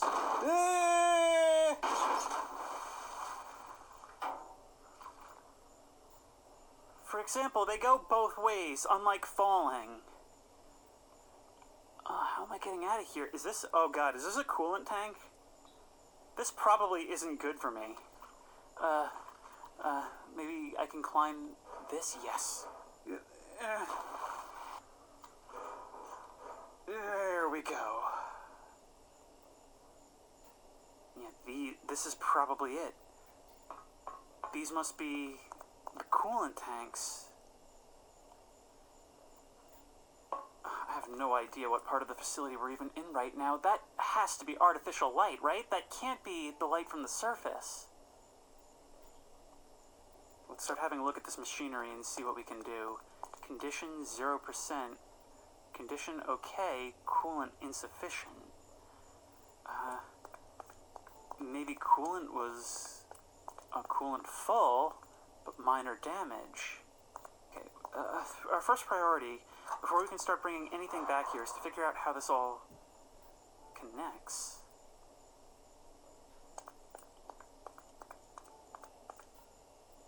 What is all this?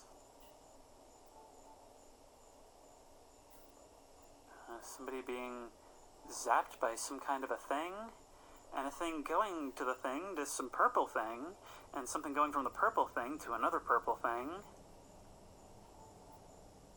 I need to get this translated by Outer Wilds Ventures, but you know, at first, like, this almost looks like a diagram of, like, you know, the two different, like, coolant pipes leading to the reactor, and the reactor harming someone, but look, whatever drawing off to the sides almost makes it look like a being, like something standing there, arms to the sides, glow radiating from its head, and black wings to its sides.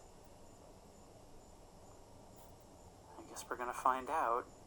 Oh, and here's yet another ripped hole in the wall.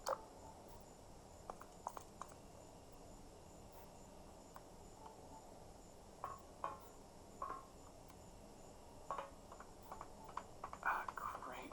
We're back here all over again.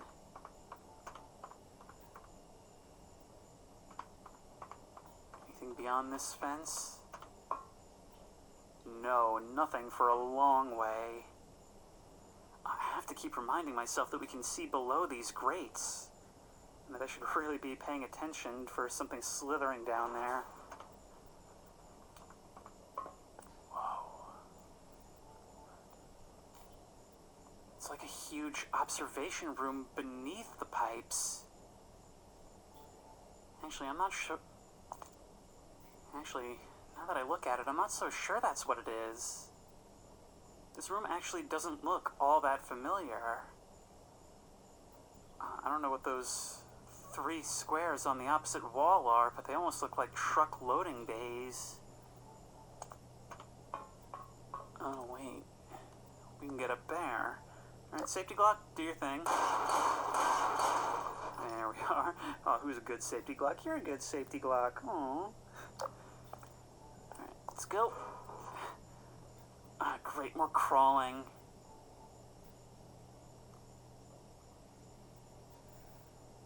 You know, the ladder actually suggests someone came up here before me, put the lid back on, but did so in a rushed fashion. It wasn't really on right. Almost like they were running from something that they knew would have the intelligence to see that the cover was missing and that someone had gone in, but they just didn't have time to do it properly. What I love about this map so far is that there's so many implications and just no answers at all. Nothing about the situation even makes sense. I mean, I've been speculating so much on what caused the downfall of this place that I haven't even been talking about why it's still running or why it's here in the first place. Oh god, you're gonna... this is exactly what I was hoping wouldn't happen. Okay. I appear to be somewhat stuck. Yeah, I'm just kind of crushed against the ceiling here. I think I may actually have to no-clip out of this one.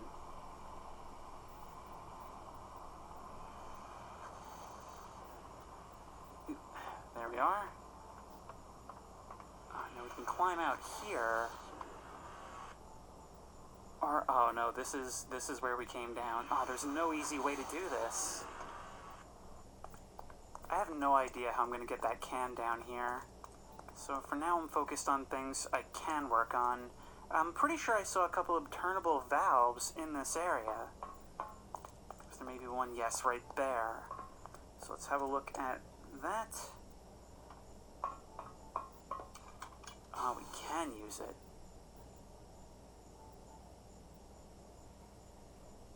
Anytime soon, there we go. Now, presumably that'll alter which tanks are filled, but what do we do with that information? Okay, weird things just happen to me.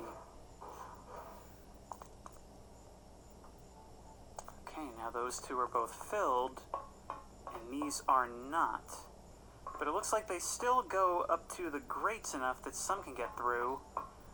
But it was really this one that doesn't have enough. This one should still be fine for a while at least. Fine enough for our purposes. There we go. Condition okay, coolant full. But as for you... coolant insufficient, minor damage. So how do we... Oh, we can actually start this one now. So that's one going. I suppose we still haven't explored down here, right? Worth a shot, and besides, I've jumped down into plenty of sealed abysses before and found my way back up. You know, like 10 times in the space of this map alone, actually.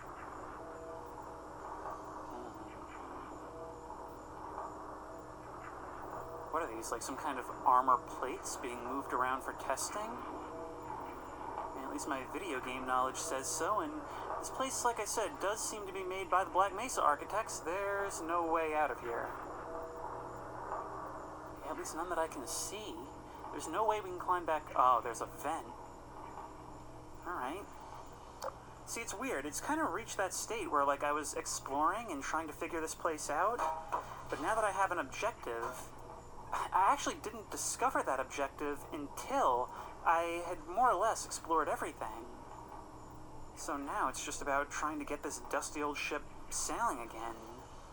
There's actually a really interesting turn of events.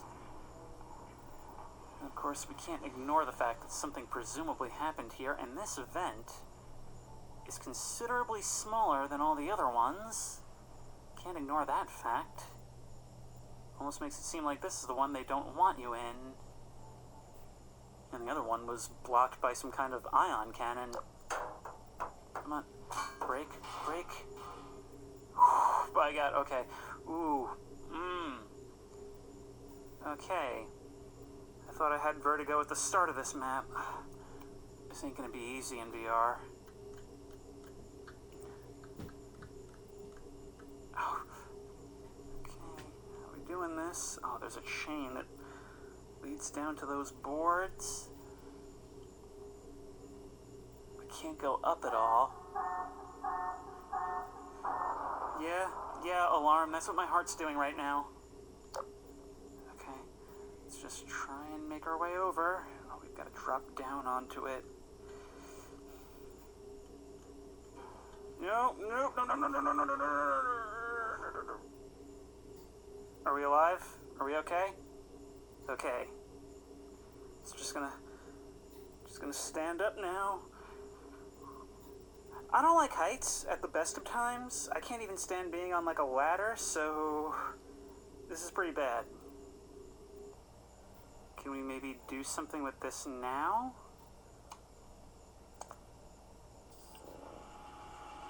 Oh, coolant active, cooling chamber, so we only needed the one?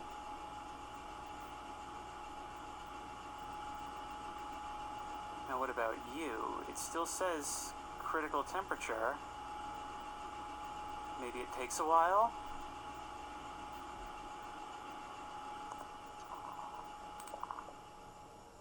There we are, and now we can lower the heat shield.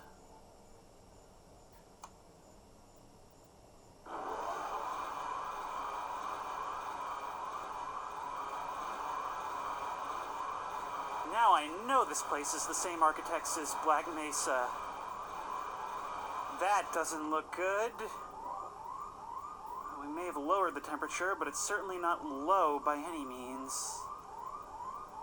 Oh, look, almost a heavenly glow coming from below. It does look like that panel is open now.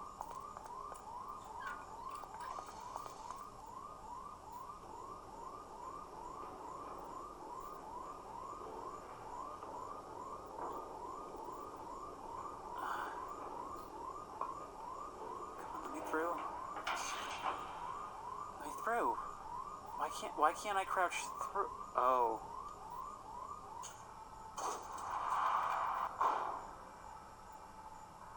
There's a sight I never thought I'd see again.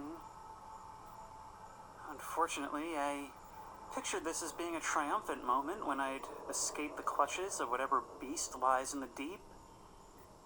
Instead, I'm just kind of making a pit stop.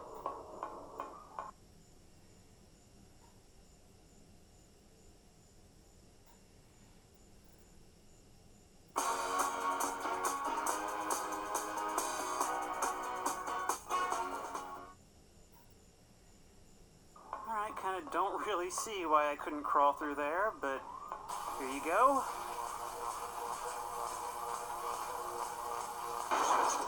There we are.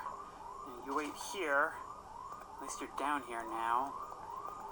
Oh, this is not safe. This is not safe.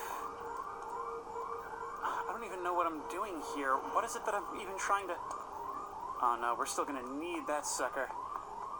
Alright, turns out this thing's coming in clutch to save the day. It's more than just a 1-second gimmick. Let's go. Alright, fighting fires and we don't even know how we're doing it. I'll have to hold this way up. Don't cross the streams, that's like the worst thing you can do. Oh, it's putting those out. Somehow. I'm confused about what our job is here. I mean, I thought I was just coming here to observe and report. This is... well, it's a whole lot of observation, I'll give it that, but I don't even know how I would report this. Anything else? Anything else we can cut? There's one over there. Is that gonna hurt us? Is there anything that shoots out? No, I don't see anything. Alright, there we go.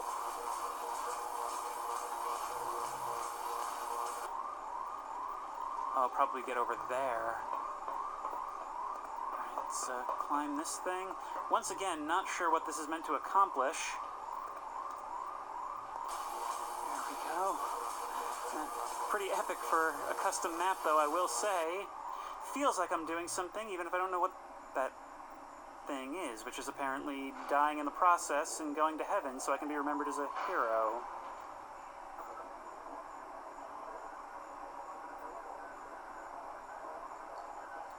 And now this thing's glowing yellow.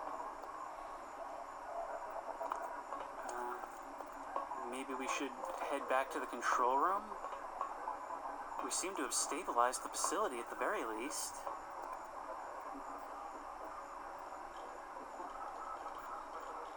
What's that sound?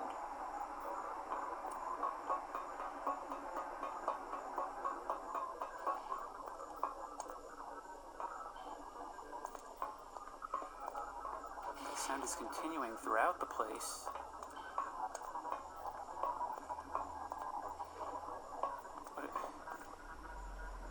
It's like some kind of electronic gibbering.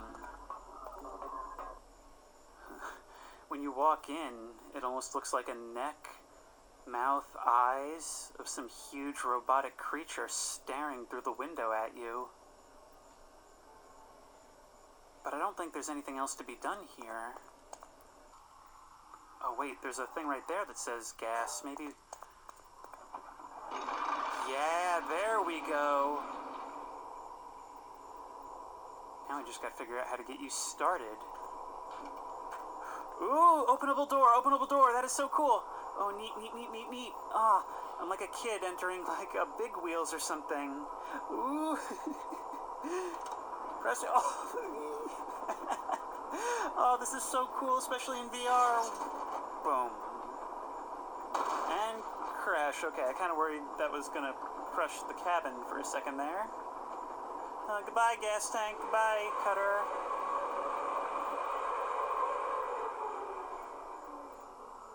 Okay, I'm pretty sure that was the vehicle slowing to a halt, but as I stared forward out the windshield for a second, I thought it was some kind of shrill demonic cry coming from the darkness of the tunnels. Well, I guess that doesn't preclude the possibility of such a thing existing down here. Anyway, we'll leave the cutter for now. Okay, I had kind of gotten lost in the puzzle, but... I was going to say, I think we should proceed with the utmost caution now. maybe restoring power had some kind of positive benefit to our safety? I mean, it would mean that whatever the facility's systems would be back online, right? Oh, I think this is that big room we could see from the large observation deck.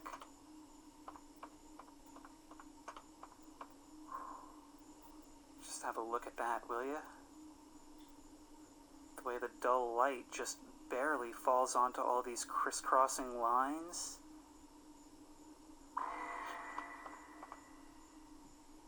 What? That sound sort of sounded like a Get Out sound, but I have no intention of doing so. I have no intention of doing so. I've been doing this for too long, and I'm too invested. I don't know if we still need the cutter, but I think I'm just going to progress without it for now, especially since I think we have to crawl into a vent. Okay, so there's that room. We can climb down on top of that to jump down inside of it, but we already had a way into there. What's so special about this area is what I want to know. Oh no, oh no, oh no, oh no. This is going to be some real bad platforming. Alright, aim for the corner. That way we can't overshoot it, right? Oh, this sucks, this sucks, this sucks, this sucks, this sucks! Well, my ankles didn't like it, but we made it. Oh, these look like some kind of, like, electrical coils. Is this whole room some kind of, like, power infrastructure?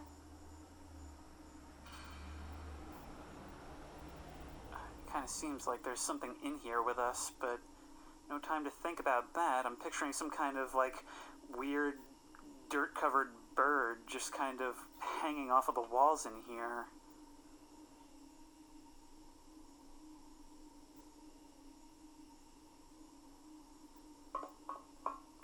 We're not the first to climb down here. It's another one of these murals. And that's definitely meant to represent... Oh, it looks like maybe a bunch of, like, robotic arms feeding the reactors. Now, I'm not too well versed in this stuff, but I imagine they started off with the yellow arms and then later upgraded to the red and blue arms for more throughput.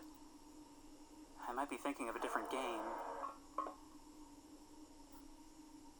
Climbing. High stakes climbing, to say the least. That door's been completely knocked in, meaning that's probably how whoever drew this got down here.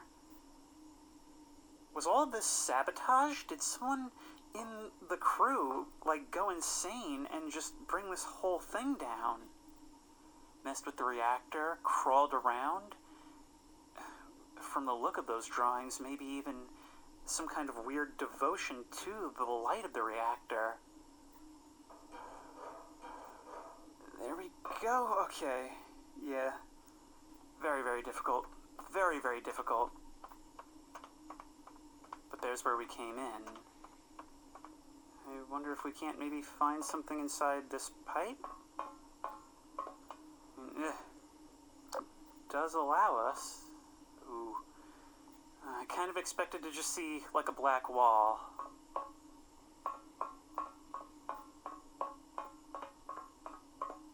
Opening on the side.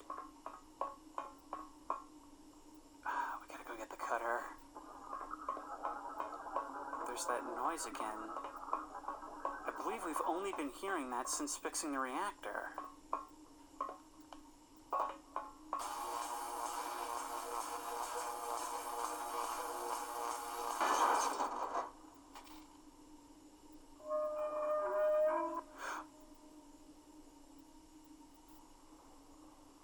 Have we found the staff? This looks like the stuff that was actually, like, powering that generator type thing. Oh, I can actually, like, hear it pulsating.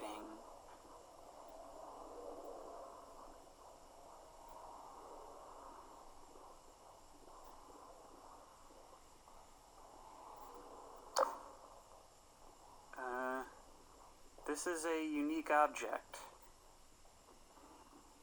But what does it do?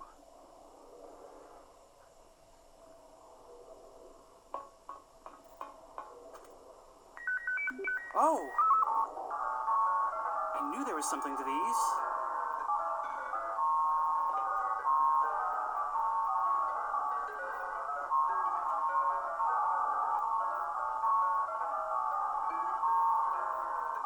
But what?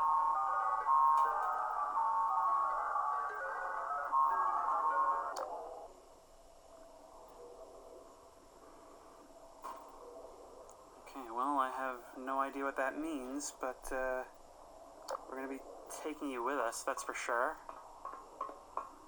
I know that there's a ton of these things all over. Okay, these are clearly all messages which can be decoded, but I'm not going to be the one to do it.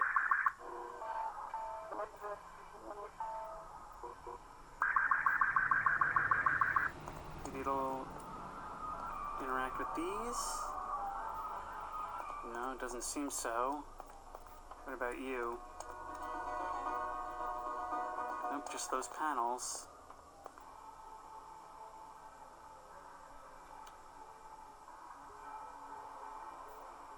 I feel like there's music coming from behind this door.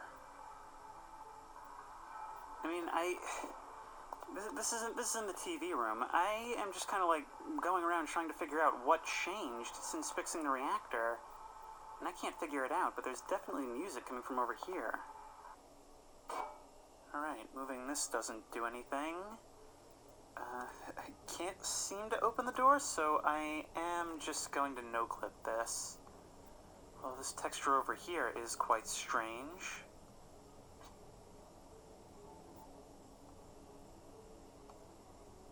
Huh.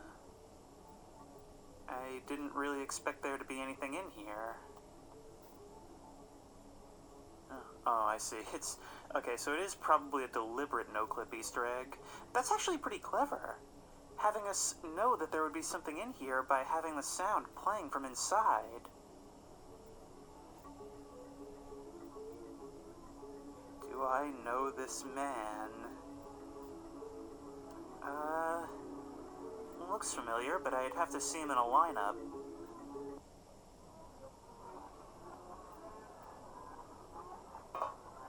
Hello? Some real weird sounds playing here. And then they're gone. I'd forgotten all about this place, and... yeah, it doesn't seem like this area is actually accessible. Okay, this is kind of like, the part in the nightmare where you start to feel like it's all gonna go wrong even before it does. Oh! Oh my god, I just got jump scared by the default spawn entity in Hammer. Hi! Ah, you baited me with this. You even put it in a pitch black room. You know, for a map with a lot of important creepy secrets, you sure did put in a lot of stuff that's creepy for no reason. I just realized there's a little room. There's a creator room behind the start of the map. How cool is that? End shake.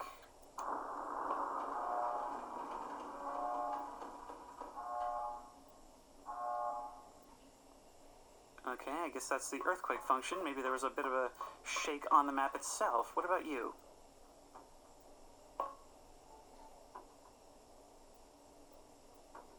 Oh, it did mention a music room. Okay, well, I don't know if I can play this stuff, but this is here for you to enjoy. And from what I can hear, it does seem to be quite my taste.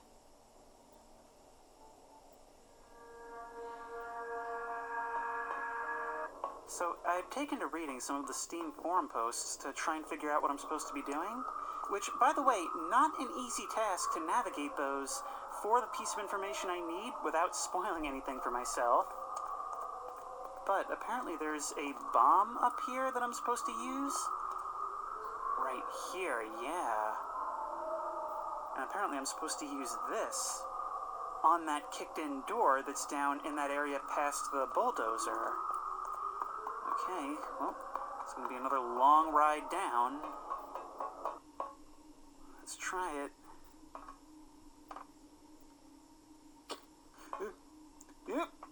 Yep.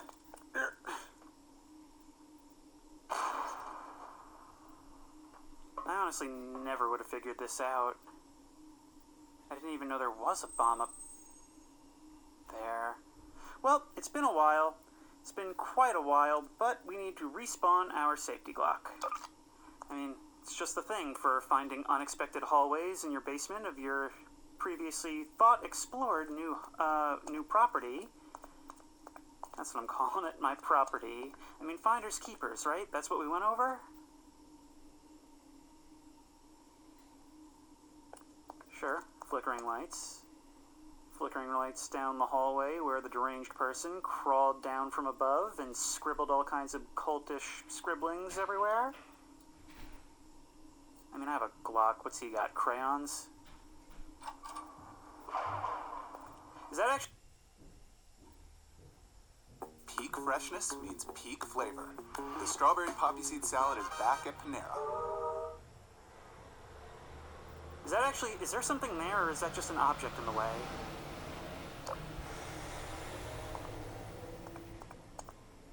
Oh, it's a whole other area. There is something below 3.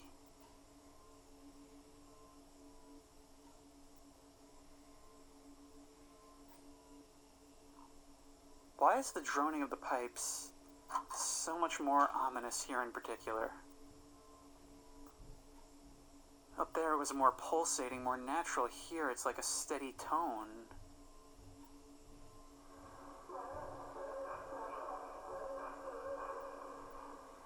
Oh my god. No! No! No! No! After all this can't happen now. It can't be another GM Crot. It can't be another GM Crot. You cannot do this to me. Oh, and this is like the biggest area yet.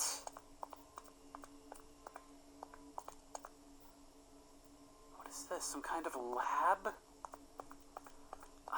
It's like they're developing, like, meat-based energy or something.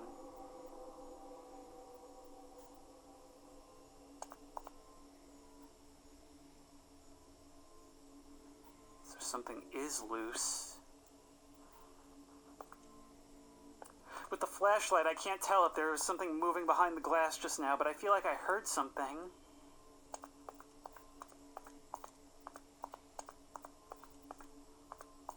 Even 5. We skipped right over 4 and went down to 5.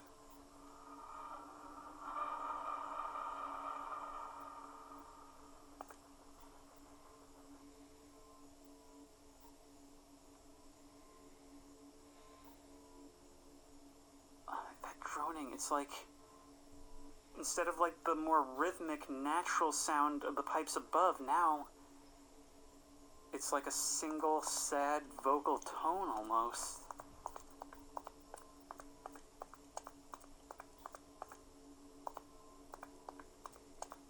All this graffiti suggests someone was living down here for a time. And someone went to a lot of effort to seal it off, but this may predate even whatever else happened, because this is all...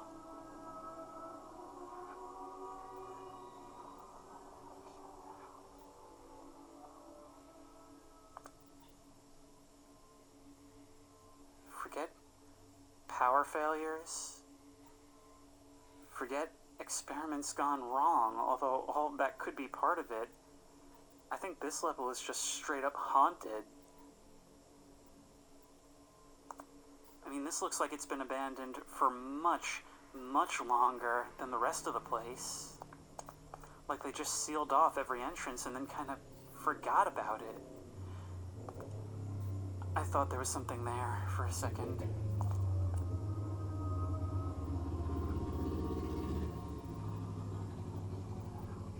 But all this is still on.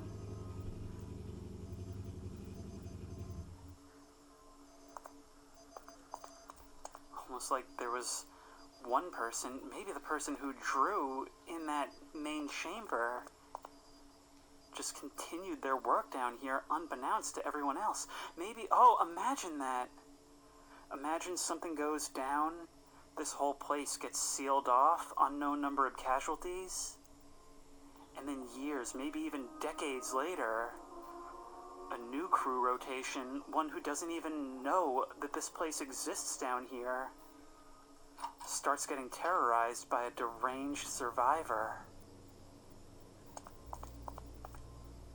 If that person could lead to the downfall of what was above, maybe they're still here.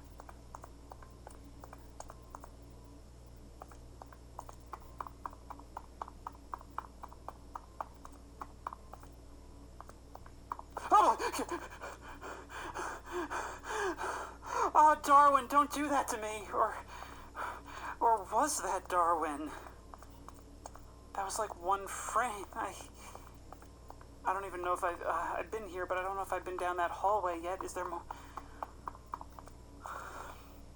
Remember like 2 hours ago or something like that where I said I can't get complacent because as soon as I do... I guess we should try the elevator button, right? No, nothing.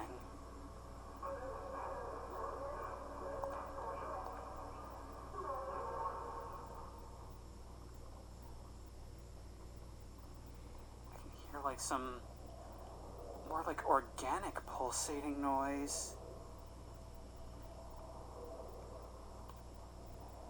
From somewhere within.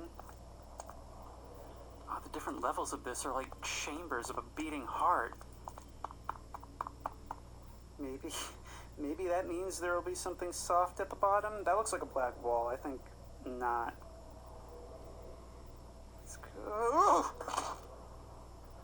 Nope, I was exactly right. I mean, it must have something to do with this. These drawings, I mean, that looks like the factory itself. A red sun over the front door. And some kind of green, like, mushroom cloud or flower or brain or something growing up out of the facility. Ooh, there's actually stuff back here as well. Not that I can really see or read it.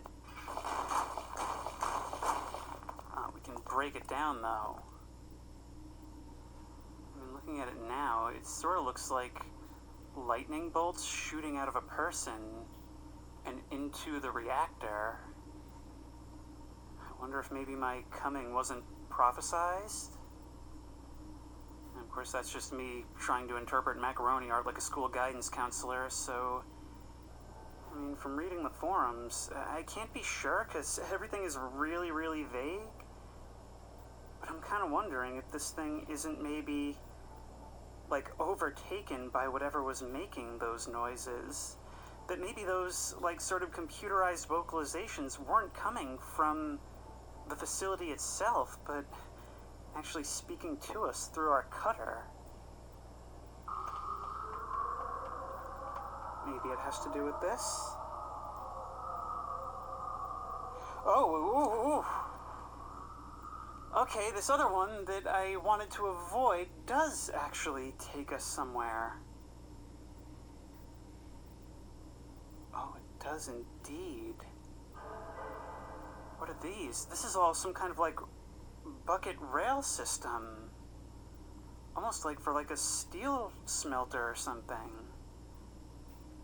Question now is, how are we getting down there? I guess that's going to be the only way. Alright, doing some platforming. Doing platforming. If I hadn't seen that there was more stuff, I would have never, ever attempted this.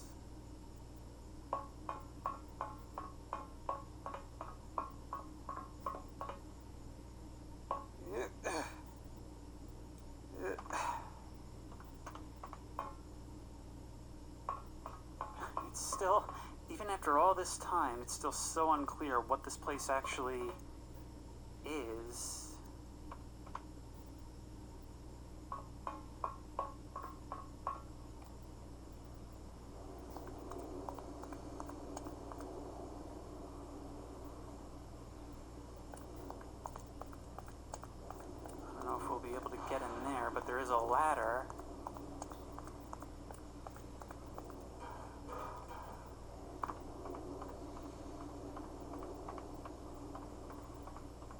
kind of sound is that? What kind of thing is this? Like some kind of furnace? Some kind of like source of thermal energy? Well, there's a pipe that runs to it. Yeah, it's like molten steel or magma or something. Don't suppose we'll be able to get out this way? Well, that seemed to have some kind of reaction, although I'm not sure if it's because of anything I did. Alright, we'll have to climb down that ladder we saw outside. That might be the only way out of here.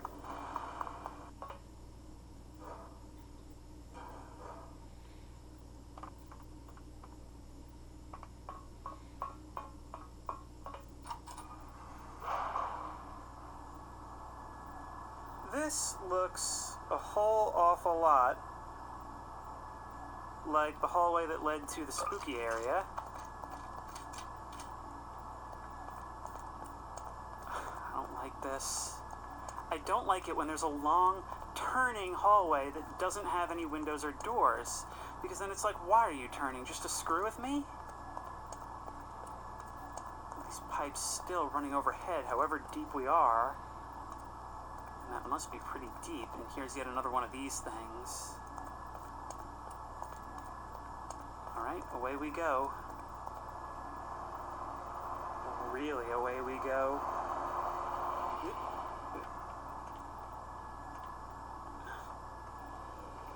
What's going on? Where are we? Where? Oh. Oh. Ooh.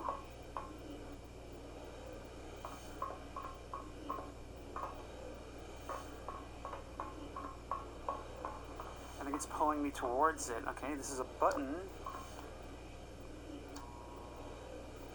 Will that cause you to stop so I can get by you? Where is that light even coming from? Unless I've been pushed all the way to like the top of the facility somehow. Okay, it's gotta be in one of these, right? The way out? Here we go, here we go, here we go, here we go. Oh, what do we... ugh! Huh, so that's where that goes.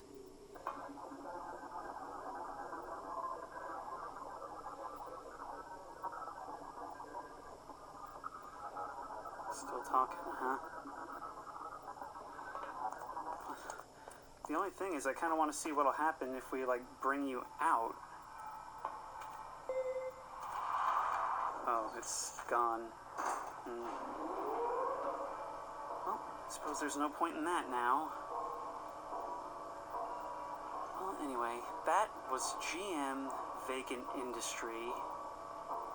And with everything I found, I'm sure there's so much that I didn't. I mean, all of this is so, like, deep and complicated, and we never really did learn what exactly it was that happened here, what the nature of this place even was.